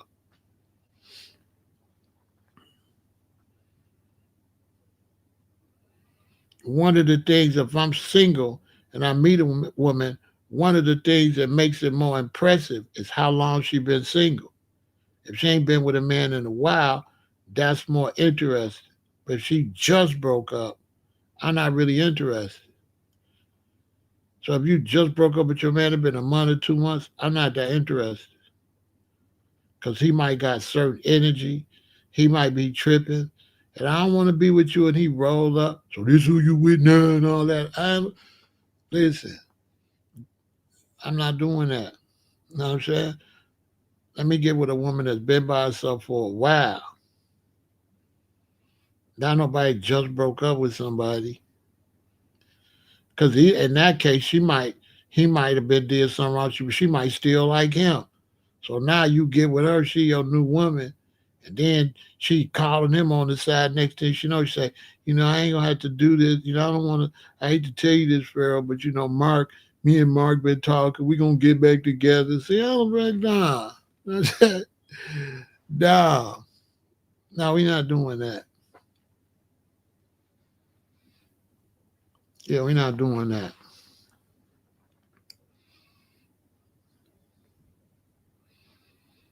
Yeah, I ain't doing none of that. I don't want no brother's woman. Diddy is a loser. You know what I'm saying? I don't want nobody that, you know, no woman where you know she associated with somebody else. So now you just want to sleep with her just because she was with somebody else. He only with this woman because 50 was with her. Other than that, he don't care nothing about this woman. He just doing it all out of spite.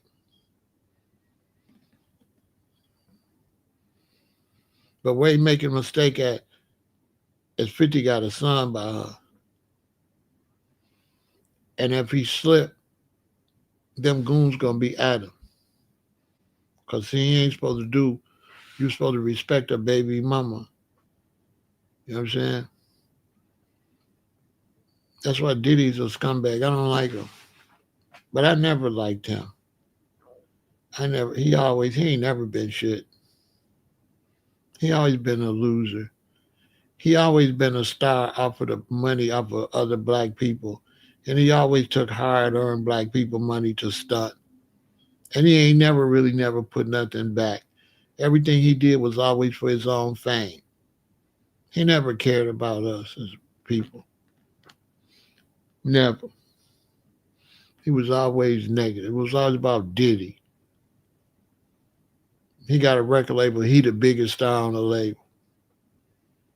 He got to be out there dancing around everybody's song. He got to get on the song with Biggie. No, he can't rap.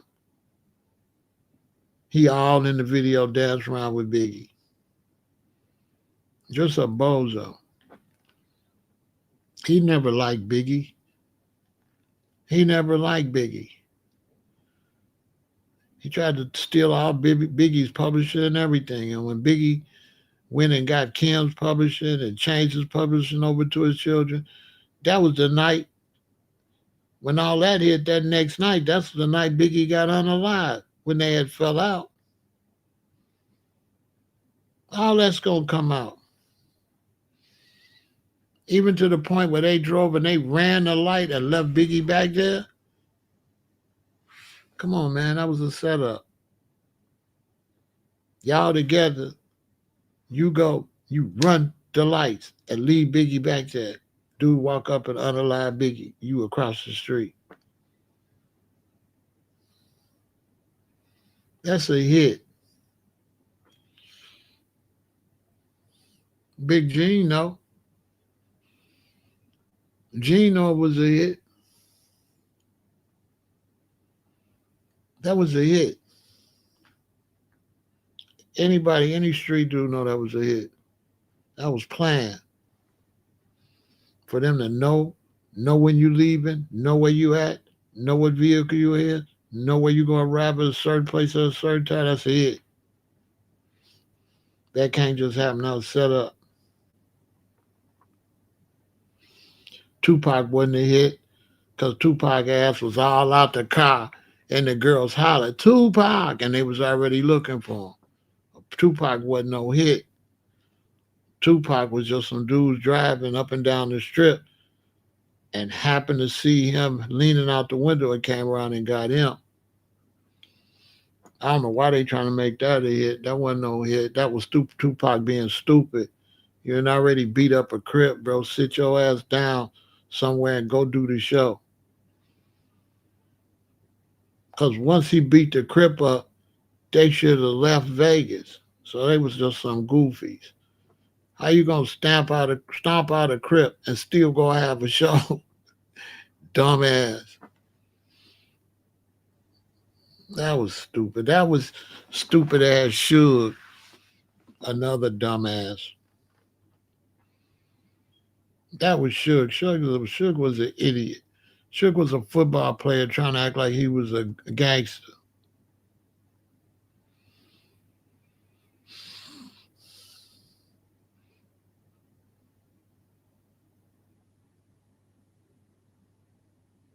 Tupac made a bad move when he ran off from the crowd before he even got to Orlando.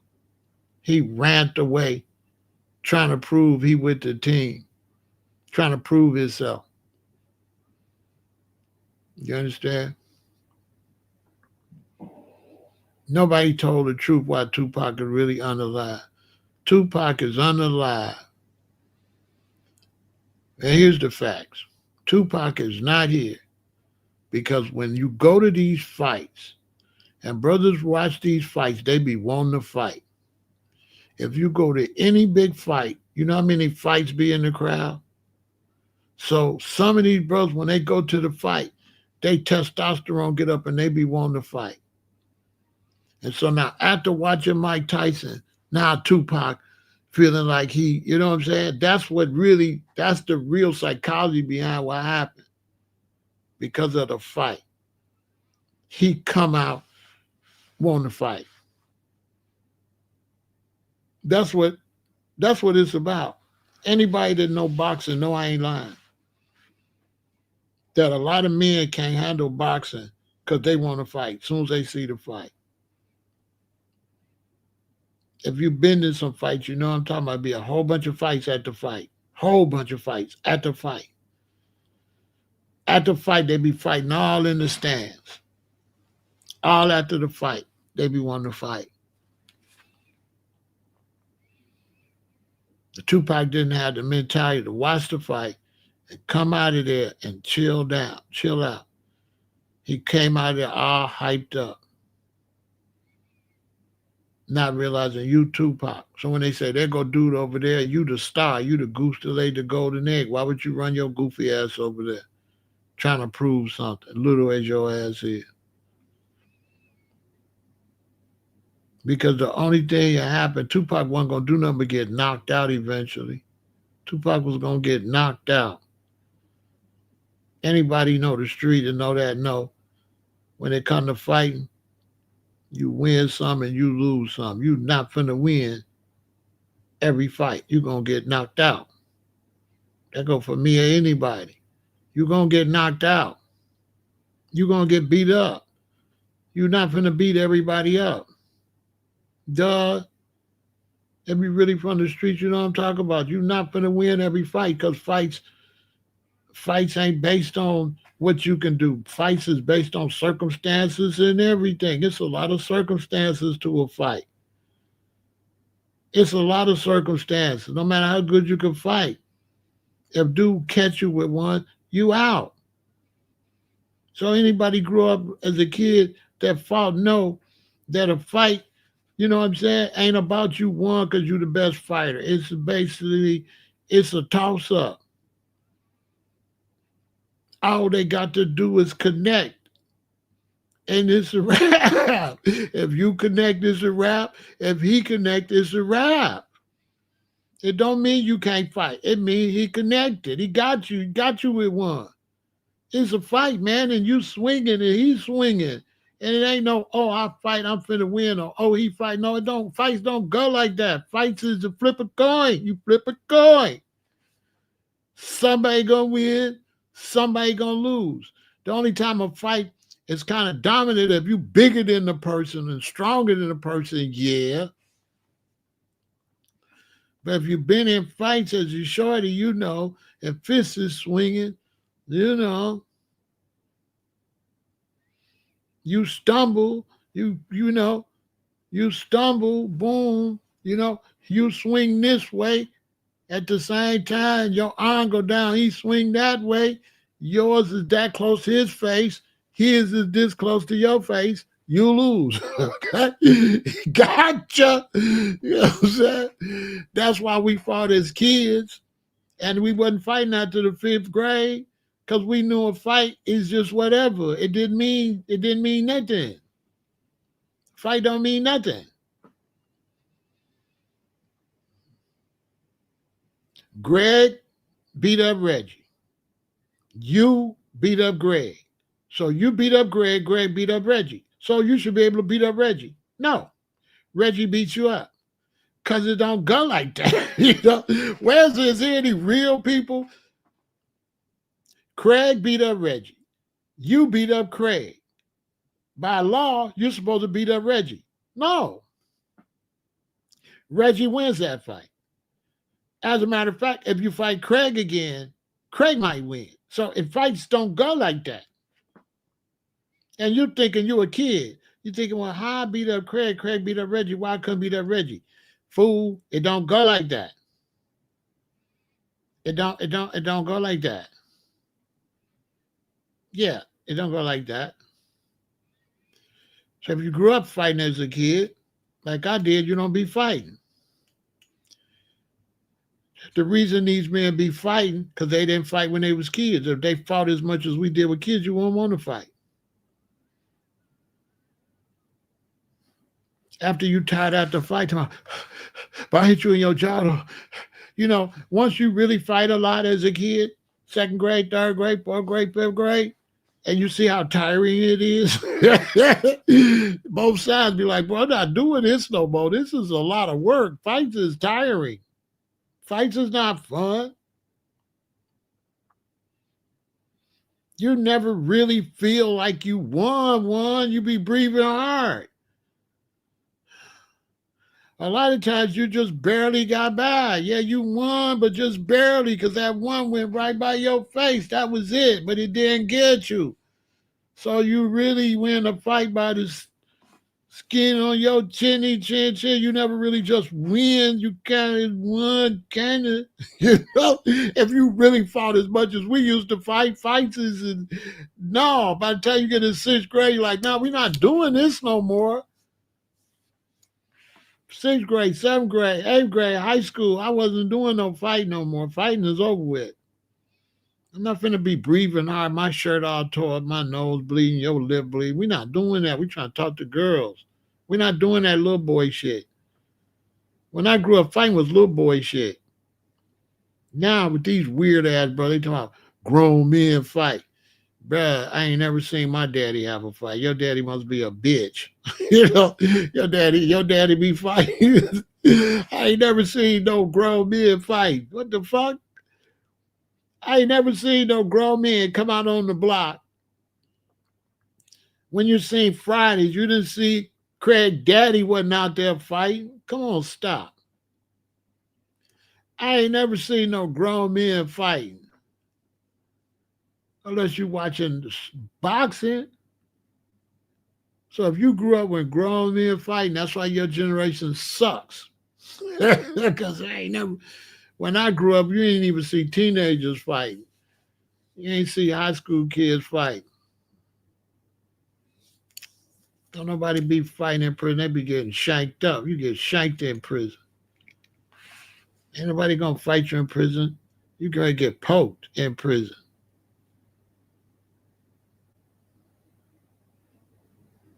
Yeah, you gonna get poked up.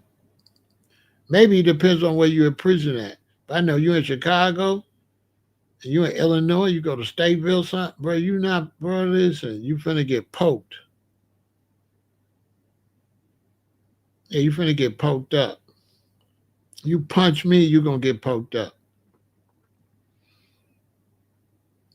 Yeah, you finna get airlifted.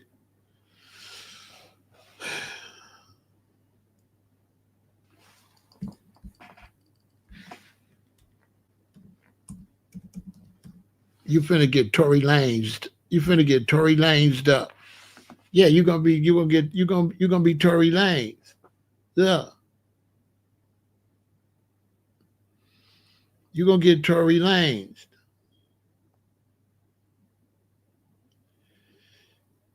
King Von tried to do what they do at O Block with dude because they was friends.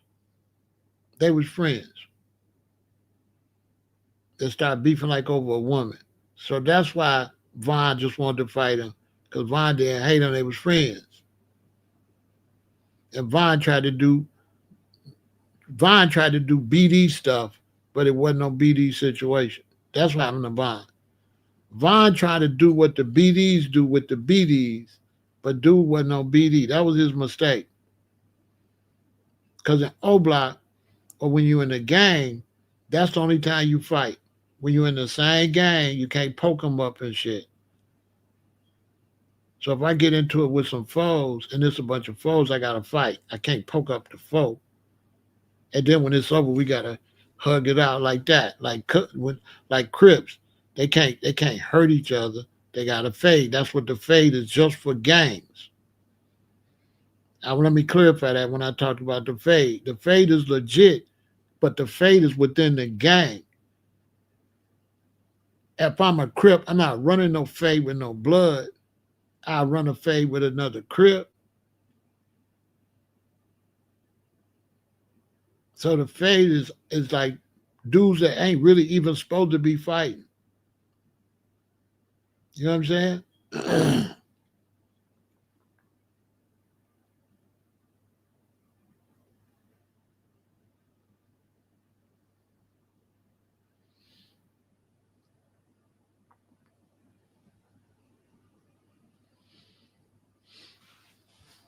But that's California politics. In Chicago, once you get a certain age, we're not doing no fight. We on grown man time. We ain't running no fade. I'm 23. I'm 25. We're not doing that. Maybe 16, 15. In high school age, grade school age, well, I'm a grown ass man. I ain't running no fades, man. Grown like that. I got a wife and children. You talking about running a fade? Vaughn was in between teenager and grown. It didn't make that transition because he was always in prison. I mean, in the county jail. Vaughn stayed in the county jail more than anybody you can imagine. He go in the county jail, he get out for a month, 6 weeks, he back in there. 9 months, back out. 4 weeks, 8 weeks, back in there, back out. Vaughn was back in and out of the county more. Come out, lay a bunch of people down, do some shooting, back in there, back out, do some shootings, back in there. That's his reputation. Ain't nobody can believe how much he was in the county jail. He stayed in jail. Stayed in jail. At one point, Vaughn was in and out for like 3, 4 years. One point, it was like 4 years, something like that. And Vaughn had only been out like 4 months or 5 months out of 4 years and shit. Imagine 5 years you go into jail. You only been out like 5 months out of all that time. As soon as you get out, you back. You out, you back. He was bad as hell. His daddy lived over. His daddy was over from near my neighborhood, up there around Ada Park. His daddy was trying to talk to my daughter. Von daddy was trying to talk to my oldest daughter.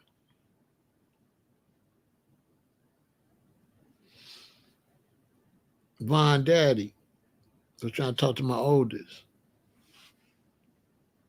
Real talk. He was from out there in Maple Park, Ada Park, up there in Morgan Park. Von daddy.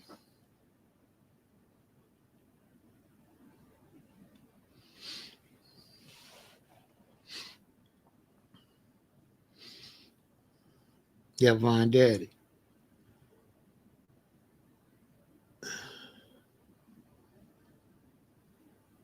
That if he would have tried to do something to my daughter, I would have did him dirty.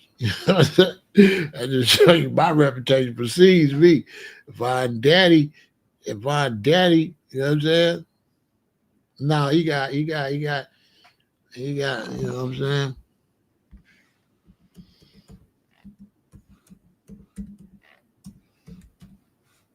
I think he got unalived up around the hood.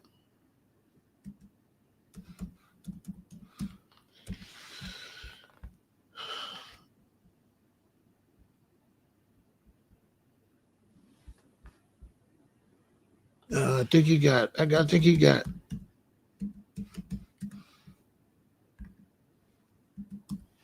I think he got unalived in my neighborhood.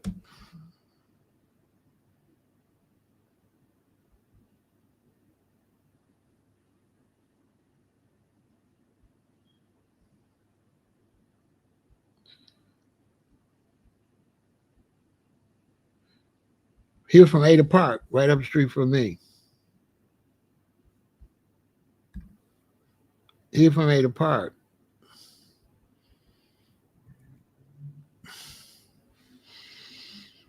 Yeah, he from Ada Park. Ada Park. I lived on 116th. He was from up there like 100 and probably 100 and probably 113, 112, somewhere like that. Me and him wouldn't have crossed paths because he would have been a shorty to me. You know what I'm saying? He wasn't. He wasn't out there with the gangsters I grew up with, Peter Rabbit and all them. He ain't from that group. He from the younger group. You know what I mean?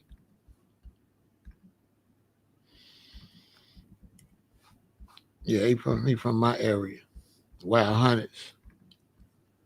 You know what I'm saying? Yeah, he from the Wild Hunters. He tried to holler at my daughter. It's crazy. He from the Wild Hunters, and his son was a little boy when I was at O Block running around. You know, I always think about how many times he probably ran past me and stuff. I ain't pay him no attention. Chief Keef, all of them, they were shorties when I was in O Block, which is crazy. So they all know me. I don't know them because I was the only one that had dreadlocks over there. So they all seen me, but I didn't really see them because, you know, you ain't paying no attention to no kids. They just kids on bikes and stuff. But yeah, rest in peace. You know what I mean? Rest in peace to bro, man. You know what I'm saying? That's bro Silk. Silk. That's his dad's name, Silk. He was a player just like his son. Yeah, that's Silk.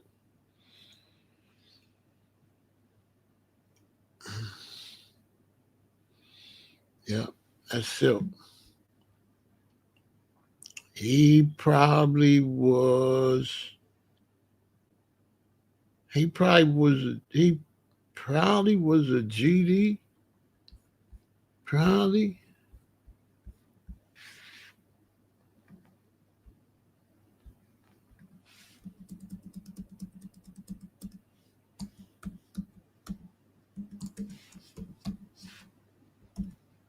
Probably.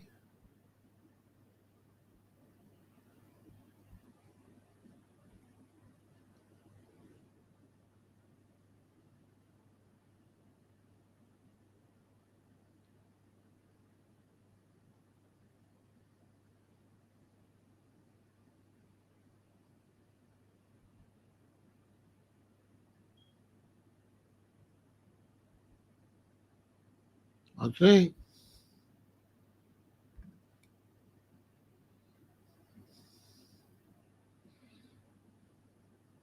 I think he was a GD. You know what I'm saying?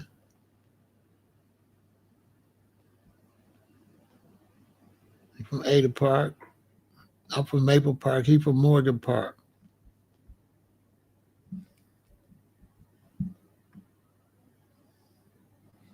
I don't know what he was though. He had to be a GD out there though.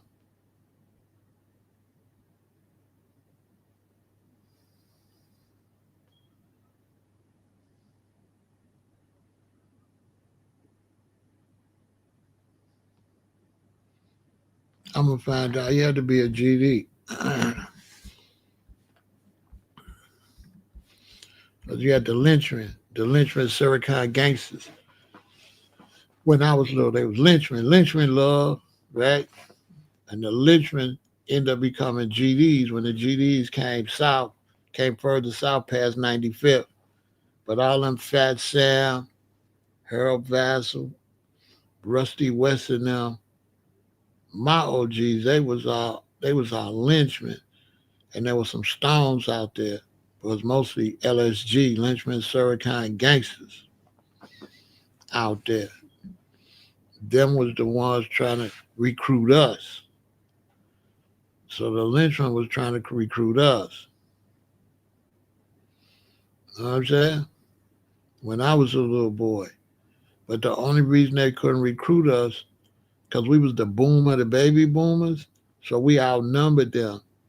So for every 10 seniors, it's like 30 of us. So they didn't have the power to get us to join the gangs because there was too many of us. So they had to wait until night until 1976, 77 to get their recruitment back up. Once we got too old to recruit, then it was starting to be less children born again. They was able to recruit them. They wasn't able to recruit us. It was too many of us. How 7 dudes gonna punk 25 dudes? You know what I'm saying? Yeah, I said the gangs couldn't get it. It was too many of us. Matter of fact, at one time we had a group called the Non-Gangsters. We called ourselves the Non-Gangsters. Meaning you can't recruit us.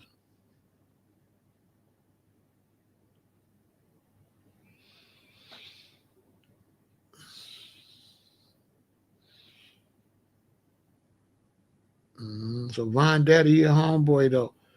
You know what I'm saying? He's somebody that was running around there when I was a kid. But most of Von Daddy life, I was in Hawaii and California, so I wasn't there. I wasn't here in Chicago for that part. I was gone. You know what I'm saying? I was gone most of the 80s.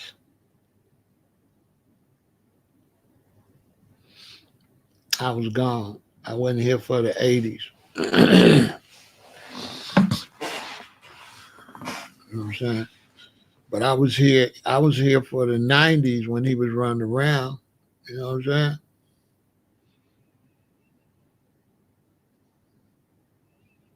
I was here for the 90s when he was running around.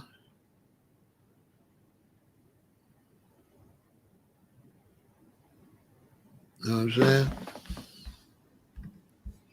And let me see what was that.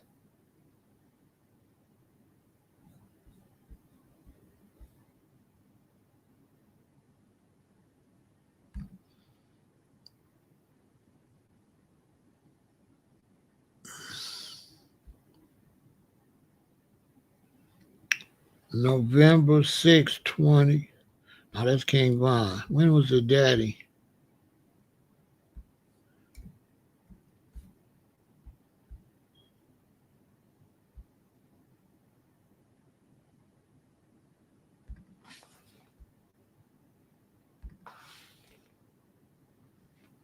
Hold on.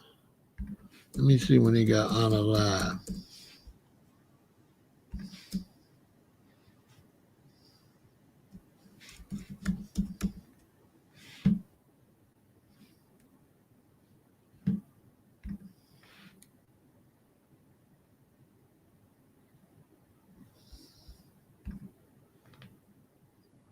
Von was 11. So I was probably in O Block when that happened.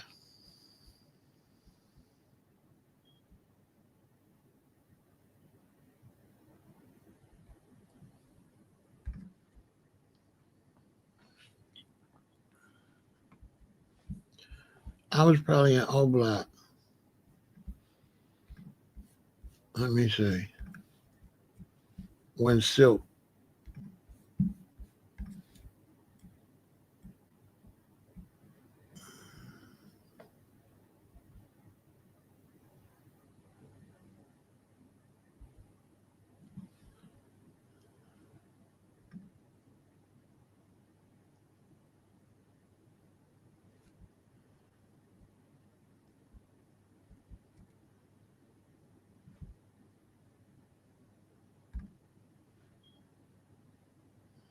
Let me find. I don't know. Let me see. I think I had it once. I didn't pay no attention.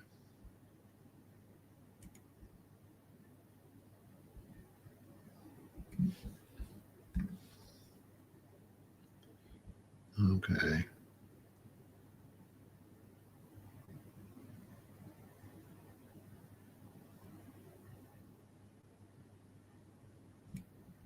Uh,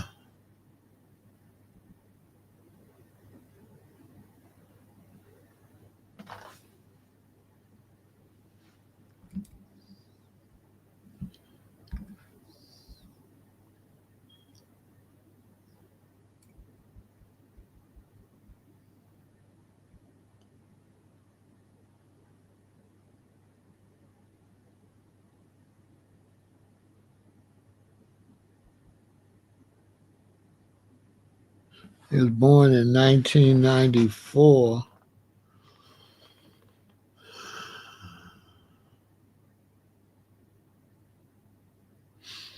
I went to the county in 97. So when I went to the county, he was 3 years old. When I got out in 98, early 98. So he was 5 years old. When I was in Parkway, he was 4 or 5 years old. You understand? That's why I said he was a little boy. So Vaughn was like 4 or 5 years old when I lived in O Block. He used to be riding around his bike and shit.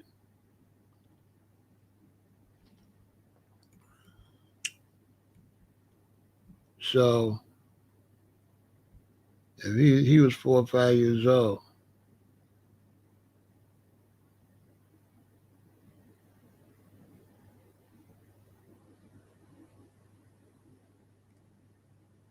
Yeah, he was 4 or 5 years old.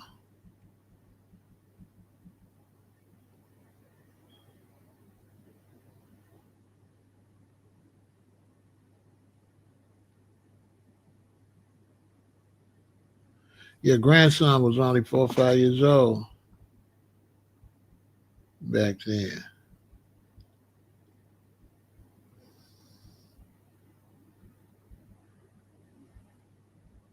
So let me see. When his father.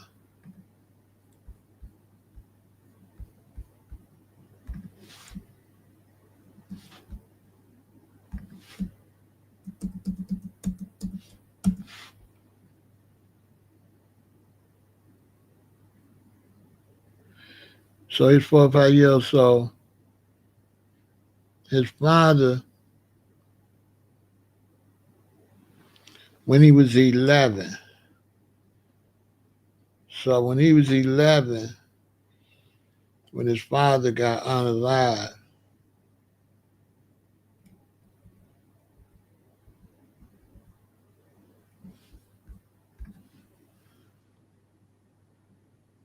so that was like 2005. So yeah, 2005 when his father got unalive, he was 11. I was still in O Block. So he was one of them little badass boys. Yeah, he was 11. He was one of them boys riding around on them bikes and running around through there when his father got unalive.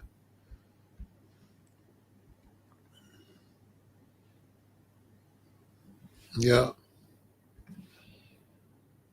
yeah, 2011. Yeah, he was little. You know what I'm saying? Yeah, I was there. He was 11 and '05. I was in O Block. He was one of the little boys running around. He went to school with my children, basically. He went to school. He went to school. My kids went to school with Vaughn. Hold on a minute.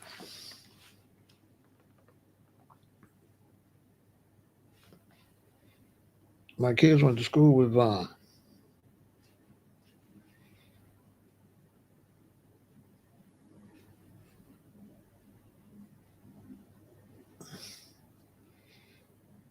Real talk.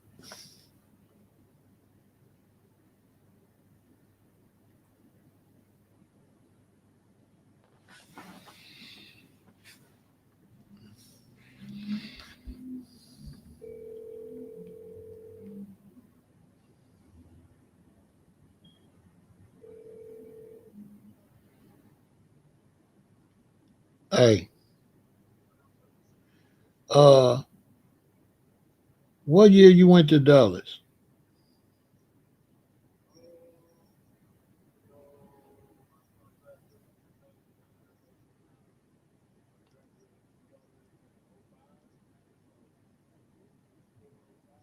So you graduated in '05. Now, Vaughn was there at the same time, King Vaughn.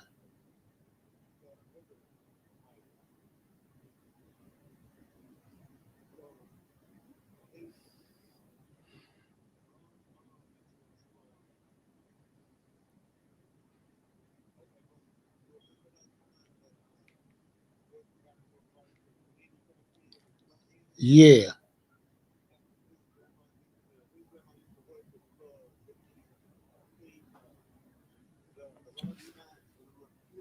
right. My mom used to work with her. Repeat that. I got you on live now. What did you say?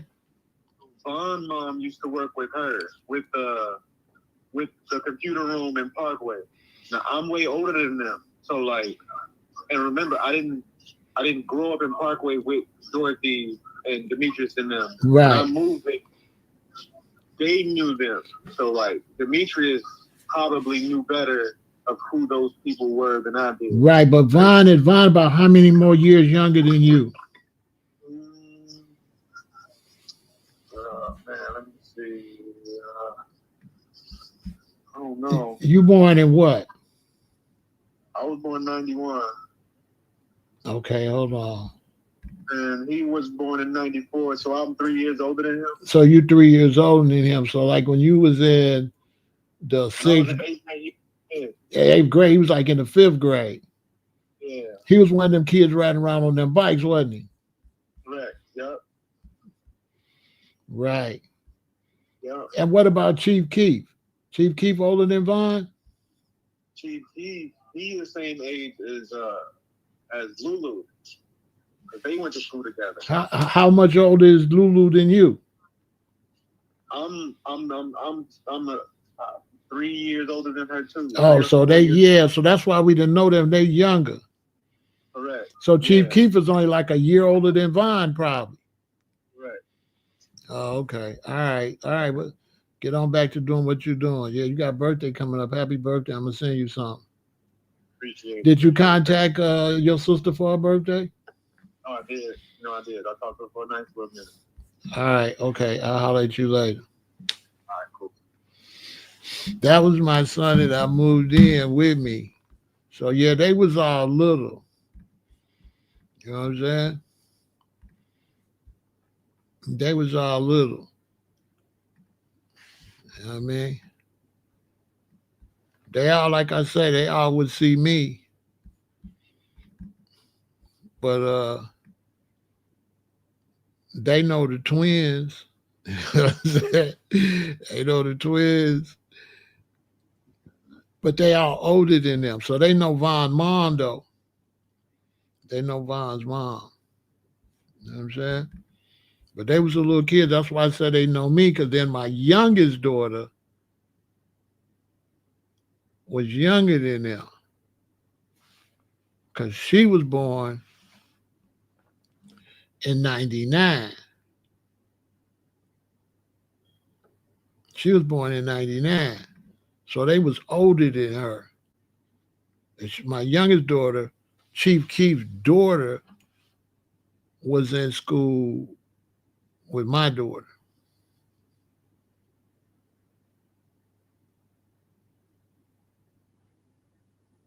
So yeah, Chief Keef's daughter was in school with my daughter.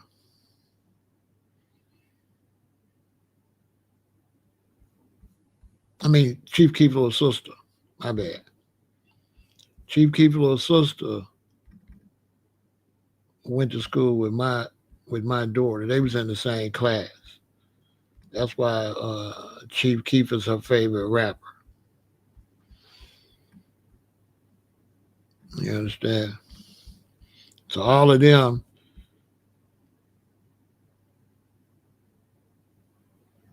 yeah, she 26. All of them was older. You understand? That's my daughter, my son, all the way on the right. That's the twins, my two stepdaughters. That's my stepson on the left. All of them was older. My stepson is the oldest, and all them three is the same age. So we had a sophomore and three freshmen. You know what I'm saying? And the baby. So that one there smiling, she the one got in fight with the lady, some kind of way they was connected with Von's mother. But they was all older than them. All them was like little kids. And I used to see them when I would go to pick the baby up from school. And when I would go pick the baby up back and forth from school, that's why all them kids know me, because they was all kids. They was all kids. You understand? So when I would go pick the baby up from school,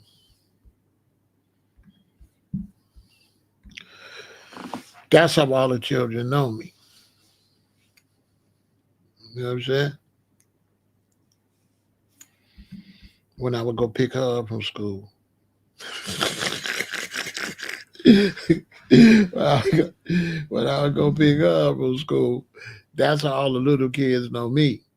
Because I was the one going up to the school every day, walking through there with the dreadlock. You know what I'm saying?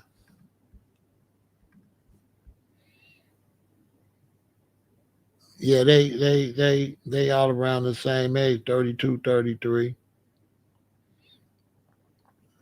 They all born the two girls and my son. They all born in 91, I guess. I think that's when my son was 91. The oldest one, he probably born 90. I was 91, and the baby 99. So yeah, they was all shorties when I was walking around through there. I was with the OG BDs and stuff. You know what I'm saying? I was with the OGs, the BDs, the older BDs, because I was in my 40s. So a lot of the BDs that called it, they was in their 30s. You know what I'm saying?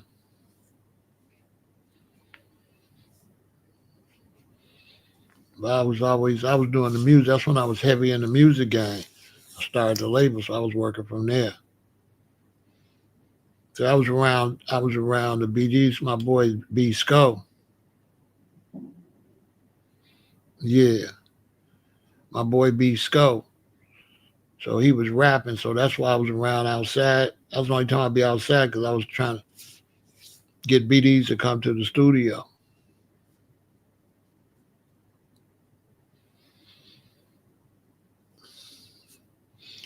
And up in my apartment, I had all of them in my apartment: a GD, a BD, a Vice Lord, a Blackstone, a Four Corner Hustler, and me, a Four Corner Hustler. Two Four Corner Hustlers, a Blackstone, a BD, a GD, and a Vice Lord, a traveling Vice Lord. All right there in O Block in my apartment. You know what I mean? The project building wasn't tore down yet. It was right down there across the street from the school, across the street from Dulles. It was right across the street from Dulles. That's where they had the snipers all on the roof and all that. Yeah. That was right across the street from the school. And that all them BDs that moved out of there, they moved over in Parkway. That's why Parkway turned like that. Because when they closed that, a lot of them, they ended up getting them vouchers and moving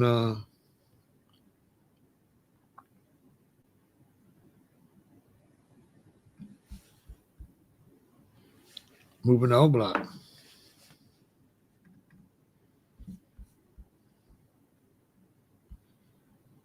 You know what I'm saying? That's where we live. We live 6420. You know, apartment 2A. So when I be saying I was outside all over the whole city. That's why I live the second window on the left. See the building on your left? You see the second window with all the white shades? That was my apartment. I would look out that window, and all out there in front, the BDs would be out there. They had a fight. They would go out there and fight. And O would be out there making sure that they keep the fight fair and everything. You know what I'm saying? Make sure they keep the fight fair. You know what I'm saying? They'd be all outside the window. And when I come out the front door, they'd be out there going to my car. Like, what up, Ja Rule? Shout out, rest in peace to O. I remember him out there. They was all youngins though, but they was cool. They wasn't negative. They was cool. You know what I'm saying? They wasn't negative. You know what I'm saying? They respect you if you lived in there. You know, my queen had been living there. So then they already knew I was with her. So it was all love. I didn't have no problems in there. You know what I'm saying? That's before it didn't become O Block until he got unalived. When I was there, it was Parkway or Wick City, but they mostly call it Parkway, Parkway Gardens. Yeah, I lived right there. It was beautiful in there, though. It was nice in there, really nice.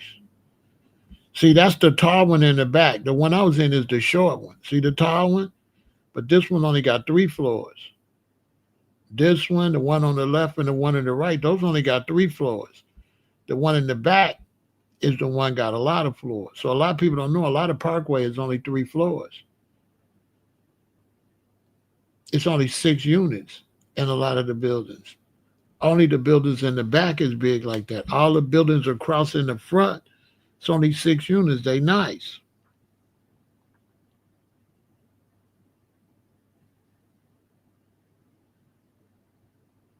You understand? I was the first person with dreadlocks there. They didn't have no dreads. He didn't start growing them dreads till we moved. Nobody had no dreads for me. I'm the first one they seen out there with that. That's why I tell you, if they see me, they be like, yeah, we know he was the only one with dreadlocks. Because all them little kids like Vaughn and stuff, they would ride up to me on my bike and say, I know what those are. I'd be like, what? Dreadlocks? They was all amazed at my dreadlocks because I was like the only 2 Chainz. I was like Lil Wayne and 2 Chainz.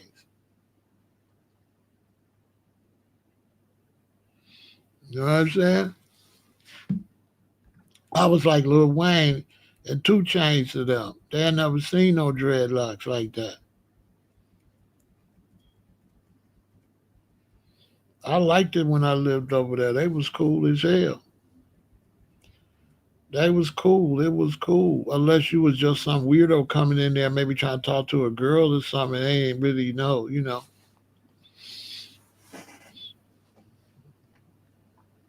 Because when I met my queen and I started going over there to hang out with her and date, but I had 357 on me when I went over there.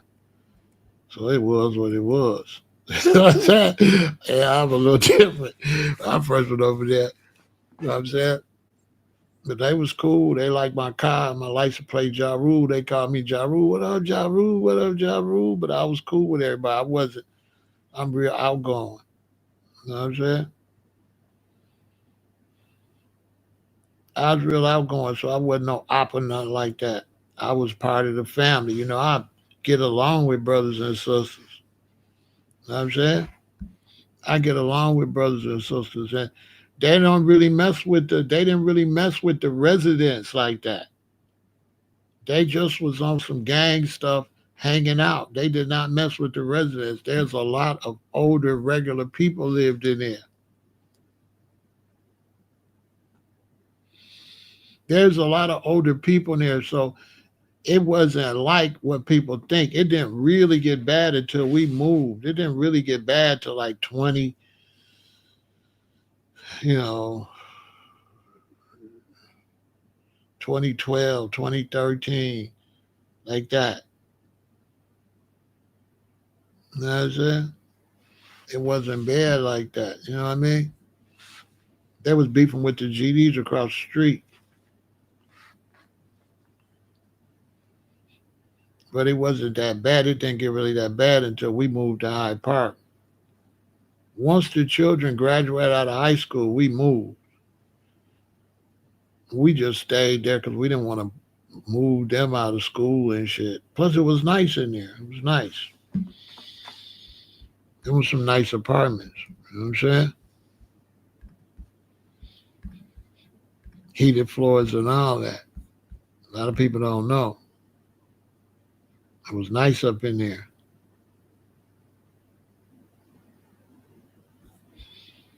Yeah, it was nice in there. A lot of people don't know.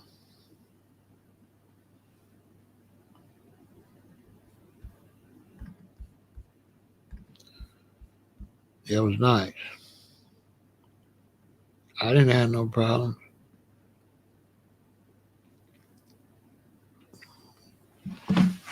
It was cool. It was cool.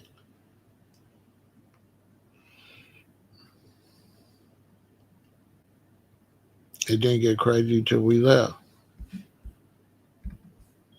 That's when I had all my children. These are all mine except my daughter. Supposed to be six of them. She didn't get there in time for the picture. That's an old block right there. I got one with the stepchildren too. But these is all mine. Well, five of them. See, that's the two little girls. See, the baby, she was real little. And then my second youngest. And then there go the three boys. The one in the middle, that's the one I was on the phone with. He the youngest boy. The next youngest boy is the one behind the little baby, and my oldest son is the one on the other side. And that's an old block right there. When they came to town to visit, I went and picked everybody up. My daughter was supposed to come so I get a picture of all six of them, but she didn't show up in time.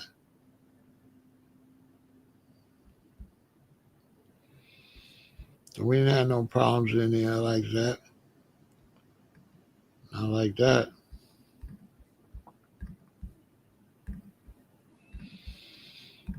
It was comfortable. You know what I mean?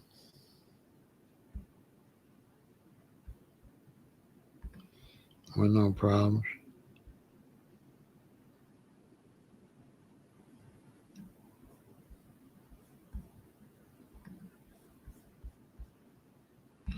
There wasn't no problem. You know what I'm saying? And then there go me with the stepchildren and the youngest and my youngest. So you see my hair, I was the only one out in the streets like that as far as a black American. You know what I'm saying?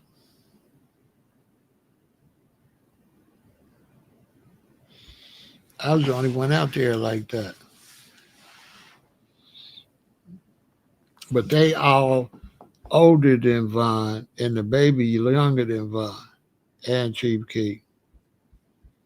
But the baby went to school with Keef's sister, so her favorite rapper in the world is Chief Keef because she see him every day come pick his sister up. You know what I'm saying? hmm She just graduated out of medical school. They all doing well. This is before my youngest son moved in. He ended up moving in because his stepmother wanted to move to California. So I was like, well, I got to get him in. He ain't really your son. His mother was down in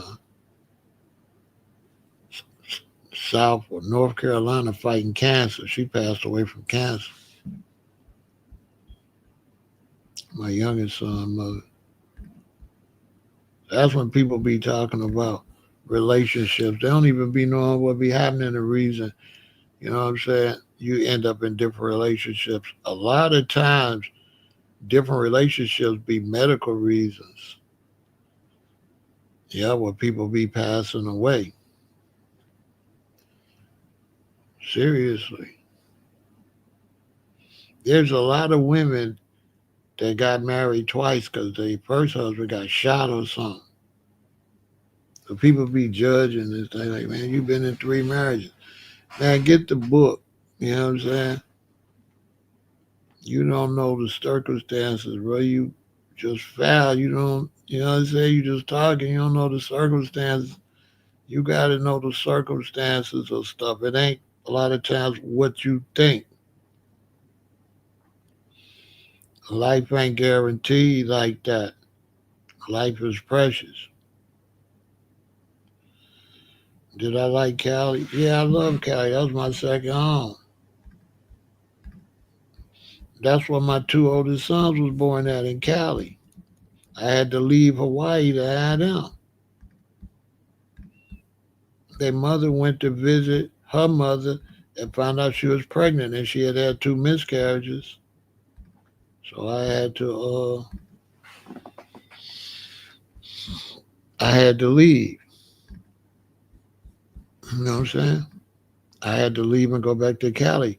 Then she had the one baby. Then before you know it, she had another baby. So that's why I never went back to Hawaii because I had two sons.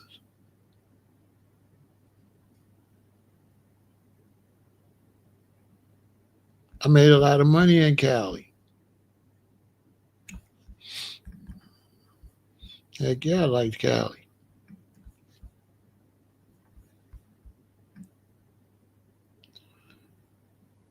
Yeah, I like Cali. I made a lot of money in California. A lot of money.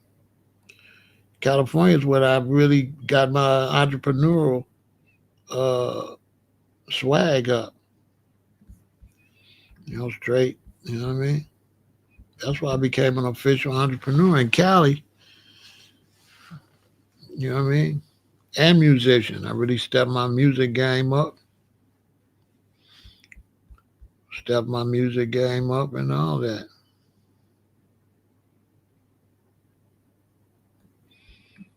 You know what I'm saying? In California. So yeah, I love California.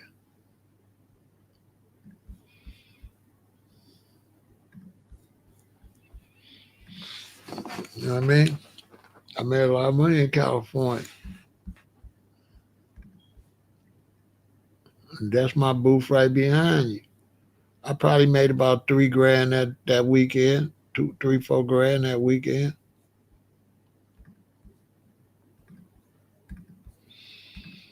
I was getting money in Cali. That's why I became a vendor. That's why I started vending. I made a lot of money in Cali. I was selling to the stars. See Joseph Hill from Culture, I sold him a shirt. I was getting it. This early in the day, because everybody not even there yet. They probably ain't even performed yet. All the rosters used to buy from me. And the rappers and the singers, like Bobby Brown, all them.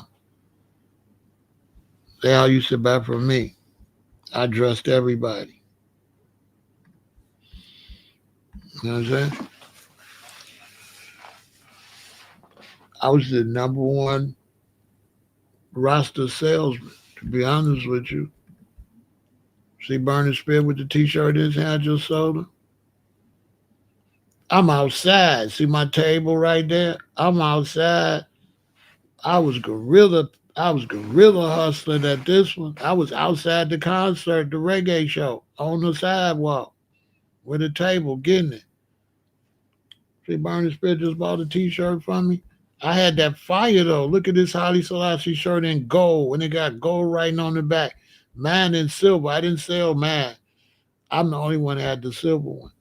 Because to make money, you gotta be the star. You gotta look like a star. See, I look like a star.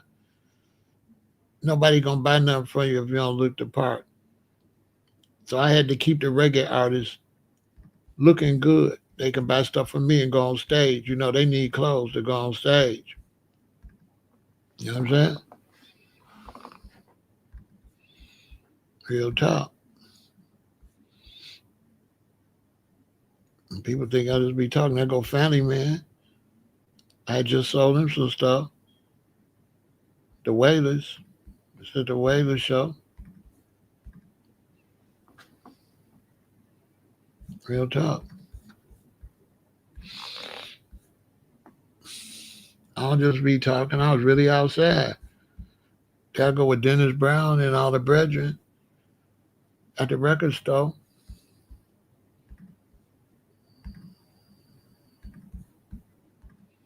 Oh, I saw.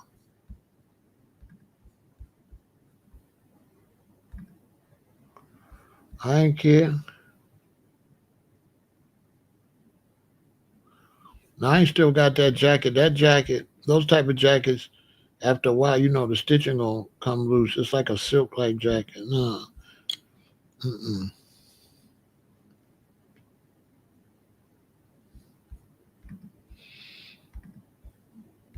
That was just a jacket I was selling. I was selling those. I was selling those. You know what I'm saying? There I go with D Brown. I was selling those jackets. That's why I was wearing it. The old boy from the Wailers. I was selling them. See the belt? See the shirt with the Japanese Rasta reggae shirt? See the lion's tooth I got around my neck? You see the belt, see the hat, see it's all like see the Rasta, see the white gold Rasta. I had just got that. I lost that, man. The chain came loose and I lost my nameplate, my Rasta nameplate somewhere. I don't know where it was at. You know what I mean? That's Junior Mervin right there. I'll be making up no stories like that.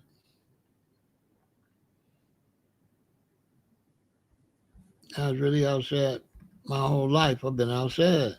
People think I'm playing. Yeah, that's Julia Marvin. Yeah, that's Julia Marvin right there. There go Oswald. I didn't get in that picture, but I took the picture. There go Oswald right there. If I would have took pictures of everybody, I got more pictures. I just haven't uploaded them. I should upload them. I should upload all the pictures I got with all the brethren.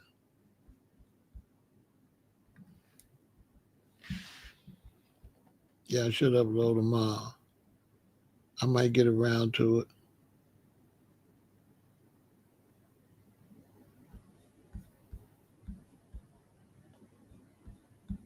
I might get around to it.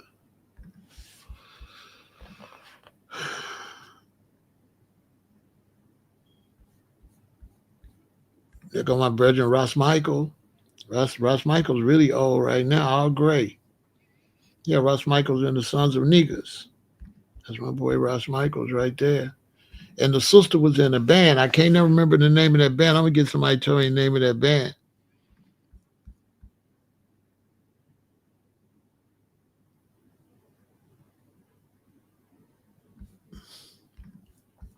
My boy Ital Joe.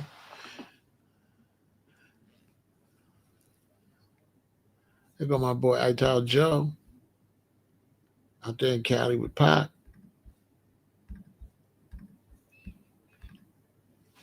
I didn't get to meet Pac because I was gone before Pac was out there. But that's Ital Joe, my brother Ital Joe. You know what I'm saying?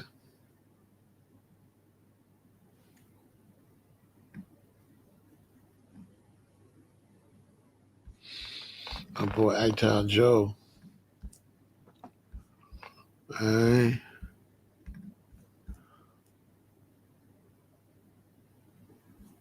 There go my boy Ital Joe and Mark for Death. Remember Mark for Death? Did I meet Gregory Isaacs? I went to his show briefly. Yeah, I met Gregory briefly, but I wasn't able to take no pictures because I was selling buttons and incense at that show. That's one of the shows that was a surprise show. We just went out there. It was on Hollywood Boulevard at the Roxy, and he was performing Gregory Isaacs, and we didn't want to go. I didn't want to go to the show. I was just out there selling incense and buttons. I used to sell Rasta buttons. So I was out there selling incense and buttons. So we get out there before the show and sell them. We was gonna go hang out and come back, but we sold them. I said, man, let's just go on in. And we went in. It was one of the best shows I ever seen. He had the Roots Radix with him. One of the best surprise. When I say, what's the best show you went to that was a surprise? Gregory Eyes, one of the best shows I went to that I really wasn't gonna go. Now I ain't really come across Jeff Ford older than I am. Jeff Ford is older than me. Him and Larry older than I am. I was just a shorty. I was just a shorty. They older than me.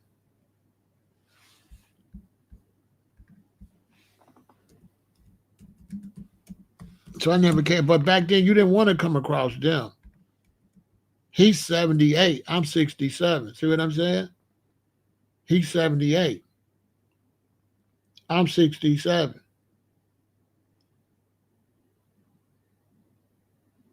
So when I was 10, he was 21. See what I mean? So I ain't gonna run across. I ain't gonna run into him. You know what I mean?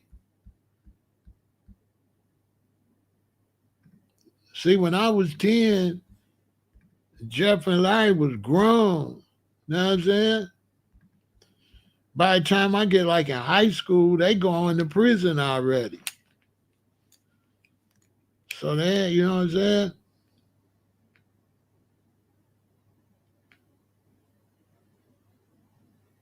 Did anyone ask me to help them perform? Well, back in those days, the bands would send their music. We would put together a group and practice their music. And then when they would come to town, we would play behind them. So I played behind a lot of groups, a lot of singers. Because what they stopped doing, they stopped touring with a band. They would send their music to us, send their music to Oakland, send their music to California. Everybody had local reggae bands. The local reggae bands would learn the songs. That way it don't cost them a lot of money to tour. They could just fly by themselves or travel by themselves and have a band already there. They didn't have to pay to take a whole band around. Solo artists. So we played behind a whole other solo artists. I can't even name them all. Half Pint and all them. Boom, boom, boom, boom, boom, boom, boom, boom, boom, boom, boom. He got the greetings I bring from Jah to all right on up in there. We would play behind them, you know. T. Rogers was in LA at the time, but I didn't know who he was like that because I went to California. I mean Hawaii. So you can understand I left here, went to California, then I was in Hawaii. Then I came back. So I don't know what was going on in the mainland. We call America the mainland. I was in Hawaii for some years. But yeah, T. Rogers, yeah. Let me see. He might be.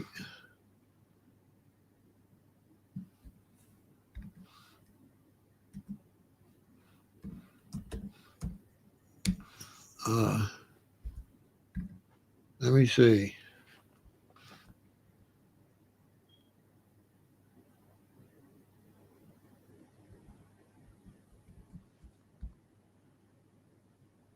He passed away at 65. So he born in 1956. He was 2 years older than me. T. Rogers was 2 years older than me, but I wouldn't have known him because his parents moved to California. So he wasn't in Chicago. They moved into California when he was young. So I wouldn't have known him. But I used to be in the jungle when I was there, but I didn't know him like that.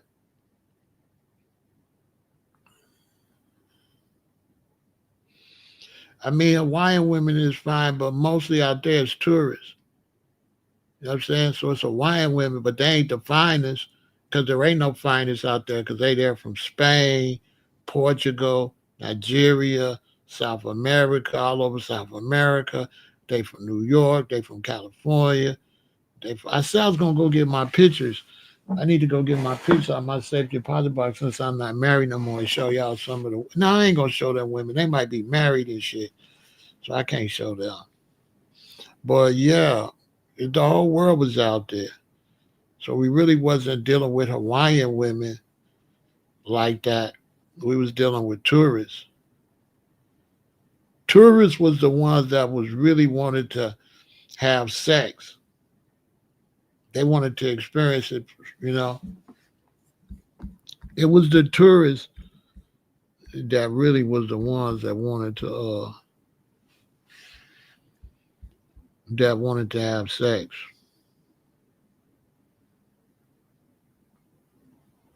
You know what I'm saying? Because back then, you got to realize that, dreadlocks was new. So dreadlocks was new. So when you start growing your dreadlocks, women like, what you doing to your hair? But when your dreadlocks got like this, all the women want you. So you gotta understand when I'm like this, all the women, they going. So you go from the ugly duckling and they find out you a swan. So by the time, because this is the bus driver, a black female bus driver that I got on, and she said, can I take a picture of your hair? And she took the picture, and then she picked me up again and gave me the picture. I could have hit that. I was already in a relationship. But this is after I got back from Hawaii. But when I was in Hawaii, right? You know what I'm saying? What language did the Egyptians? They spoke their own dialect. They spoke their own dialect, but they didn't speak one language, Michael, because Egypt is big. So Northern Egypt, you know what I'm saying? Because you had two kings. You had the king of the north, the king of the south. Then you had the pharaoh from the north, the pharaoh from the south, and then you had the pharaoh with the double crown that represented the whole country. But they spoke different dialects just like most countries in Africa because it's a whole big country.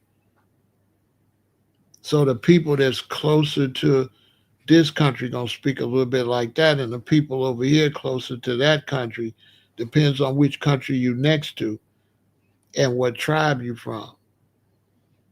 Because they was only Egyptians based on they lived in Egypt, but they was different tribes even back then. You had different types of Egyptians.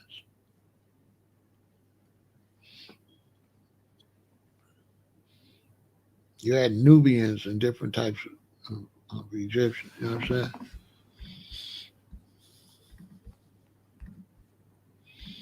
But yeah, California was good. That's why I got my hustle on. That's why I learned how to. That's why I played a lot of music and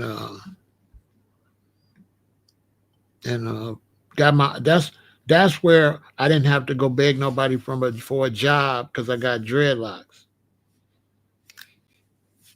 I was able to live a good life with my dreads because California was having goo gobs of reggae shows because the reggae shows was going like this. San Diego, from South San Diego up to San Francisco and Oakland and back down. And they going like this. Steel Pulse going this way while Burning Spear going that way. Then they come back down. Then Oswald going this way. So it's just reggae, reggae, reggae, reggae. Because all the Jamaicans like warm weather and ganja. So they all first they was in Florida. And then they was up in New York. So the first roster of the Caribbean people was New York and Florida. But then with the ganja and everything, a lot of rosters moved to Cali. So Cali was popping. See what I'm saying? There go the brothers' culture right there. That's the background singers. You know what I'm saying?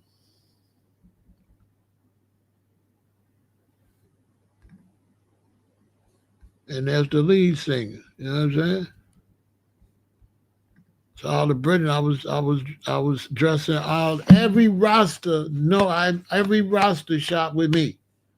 I was the number one roster when it come to roster clothes. It ain't no roster that didn't come to my booth when they came to Cali.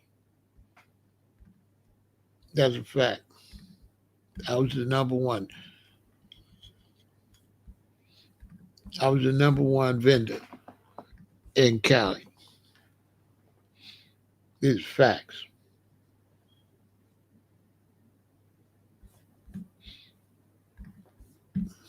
No ifs, ands, or buts about it. You don't do no bragging. I just tell the truth. The Belizeans was out there too. I got pictures with my Belizean brethren. But the Belizeans, Ezra, when I came to Chicago, they had the Belizean Fest. I'm the first vendor at the Belizean Fest. Any Belizean back in the day will tell you. When I left and I came to Chicago, when I left Hawaii, went to California, came back to Chicago, I was the first vendor at the Belizean Fest. I used to go to festivals and ask them, can I set my booth up? They say, yeah.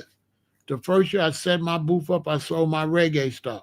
The second year I came with Belizean stuff. I had Belizean flags, Belizean license plate holders, Belizean stuff for the car. I killed the game. The Belizeans got hip. They started coming selling Belizean stuff. And eventually I couldn't make as much money because the Belizeans could get more Belizean stuff than I could get. But I was the first one. I was the first one at the Ghana Fest. The Ghana Fest in Chicago at Washington Park out there by Dusaba Museum had no vendors. I was the first vendor at the Ghana Fest. Facts. At the Ghana Fest. I had all the African stickers and, all the reggae, all the red, gold, and green, red, gold, black, and green. Everybody was into that. I had all the Africa's on these shirts.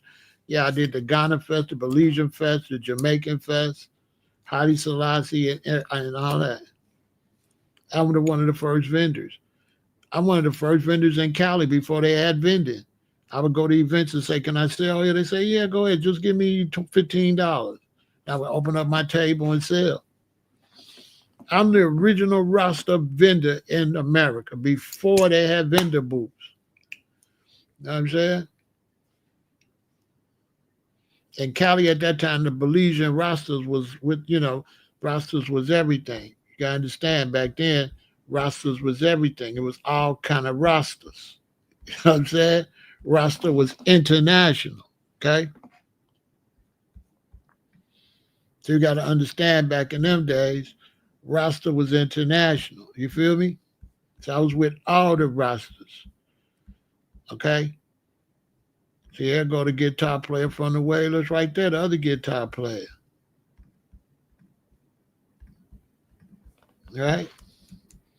That's the two guitar players from the Wailers. And the bass player. Right? But I was with all the Rastas. Here go my brethren right here. He from St. Croix. That's my brethren Gold Tafari. He from St. Croix.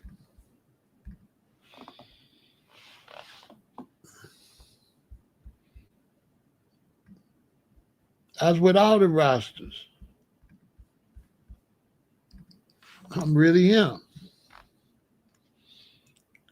Virgin Islands, Jamaica. Here go my bread. I Roots, Trinidad.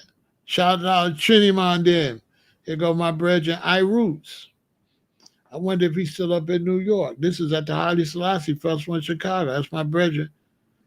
That's my brethren, the Trinidad brethren. I'm international though. Don't get it messed up. Oh, I'm international with it. Don't get it messed up. I'm international.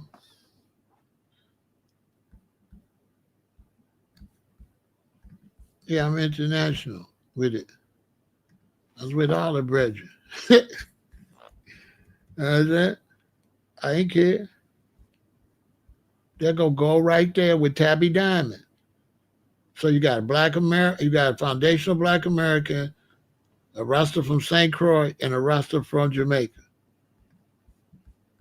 All in one picture.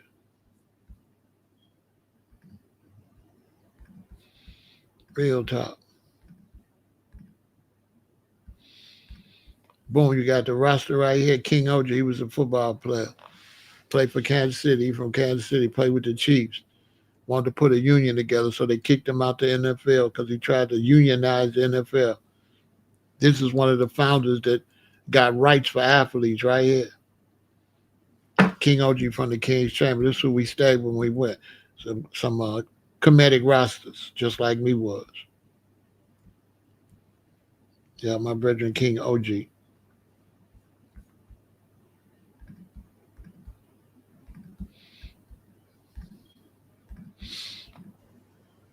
Yeah, I was with all the brethren. You know what I'm saying? I'm like a black American, like I'm a foundational black American pioneer. To be honest with you, like black people didn't have no black people wasn't on that like that. You know what I'm saying?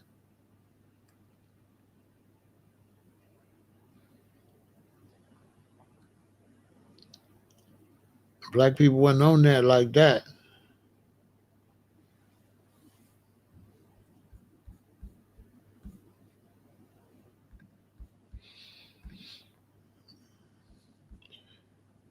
Yeah, that's the picture supposed to be. The picture's supposed to be Moses. He doing the whole Moses thing. Yep. Yep, he doing that's what he doing. Moses Exodus. You know what I'm saying? See, it said at the bottom of the screen, Moses Exodus. That's what he doing.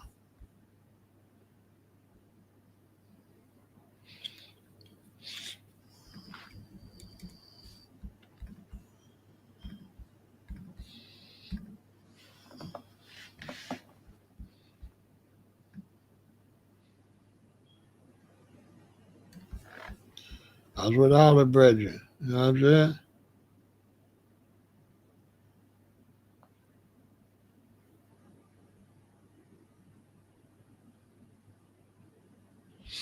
I with all the brethren. No pushing the line. You know what I'm saying? Pushing the line for unity and all that.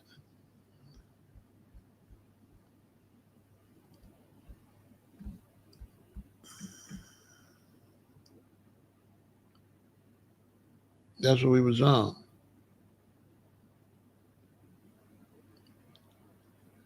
You know, we was on unity. That's what we was pushing at that time. You know what I'm saying?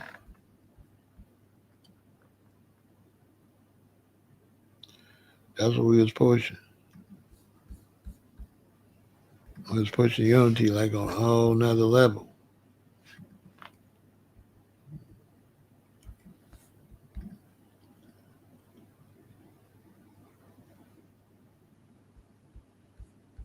See?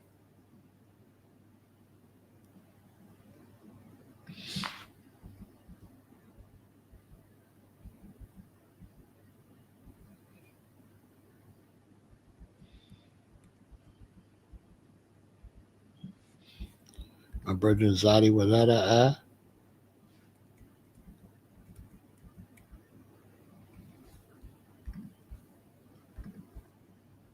One of the first brethren that invited me to a reggae show. I didn't even know what reggae was.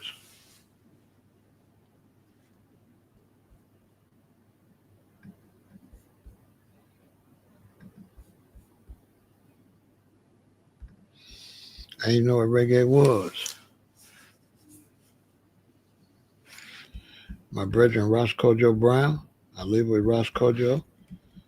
One of the ones with Mortimer Planner. They helped write a lot of them songs. That helped a lot of reggae bands. When you hear Black Hugh saying, I am Bengi Kojo, I'm coming over the hill. That's who he talking about. You know what I'm saying?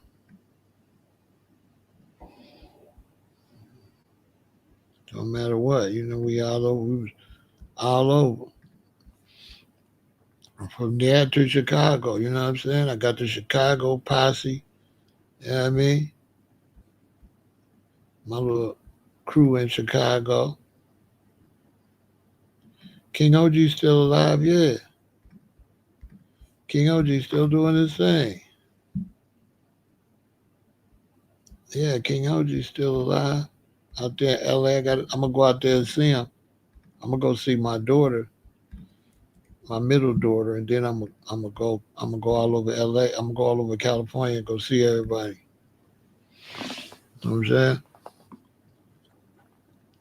I'm gonna go all over California and see everybody.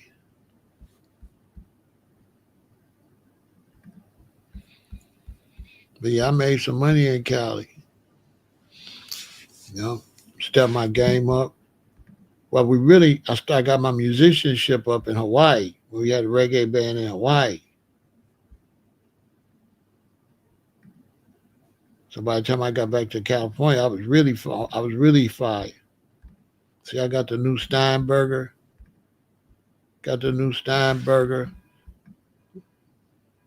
from hustling out there in Hawaii.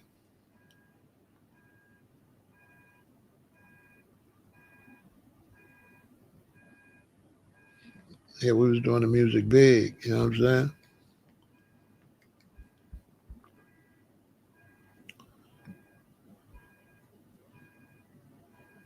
Yeah, we was doing the music big. Wasn't playing no games, was it? You know what I'm saying? I came back to Chicago. I was doing the music big, pushing the music. Also promo. This Hawaii. We had the band in Hawaii. I had the little puzzle, you know, where the fans would buy a puzzle of us. You know what I mean? Hustling.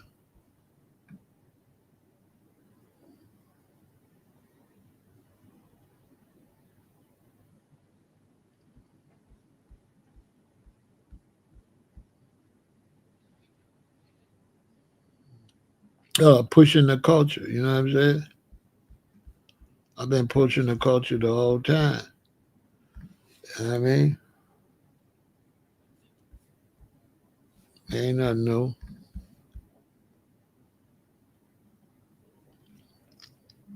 You know what I'm saying? Ain't nothing changed but the weather. Been pushing the culture, pushing the culture, pushing the culture. So when we talk about King Von and all of them, that's when I had met my queen. I was living in O-Block. That's around this time right here. I had just got out the county jail. See, my license plate say Ja Rule. That's why they call me Ja Rule at O-Block, because of my license plate. This is me out at Bongo Beach trying to get some air and trying to, I'm fighting the cases and all that. So I'm just out there. I think the photographer, like, I take your picture for something, he wanted to charge me. I ended up getting in the music business. When I got back to Chicago, I got in the music business, started producing music. There I go with Hurt 'em Bad, that produced all that stuff for Tupac, Hail Mary and all that. I think I got about 4 tracks from Hurt 'em. That's me in the music studio with Hurt 'em Bad. Hurt 'em Bad is fire.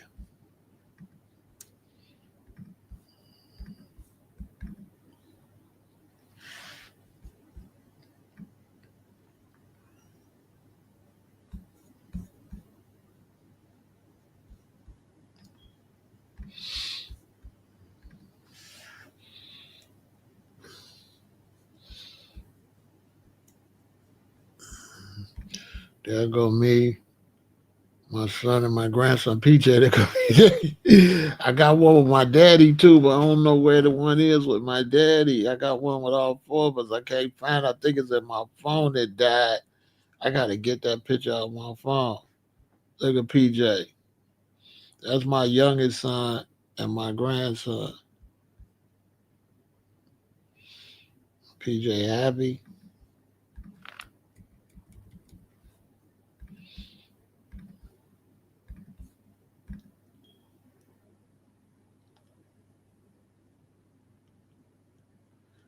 That's just a little quick history for y'all. You know what I'm saying?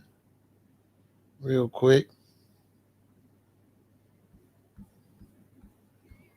So you know the history is real. You know what I'm saying? Show a lot of the brethren. Let the brethren get some shine.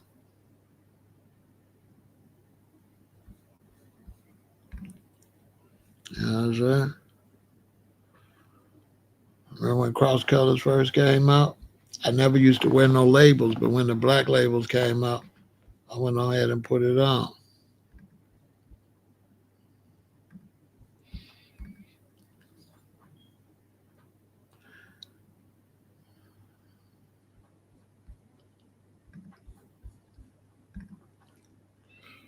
You know,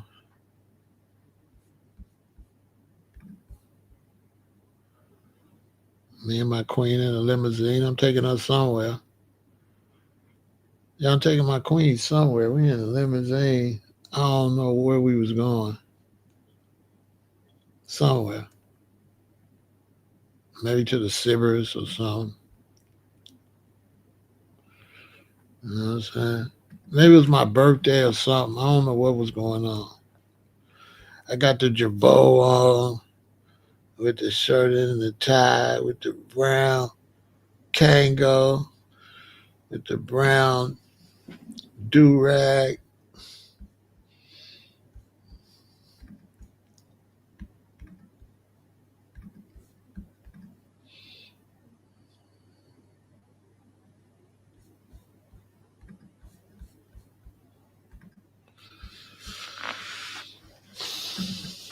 All my different things straight out the county jail. With this one right here, you could tell my energy is a little county jailish. You can see I'm straight out the county jail. You know what I mean? Messed my whole aura up. You see the tattoo, solid foe. You see the lion. I don't know, it was new too. I had just got them. The Versace glasses on with my own lenses in them. Took them to the eye doctor to put me some to do them. I wanted them. Them things broke. I need to take them and get them fixed. I got about 3 pair of them. They antiques now. I should go get them soldered back or whatever. I should go get them fixed. I think I got 2 pair. I got a black pair and I got that silver pair. I need to take them and get them fixed. Them gonna be really nice. You can see I was on kind of a little rough around the edges, I think.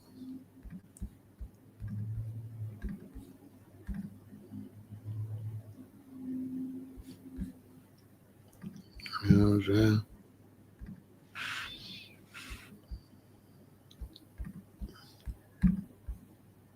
So that's just a few pictures. I'm finna go.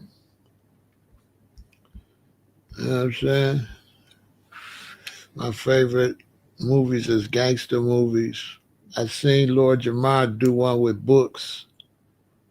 So he had the books, so I did the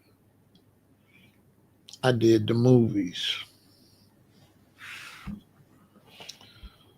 I did the movies.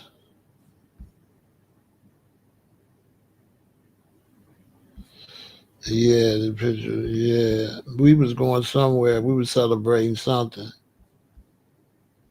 Probably drinking some Cristal. I think that was my favorite. I like Cristal. I like the way it make you feel though. It's still the best one. The way it make you feel to me. I haven't had a bottle. I need to go get a bottle. You know what I'm saying?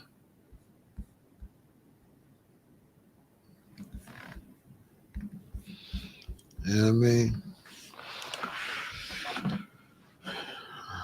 And we go all the way back to the beginning when I was a shorty. You know what I'm saying? Smiling at my mommy. I'm sure that's who got me laughing because I'm sure I wouldn't be smiling if it wasn't for mommy saying something. Somebody saying something. You know what I'm saying? To get me to smile.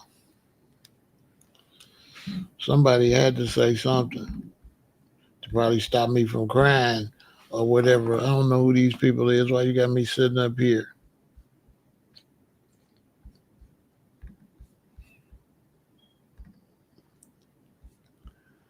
You know what I mean? I was always on business though. I was always on business. Yeah, I was always on business though. Oh, that's up. I was always on business. I thought I was a businessman. One thing for sure. One thing for sure. I was always on business and I was always on revolutionary time. Yeah, it was always up on the revolution too. That's me, my mom, and my sister. My daddy must be the one taking the pictures. He the one bought me that gun. I'm sure.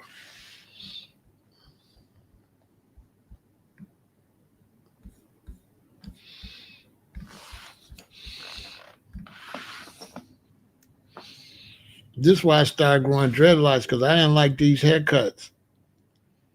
I ain't like them haircuts. Yeah, I ain't like that. I ain't like them haircuts. You know what I'm saying? Look how blacks used to dress in the '60s. My mama got me dressed like Smokey Robinson. Got me with the pointy toe shoes on, the whole stuff. Well, it's a sad thing known to man, but ain't too much sadder than the tears of a clown when there's no one around. I could have went and did a show. You know what I'm saying? I could have, yeah, man. I could have did the show. You know what I mean? Yeah, I could have did the show, boy. I was ready to hit the stage. I was ready to hit the stage, boy.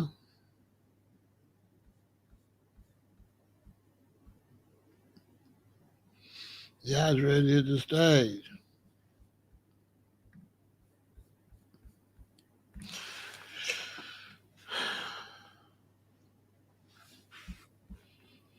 This is me and O Block running in and out.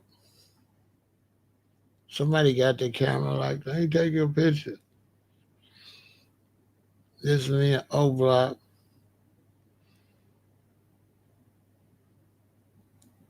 Look like I'm finna go outside.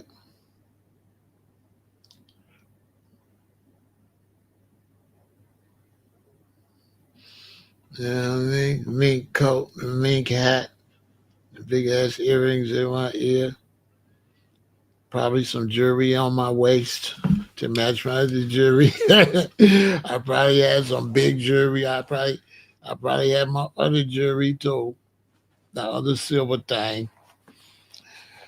I probably had that chrome to match my silver and white gold. I think I got on white gold, got on silver. I probably had chrome. I need to get me another one of them jackets and one of them hats. I ain't been shopping in a long time.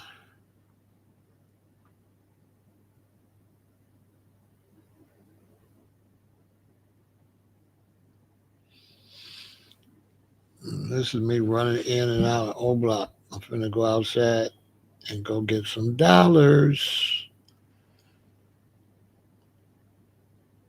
Or maybe we finna go somewhere. We might was finna go somewhere because I don't think I would have had that coat on if we wasn't going nowhere. This right here goes on.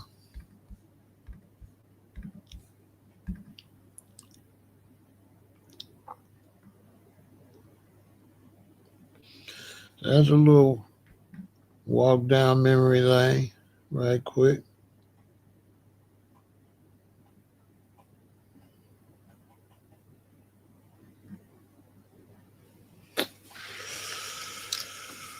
So y'all stay positive.